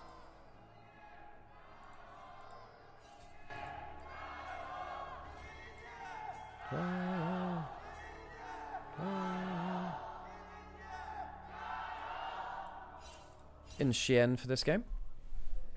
With the B-Tech group. And once again, Huya gives us a little pause. Anything interesting in the runes? Double lethal tempo for the carries. Of WE, electrocute for... Hang on. Ghost popped on both. Both AD carries pop and Ghost. They're just not even auto-attacking each other. The thing is, if Sivir can get a auto-attack reset at level 1, then you can actually really threaten at the level 2, level 3 with a Lulu poke as well. You actually can. That was so funny. But Leave's reactions were good. Leave immediately presses the Ghost and runs backwards. The thing about Sivir as well is that if you do auto-attack someone, you get like an amount of move speed onto them. Oh, I think level 2 is going to be won by EDG here, actually. Yaya did put the Glitter Lance across the front, a couple of minions. Surprised that about Yaya couldn't get more damage onto those minions and win the race to level 2 is very typically Sivir does. The reaction check there was so funny. Level 2 hit now. They managed to kill the minions. Boomerang Blade. Oh, was that level 2 for Yaya or was that for... Huh. No, he started with the Ricochet, so we must have had level 2 from the minion before that. Funnily enough, Monkey, not the first Mundo jungle player to exist on WE. Hang, the jungler beforehand, was pretty much the only Mundo jungle player in LPL for a while. So EDG's bot lane really getting a leg up on About and Yao Yao. I'd imagine both these teams have played that bot lane matchup a lot to understand that that's a break point. Level 1, if Sivir can ghost at you and get an auto-attack reset, that's probably a big turning point in the lane. So if you deny the auto-attack reset, then probably the all-in late is a little harder. Monkey walking bot side. I don't really think there's much for you to do here. And once again, it's a double summoner procs, and that's it. Monkey walks forwards, throws a briefcase, and that's it. It's not every day that you see someone just walk at the other person, press a summoner, and the other person immediately does the same in the opposite direction. Garrison Angel trading hard in the mid lane. What's happening top lane? Oh, nothing interesting. Malphite going topside, likely to recall soon. What you tend to do is recall in the enemy jungle, and as you're recalling at the end of it, you drop a ward over the wall. Means you have information for the second cleared jungle. Mundo will do the same on bot side most likely, but he's actually walked... No, he put a ward a little bit shallower. Put one in Tribrush, but he's not exactly tracking the enemy jungle path. So what happens now in this jungle matchup is... once you get to kind of first reset and first item, mid-game, Mundo really has a lot more damage. Hang on, the Chompers land. That's a big mistake, Yao Yao. One more auto will do it. Leave gets himself the reset. Big mistake by Yayo. Lulu is not an easy champion to lane with in terms of your vulnerability. Playing a melee support compared to playing a enchanter, very, very different. Yayo goes down for the first death of the game. Big mistake. Palkia got the kill. Yeah, he did, but it means you get full wave control. It means that you get preferential reset. Yaya uses his flash. About walking a Palkia here, actually. Do they get to hold the wave here? I think they can. So, despite that being a good kill onto them, they cancel the recall, because it's a bit of a disrespectful back from leave. And suddenly a lot of the advantage, which was gained from EDG, is now lost. Because the wave is frozen. Their reset is late. About resets at exactly the same time. The wave is now frozen on the same side of the lane for about. So that ends up being, weirdly, just not that big for EDG. No preferential reset. No wave control. Kill goes to Palkia, not to leave, so he doesn't get himself a huge... Well, he does get a BF sword in the first back. That is big. The BF sword first back to the Caulfields does favor leave. It absolutely does. It used to be way back in the day, Season 3, Season 4, that you always had to try and stick around for BF sword. That's why Sheen builders were really big at that time. Because what you would do is, if you had to build a Sheen, you would force a heavy trade when you had gold for Sheen, but they didn't have the BF sword, and you'd win out on the early reset. Monkey's running at them. Hang on a second. Is he going to get caught on the trap side? Oh, come on, WE. That is just lazy. Another trap sland. A reset comes through. The BF sword from Leave means that his auto attacks are really slapping. Another slow landing. Glitter Lance landing in turn. Palkia can get another stun. He gets the knock-up instead. Oh my god, this bot lane is doing some work. Leave, one of the AD carries we've got our eyes on here in LPL in 2026. Doesn't get a single kill. Palkia gets all 3 kills. Why is the Rel walking around with like a stack of cash in his back pocket? Buddy, you're the support. Give the money to your carry. I swear to God. Level 6 hitting topside from both sides. Rel is now the ADC, so now Rel can build a BF sword on the next back. By the way, if you get this fed as a support, there is an argument to say you change your build path. Xiaohua's level 6. Well, he has a spell shield. He uses it. It doesn't save him. And About doesn't flash afterwards. That's a free kill onto the AD carry. This bot lane has just been disastrous for WE. Just disastrous. EDZ will escape for now. Turret shot hits him. Just about lives. Less than 100 HP. ZDZ survives the aggressive attempt on the top side from WE. Okay, so the first kill, I somewhat understand that. Now, did both of these kills really have to go to Palkia? Jumps backwards, denies the Mundo passive. Traps go afterwards. He stops for a Q, which means... And he doesn't flash, so he ends up going down there too. What happens here? I think he would have died.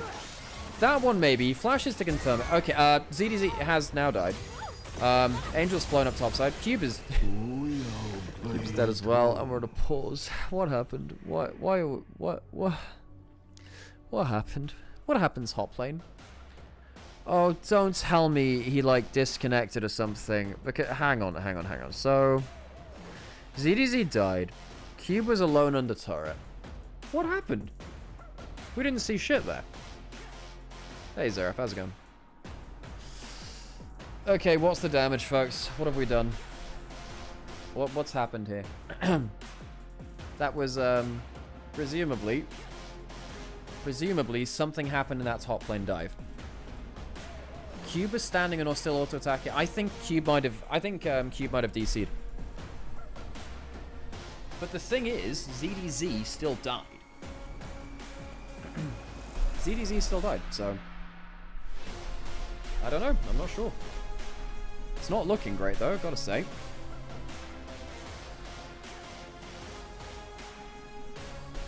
And a reminder, folks, we're actually streaming on TikTok now as well as all the other things. So if you, and by the way, it does make an awful lot of difference if you just stop in and drop a like or review onto any of these. Really makes a lot of sense. But it makes a lot of difference to us because we're kind of starting to try and make our way through the social algorithm, right?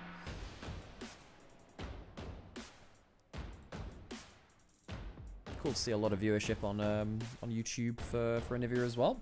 Of course, the thing is, obviously, with every year, there are new people that come up in terms of co-streaming and whatever, and we had a really big year in 24. We really struggled to match that in 25 because everyone went over to watch LPL English, really. Yeah, but teaming up with Onivia has very much helped our numbers. If we want to make a career out of this, it really has to kind of go viral, and it's really hard to make it through the algorithm. And with no official LPL broadcast, streams like ours, you know, I hope they make a difference. I think they do, from what chat tells me. I don't like to presume, you know. Keep yourself humble and all that.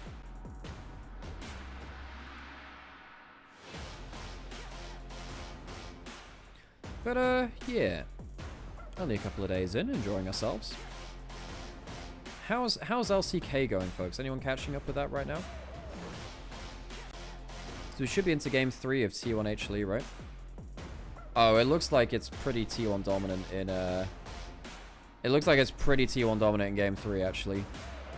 Wow, okay. I'm really gonna have to catch up with this. Wow. Nice. Okay, I just watched a clip on the old Twitter. Thank you so much for the resub, Time Lord. Appreciate you. Or the sub. I don't know whether that's just one of those, because when it shows up like that with the announcements, sometimes it's like someone's gifted a sub and you're just basically reconfirming it, which is cool. Oh, it's over? Oh, right. I didn't realize. Because that was like 9 minutes ago I saw that clip, I suppose. The extra results haven't come through yet.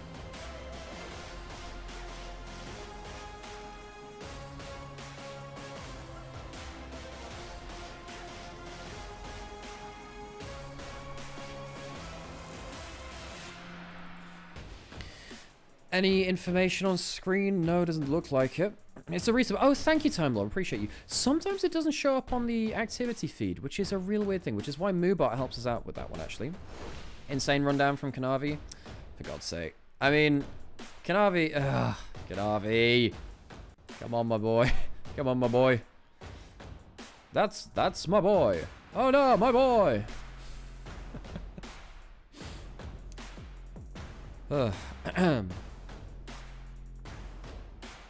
I should reset up Uma Musume so I can do runs during the break like this. By 20 minutes, T1 were basically just like a lion playing with their food. Okay, well, I'm definitely going to have to catch up with that one later. By the way, folks, I think what I might start doing, you'll remember that I did a lot of VOD reviews in the past. What I might start doing is, what I might do is I might start doing VOD reviews on Patreon or something similar to that. So like I still do VOD reviews for people to watch, but there's behind like a paywall because, I mean, you know, I see value in doing them. They can be quite energy intensive to do, but I'm trying to think about doing different things, you know, trying to make actually a bit more of a career out of it, you know? So what happened here? So this is what happened here. He got hit by the Morning Mist, and then those things hit him. Then what happened here? Did he just get hit by another one? What happened? And he just queued him. He just... What did we pause for? What did we pause for? He just... I mean, the guy just got hit by a skill shot, got bonked with a shovel. I mean, that's just Yorick Gaming. What are we pausing for? Thank you for the gift sub, by the way, to Omar. Appreciate you. Appreciate you, Zareth.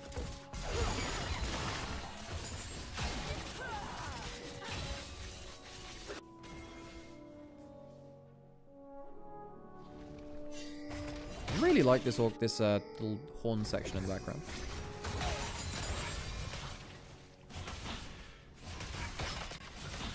Oh, you sorted the cards with an eBay sale? Nice, cool. Right, on to the grubs. Monkey takes 1. And you can test. Second one down. Smite was used. They do get 2 out of them. Did they get the third? Xiaohao could walk over to contest. He doesn't have Smite himself, though.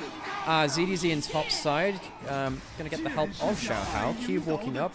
Does not have himself that much to work with because that flash was used before. The healing's not bad, but he doesn't have a flash to escape. Xiaohao, successful ult usage. Gets himself a kill on top side, and EDG are very far ahead now. 9 minutes in, almost 3,000 gold. WE, it's been a bit of a laning phase collapse from them, and besides that solo kill from Cube earlier. And even then, that cost him a flash, which he couldn't use to escape this one now. Of course, if EDG win this, we go to a third game. I tell you what, though, folks, I am missing Blind Pick Game 3. I feel like Fearless Game 3... I know that technically Fearless is meant to be at its peak in later games of the series. I talked about this on a couple of podcasts now at this point. I'm starting to not like last games of it. No, I know. I'm continuing to not like last games of a series. And in Demacia Cup, Blind Pick Game 3 was actually very enjoyable to watch. I enjoyed the mirror matchups of Orianna, you know, Jace jungle versus Jace jungle. It allows us to see the permaban champions and see why they are permaban, for one. And it means that actually you get like a high power Game 3 or Game 5. I don't think Game 3 needs blind, but I think it does. I don't know. I just get to Game 3 of a series and I'm like, well, I want to see the more powerful stuff. I don't want to see low-powered last games of a series. You know, if you're on even footing, I want to see what both teams think is the best thing that they can put out in a draft. Monkey will find out that red buff ward, so you'll be able to find out that control ward. Personally, I just think that blind pick is... Look, if you're going to go for entertainment factor for Fearless Draft, why not just go the full way, you know? Ults up towards the top side. Cube used himself that flash to get the solo kill. And he's not had a flash now to survive 2 successive ganks. He's surviving fairly long time. He still goes down. That 1 kill doesn't feel worse now, does it? ZDZ walks up. He gets a plate. You know, Angel loses some time in mid lane and a plate to Monkey, actually, who ends up claiming that one. But poor Cube... Flash for that 1 kill. He did trade it with ZDZ, but now he's not had any defensive ability to keep himself alive against the ganks from Xiaohao and then Angel.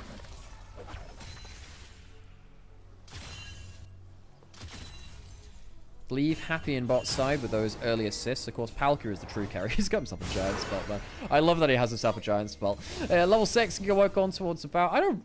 Well, Leave's not walking ever, really. He's trying to animation cancel to bait out the spell shieldu. And he does. Well, no, he didn't quite. But he did end up winning the line game anyway.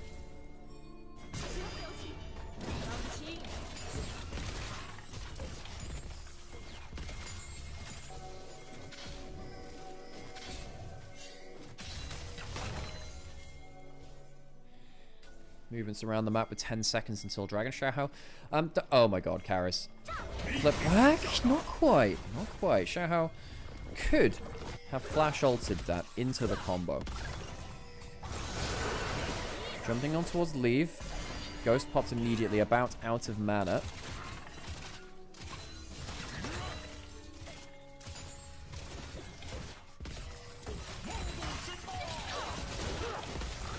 Monkey.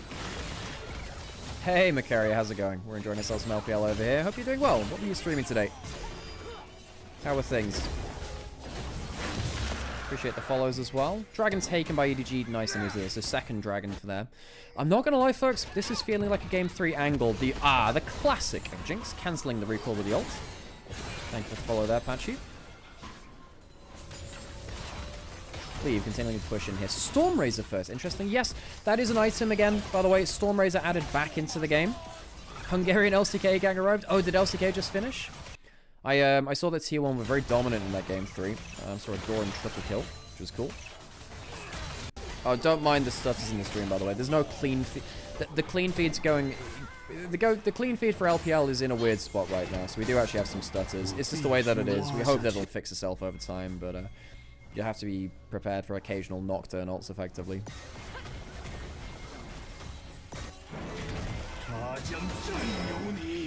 Q, trying to trap in ZDZ in the cage.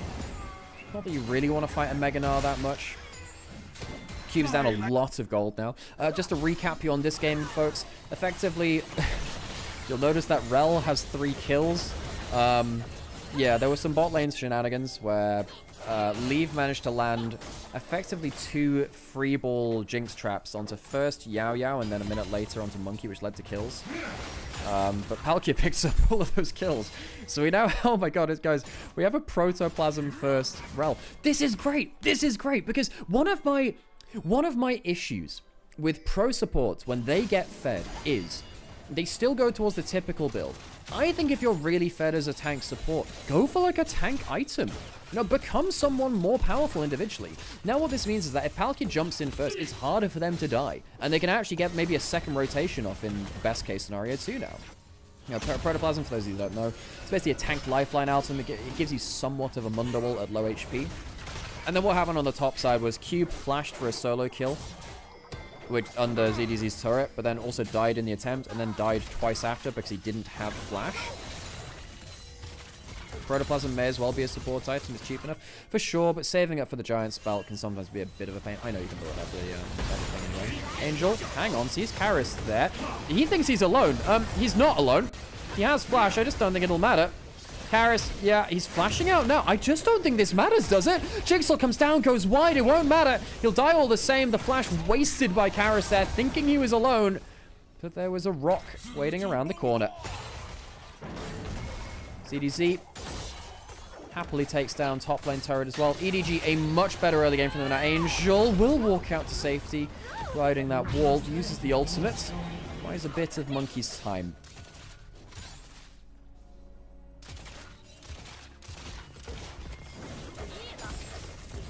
Leave and About trading off in the mid lane. For those of you who don't know About was on Gen.G Global Academy last year, so he's come from the LCK CL in the Gen.G system. And he got a player of the game last game for a Varus game, which was very impactful. It was a very good game for EDG up until the big objectives happened. The potential shove, well, there's no shove back here. Good flick back, flashes away. Can Monkey just full on die? Well, he's certainly going to try. Flashes forwards for the heart steal, and he has a lot of healing. Teleport coming through from Not. I think Monkey just walks it out. Xiaohe coming down. Ult in 5 seconds. Who does he go on to? ZDZ might end up taking him down. And indeed he will. They split, divide, and conquer. Karis slides away and fight. Please give him another kill. Please give Palkia another kill. It would be so funny. He's walking away. He's had enough. Bloodthirsty enough. First assist of the game for the Rala. Xiaohe picks up the kill. Oh my god. Does it count as PvE as if you fight Malphite? Isn't it PVR? Player versus rock. Player versus rock gaming. You know, the things I do for comedy. Cube punting away at that turret. Jinx ult was being used technically for wave clear there. It does go wide. It's 2 in a row now, which he's missed. Xiaohe didn't use his ult, by the way. Cube has flash. Turret's down. He's dead, I think. Yeah. Cube sticks around too long. This is something we know about Cube. He will often overstay in a lane and die. Loving you on Summoning Insight? Well, thank you. It's been, you know, I vaguely grew up with Summoning Insight now, you know. I guess I was a little old for that, but, you know, it was something which inspired me in my esports journey with Monty and Thorin Wright, being able to actually be on the show. I mean, I was on there as a guest, to actually be the actual co-host, but that was a very special experience. I hope that people are enjoying it. Hoping that it's good content for you all. And now next week, we'll actually have, you know, games to talk about, you know. Good stuff. Herald started up. EDG are getting everything here. They're getting everything. They haven't lost a tower yet. They've taken two dragons, taken grubs, taken heralds, a bunch of kills.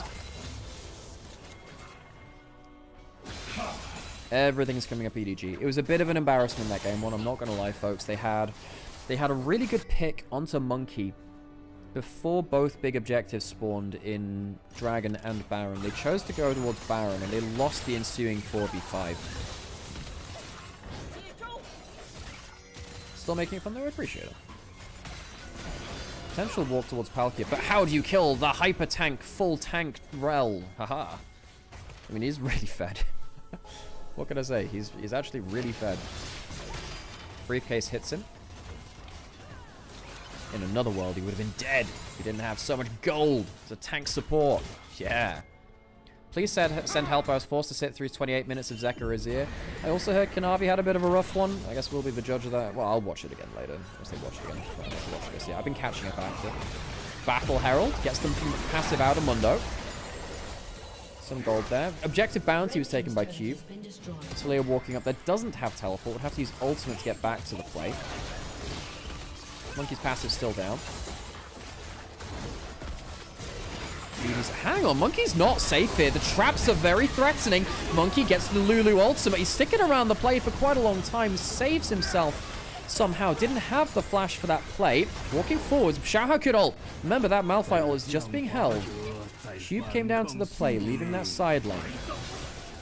Talia in with the wall now. Dragon is available. Would be third dragon for EDG. Very threatening, that. 2 dragons is a promise, 3 is a threat. 4 is the actual win condition. Karis looking for a sweep potentially. Positioning aggressively. Xiaohe walking up. Walking ward. Cheese wheel traded for Cleaver. Angel flying in. Going straight into melee range of Monkey and ZD and Cube. Angel, my dude, that's not really where you want to be. He lives for now, but not for long. The Ricochet takes him down. Oh, that you want better than that. Carry sweeps over. He's getting ulted immediately. Flip back by the full carry Rel, who's probably not long for this world either. The big objectives are working out better for Team WE. They can't quite get the damage down. Meganar charged up, jumping in, looking for the Meganar, gets the kill onto the enemy jungler. Dragon goes over to the side of WE. EDG, can they get enough out of this Jinx? I'm not sure they can. Cube walks forward for the extra slow, the Morning Mist and the Maiden trying to get the bits of damage, can't quite finish it off. EDG once again not making it work around the big objectives. These objectives are the death of them. What a disaster game. EDG, I don't trust them around Dragon and Baron. I don't trust them. Look, walking into that fight, they had so many objectives, so many advantages, right? They definitely had advantages walking in. Now, Angel then goes melee range into a Mundo and a Yorick? My dude, that's just not the angle. Hop off early or choose a different one. We need better from him.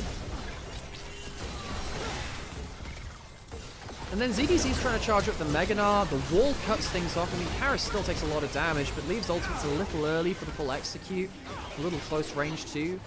ZDZ tries for the full crazy Meganar. About ends up... Well, he does get stunned into there. The zap finishes him off, which ends up... Well, if the zap didn't kill him, that was disaster. It already was sort of disaster. Oh, Angel. Look, Angel is a player who actually has had some very high highs in the last few years. He has. But at the same time, some of his lows have been disaster for EDG. I think back to some of the games. They had a 5-game series versus JDG where they were reverse swept out of playoffs. They almost knocked out JDG as a Nirvana to hang on, spell shield's down. Oh, they're going forwards, about jumping backwards using both summoners, and now he's left into things. Good shove back onto Yao Yao. Palkia going in for the Magnet Storm. I'm not sure they have the damage right now, and indeed they don't. Karis flying forwards. That is a dead AD carry, and Angel, I don't think he's got enough. Meganar is up and available again. Flashing forward, and he's polymorphed. He's polymorphed. Still gets about the AD carry. Taking his trade. ZDZ saving the fight. Even though Lulu did their damn best to keep their AD carry alive. Once again, WE getting the better of things. EDG losing leave. He had flash up, I believe, for that fight. Couldn't get away from the shuffle. He goes down. Clean feed dying very briefly. It'll be back. Nocturnal. Panic. Angel. Getting better damage that time, I suppose, but... damage is sort of done. EDG missed out on that dragon. This was the summoners used by About. Xiaohao then realized, well, if you're stuck in front of everyone, things are less good. And while the engagement Palkia looks okay, no damage is in range. Difficult angle to flash that from the Jinx, actually.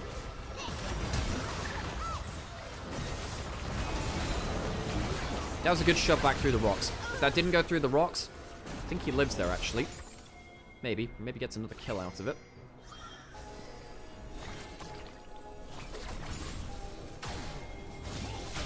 Dragon up in 2 minutes, Baron up now. Next big fight could lead to that. Going down.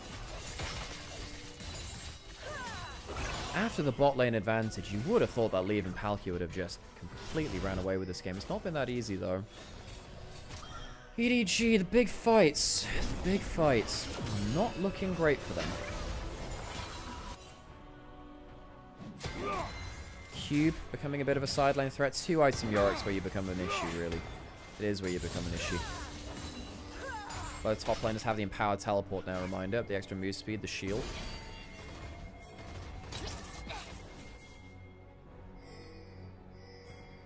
Leave on his way to the Lord Dominus regards. He does have the Storm Razor. Storm Razor matters. It does matter versus the Mundo because the slow can be enough self-peel in some cases with your W to give real threat.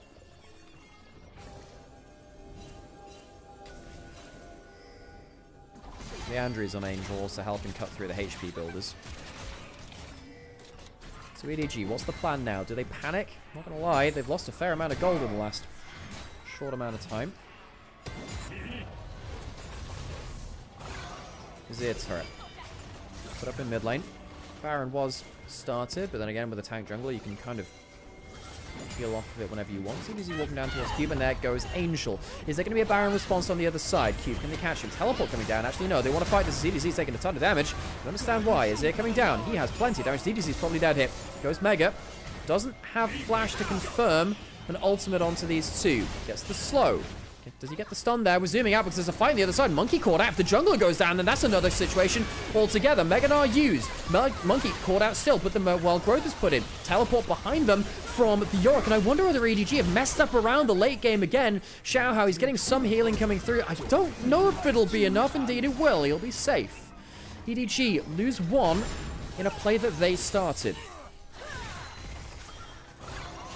Xiaohao does have ult. He doesn't have the HP to use it now. He needs to heal off of Krugs. Why he's going up there and leaving the scene of the crime. Gold lead is now gone. Dragon available. I don't think EDG can fight it. EDG, what has happened? The late game is just not good enough from them. WE is so much more clutch. Cube and Karis responding well to the Talia ult shown in bot side.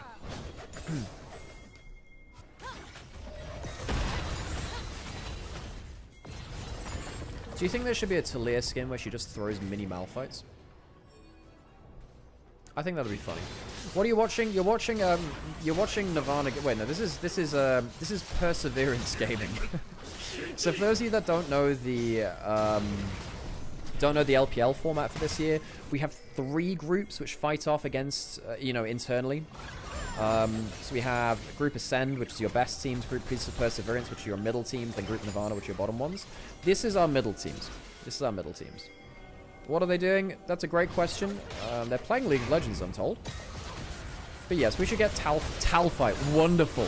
Just throws mini Malphites. Passive out a Monkey. He's at 3 items. Heartsteel giving him some extra damage from that HP. Appreciate the follows, by the way, again. This is effectively, my job.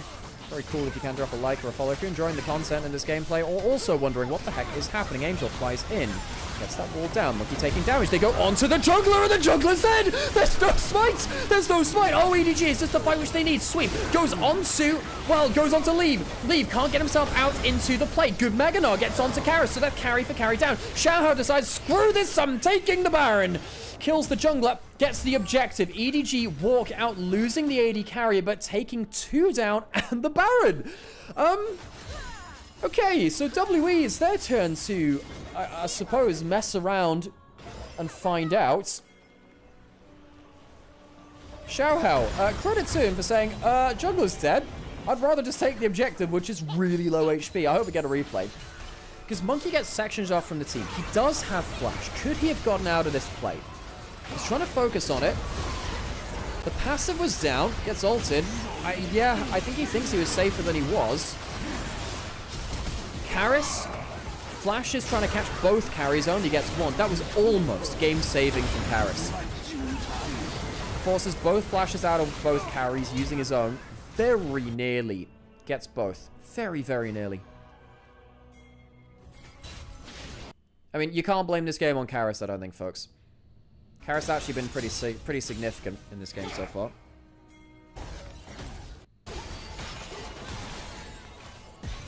Clean feed stuttering again. Again, apologies for that. Can't really control it, sadly. Turret goes down. Baron buff being used well by EDG to give them presence on the map. Angel has his ultimate in a few seconds to throw into the play. Has a death cap. That's good damage, actually. Onto Palkia. The full tank carry Rel. Again, Rel doesn't exactly retain identity as a tank that late into the game. Look at that. I mean, you see how much damage the ricochets do. Enchantalus Jinx is so sad. The thing is, it was good in the early game. And what it can do is just follow up onto the engage. Your ultimate can sometimes be enough. You can see effectively, if you're not stood on the Talia rocks, Azir is really threatening you. Really, really threatening. There isn't that much engage from WE. But the sweeps from Karis can really hurt.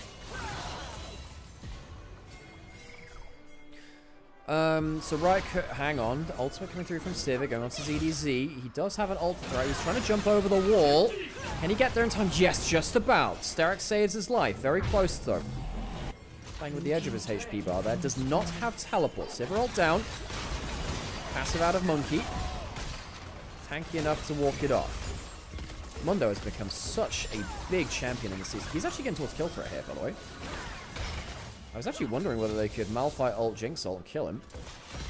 But yeah, last year we had a 2-group system in LPL. Now we've added in a 3rd to try and 1, cut down on the amount of games, and 2, effectively punish team, well, give a threat to teams which aren't doing well to say, get better. You can't just sit there at the bottom of the table for forever. We had a series from OMG earlier in the day, which was their first LPL games in 7 months.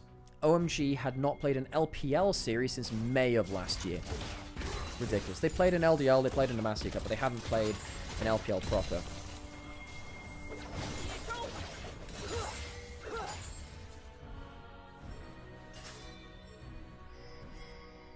No anti-heal. They've actually had enough damage anyway. Yeah, the anti-heal would be really nice, in fairness, it would be.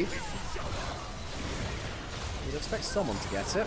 Fight around the mid lane, maybe. Palkia takes a chunk from Monkey. Dragon is available. Mountain Soul, of course, would be the prize. Well, not for this one, but for one after. Leave. Hit by a slow leave. You gotta be careful with that Sivir. Pop Redemption put down, and Leave's caught again. He doesn't have Flash. He doesn't have Ghost. Good damage onto Monkey. Carrots goes for the shuffle and manages to get a whole bunch of them. Leave goes down. The Jinx has not been very effective this game, and this time Angel goes down. Karis is carrying WE with these sweeps. Their only form of engage. About will find a rock, take a chisel to it, and Xiao Hao. This is Xiao Hao's been. Cube will walk down mid lane. This might be the game. It might be the series. EDG, the big objectives have not been their friend at all. The early game's going in their favor, but the objectives are just not their game today. WE may well finish us off for a 4-game day. It will at least be the inhibitor. 10 seconds left on Leaf. I think they can do it. I think they can. Despite the early game domination from Edward Gaming, despite them coming in as favorites, WE apparently do not give a damn. Much more clutch, much more effective in the team fights around the objectives. Team WE send EDG packing. It's a short day for us today here at the LPL, folks. There is no official broadcast anymore, so you're left with little old me, Sam as well, helping us out on this channel. If you have enjoyed LPL today, please drop a like, please follow, please subscribe, and also please let people know that we're live. Post about it on Twitter, on Reddit, on your social medias if you can. If you like the clips. Supporting us is the way to keep us live, basically. It's hard to keep yourselves in work in esports right now. If you have enjoyed this, we're very happy to have brought you this entertainment. Hey, Nightstar, great to see you as well. Long time no see. You're doing well. Team WE. I didn't really think they would be the match of EDG today. They proved me wrong. Karis, solid series from him.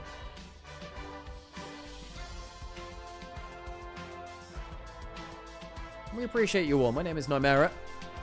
I've been casting the LPL since 2023. I have cast thousands, legitimately thousands of LPL games. Hated both EDG drafts. I think they were playable's the thing. This is the last series today. Yes, this is the last series today. Tomorrow we'll have another set of series, as tends to be the way of things. What have we got on tomorrow? Tomorrow's another 2-series day. BLG versus Anyone's Legend tomorrow, folks. And JDG versus IG. Oh my god, tomorrow is a banger day. Have I ever casted NLC? Yes, I cast NLC back in 2022 and 2021. That was, in fact, my first studio gig. When I first moved to Berlin, they had a studio for NLC out in Spandau.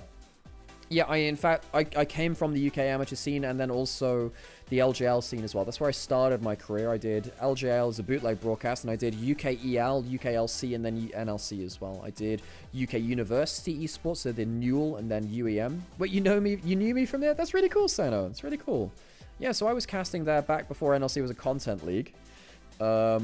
Which, I mean, it's very entertaining right now. But yeah, we had a really good time. Funnily enough, that year of NLC, we had Sam, myself, Jamada, Goldborg, Troublelink, Hiprain, Archron was on there as well, and we had some really cool casters. Those are the ones that you would have heard of, I suppose. Viperoom was the other play-by-play as well. You knew me from Gam Girls? Hell yeah. The thing is, they were like not crazy far off because, you know, gender is an anathema for me, but You know? They weren't crazy far off with that tweet. But yeah, you know, I love me some NLC. It's the region which I got my start in. You were ruddy up. Oh shit, cool. Because yeah, Jake's a friend. Jake's a friend. I've been around since the start of Jake's career. He guested onto NLC actually the 1 week. Yeah, I would consider myself a Ruddy fan. I appreciate what they do for the scene.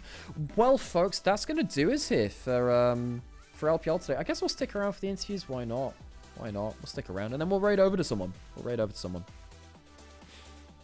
Yeah, NLC post loss. The problem is last year, from what I've heard, folks, NLC spent a lot of money trying to cash in on the Lost Returns wave. What that meant was they spent a lot of money and they lost a lot of money. They didn't actually gain any money. They ran 3 arena events. Their operating costs for last year are probably running into several €100,000. I reckon they probably spent €300,000 on production costs last year. I reckon. And I don't know how much money they got back, but I can't imagine it's a lot, folks. I can't imagine it's a lot. And I think now, basically, it wouldn't surprise me if leagues are just collapsing under that kind of spending now. It wouldn't surprise me. And what that means is that they're probably just working on just like duct tape in a dream. This is very much going to be bootleg broadcast, kind of, well, not bootleg broadcast, but I wonder whether they start exploding now, really. Oh, Natty, yeah, I know Natty. Yeah, he was playing for Ruddy. Wait, Natty Nat, also known as Best Rengar World or DJ Khaled of League, is a 6'8", 120 kilos of pure muscle, all natural, 1922 LP peak Europe West rank 1, 80% win rate challenger player. To put it simply, he is him, Ruddy up. Don't you mean Korean? Korean rank 1 as well. Guy's crazy. The thing is that the Rengar player I knew from NLC way back was Icy Gale. Icy Gale, who was like the Rengar top player, but they killed Rengar top with the Bush changes to top lane. Like, you can't really play that anymore because Rengar top was like, it was like in specific situations insanely powerful, and yeah, not anymore really. Dreaming of hitting black on the revenue sheet, running esports is crazy. I know, it's crazy. Yeah, esports just doesn't have a return on investment. And that's the problem that we're running into, right? Because, you know, I've been on LEC for a couple of years, been on LPL for a couple of years. We've got interviews, we'll listen to that. But, you know, basically everywhere's cutting back on costs. 我是主持人泱泱。首先恭喜西安 W1 获得了本场比赛的胜利。我们邀请到的是 W1 的上单选手 Cube， 欢迎，先跟大家打个招呼吧。大家好，我是西安 W1 战队上单选手 Cube。 欢迎欢迎，也再次恭喜你们获得了本场比赛的胜利，意味着西安 W1 在主场拿下了新年新赛段的首胜。首先跟大家分享一下心情和感受吧。现在赢得肯定就挺开心的吧，因为之前其实怎么讲呢，就其实没有预想到今天会这么轻松吧。你感觉比较轻松是吗？ 对，趁热打铁，那就赶紧问一下刚刚最后那一把吧，因为 Q 说感觉比较轻松啊。最后一把其实，在我们上帝视角看，算是一个翻盘局嘛。那前期当对方建立了一些经济优势的时候呢，你们选择了去拿虫，那个时候对方很聪明的去针对你的发育，但是你们在劣势的情况下，在第三条小龙找到了机会，那一波是怎么样配合？第三条小龙的话，就是感觉是。 对面给了点机会吧，然后我们抓住了，就拉波打完就感觉能赢了吧。Yeah, basically Nightstar, I got given great feedback the entire year, but sadly no spot on LEC this year. Sucks. 而今天看起来是有惊无险的，就是在大龙那一波出现了掉点。你觉得那一波是一个什么样的问题呢？那一波就是我们说好的想抓大龙，逼他们来打团吧，但是我们的配合出现了一点问题，就其实不是影响特别大吧。 影响不是很大，确实最后还是拿下了胜利。当时你觉得是哪个沟通的点出现了问题？应该怎么样去提升一下，在后续的比赛当中？当时就我们打野想让辅助给他大招吧，然后没有给上来，然后导致打野被秒了，所以那波打头了。但这种其实都感觉还好。是因为是无伤大雅的，只是一个沟通上，在我们的训练过程当中，如果多多的去配合的话，可以缓解这样的一些沟通的差池。那简单也聊聊第一把吧，因为第一把你们鏖战了38分钟嘛，也是在阻止对方拿电龙魂的那一波找到了一波机会。当时 Poke 做得很好，是怎么样去沟通和配合的呢？因为就我们。就维鲁斯玩的比较多吧，然后就知道该怎么poke，所以就会打。还是把平时训练的东西在赛场上给打出来了哈。那现在因为也是在我们的这个新赛段新版本啊，有非常多的变化，大家也讨论了非常多。想问一下 Cube， 觉得哪个变化对于上单这个生态位的影响比较大呢？感觉这版本上单其实没什么变化，感觉跟之前差不多。差不多吗？你觉得这个分路任务有没有对于上单会有一些提升？比如说重要性啊、战术地位的提升？其实没什么提升吧，因为感觉没那么容易20级。好吧。那最后一个问题，因为每年在新赛段开始的时候呢，大家都会对于未来有一些美好的期许和展望，所以很好奇 Cube 选手对于新赛段的目标和感想是什么呢？就是比去年好一点。比去年好一点，有没有一个具体的一个设定？再往前冲一冲，对，就比像我们的去年更好。前一组嘛，对不对？好的，那以上就是我们本场比赛赛后采访的全部内容，也再次感谢 Cube 来到我们的赛后采访，期待 WE 在未来更多精彩的表现。感谢大家来观看我们的赛后采访，接下来我们把画面交还给解说席。Well, okay, that was an interview there from TubeWE. I suppose we'll end it there then, folks. Thank you so much for joining us. If you're watching on YouTube, the show will end here. And if you're watching on Twitch, we'll go radio over somewhere. Not super impressed with WE. WE's early game wasn't great. Their laning was pretty ass. They were just better around objective fights. I don't even think their drafts were that good. I mean, that last draft relies on Karras doing mega stuff. And he did. He did. But, more steady than last year. Well, that's sort of what you get with not having Vampire, who is very, very spiky, both positively and negatively. Occasionally gives you huge upsides, occasionally gives you huge downsides too. Okay, we're gonna stop the YouTube stream now. We'll do that thing where we go right over to someone else. Thank you everyone for joining us, and we'll see you next time. And a reminder, if you enjoyed what you saw today, please drop a like, a follow, subscribe. If you have a favorite clip from today, think about posting it on Twitter and Reddit. Tag us. We don't have taggers, but you know, it makes a difference. It does. It's really hard to be a small streamer in LoL esports because, let's be honest, pretty much everyone who watches streamers in League watch Cadril or someone like that. And that's really cool. And, you know, he absolutely deserves everything. I love the guy. He's great. But also it makes it really hard to exist as other streamers in the same space because, yeah, we're not big. But the way you get to that point is you go viral somehow, some way. And yeah, we hope we can be that sometime.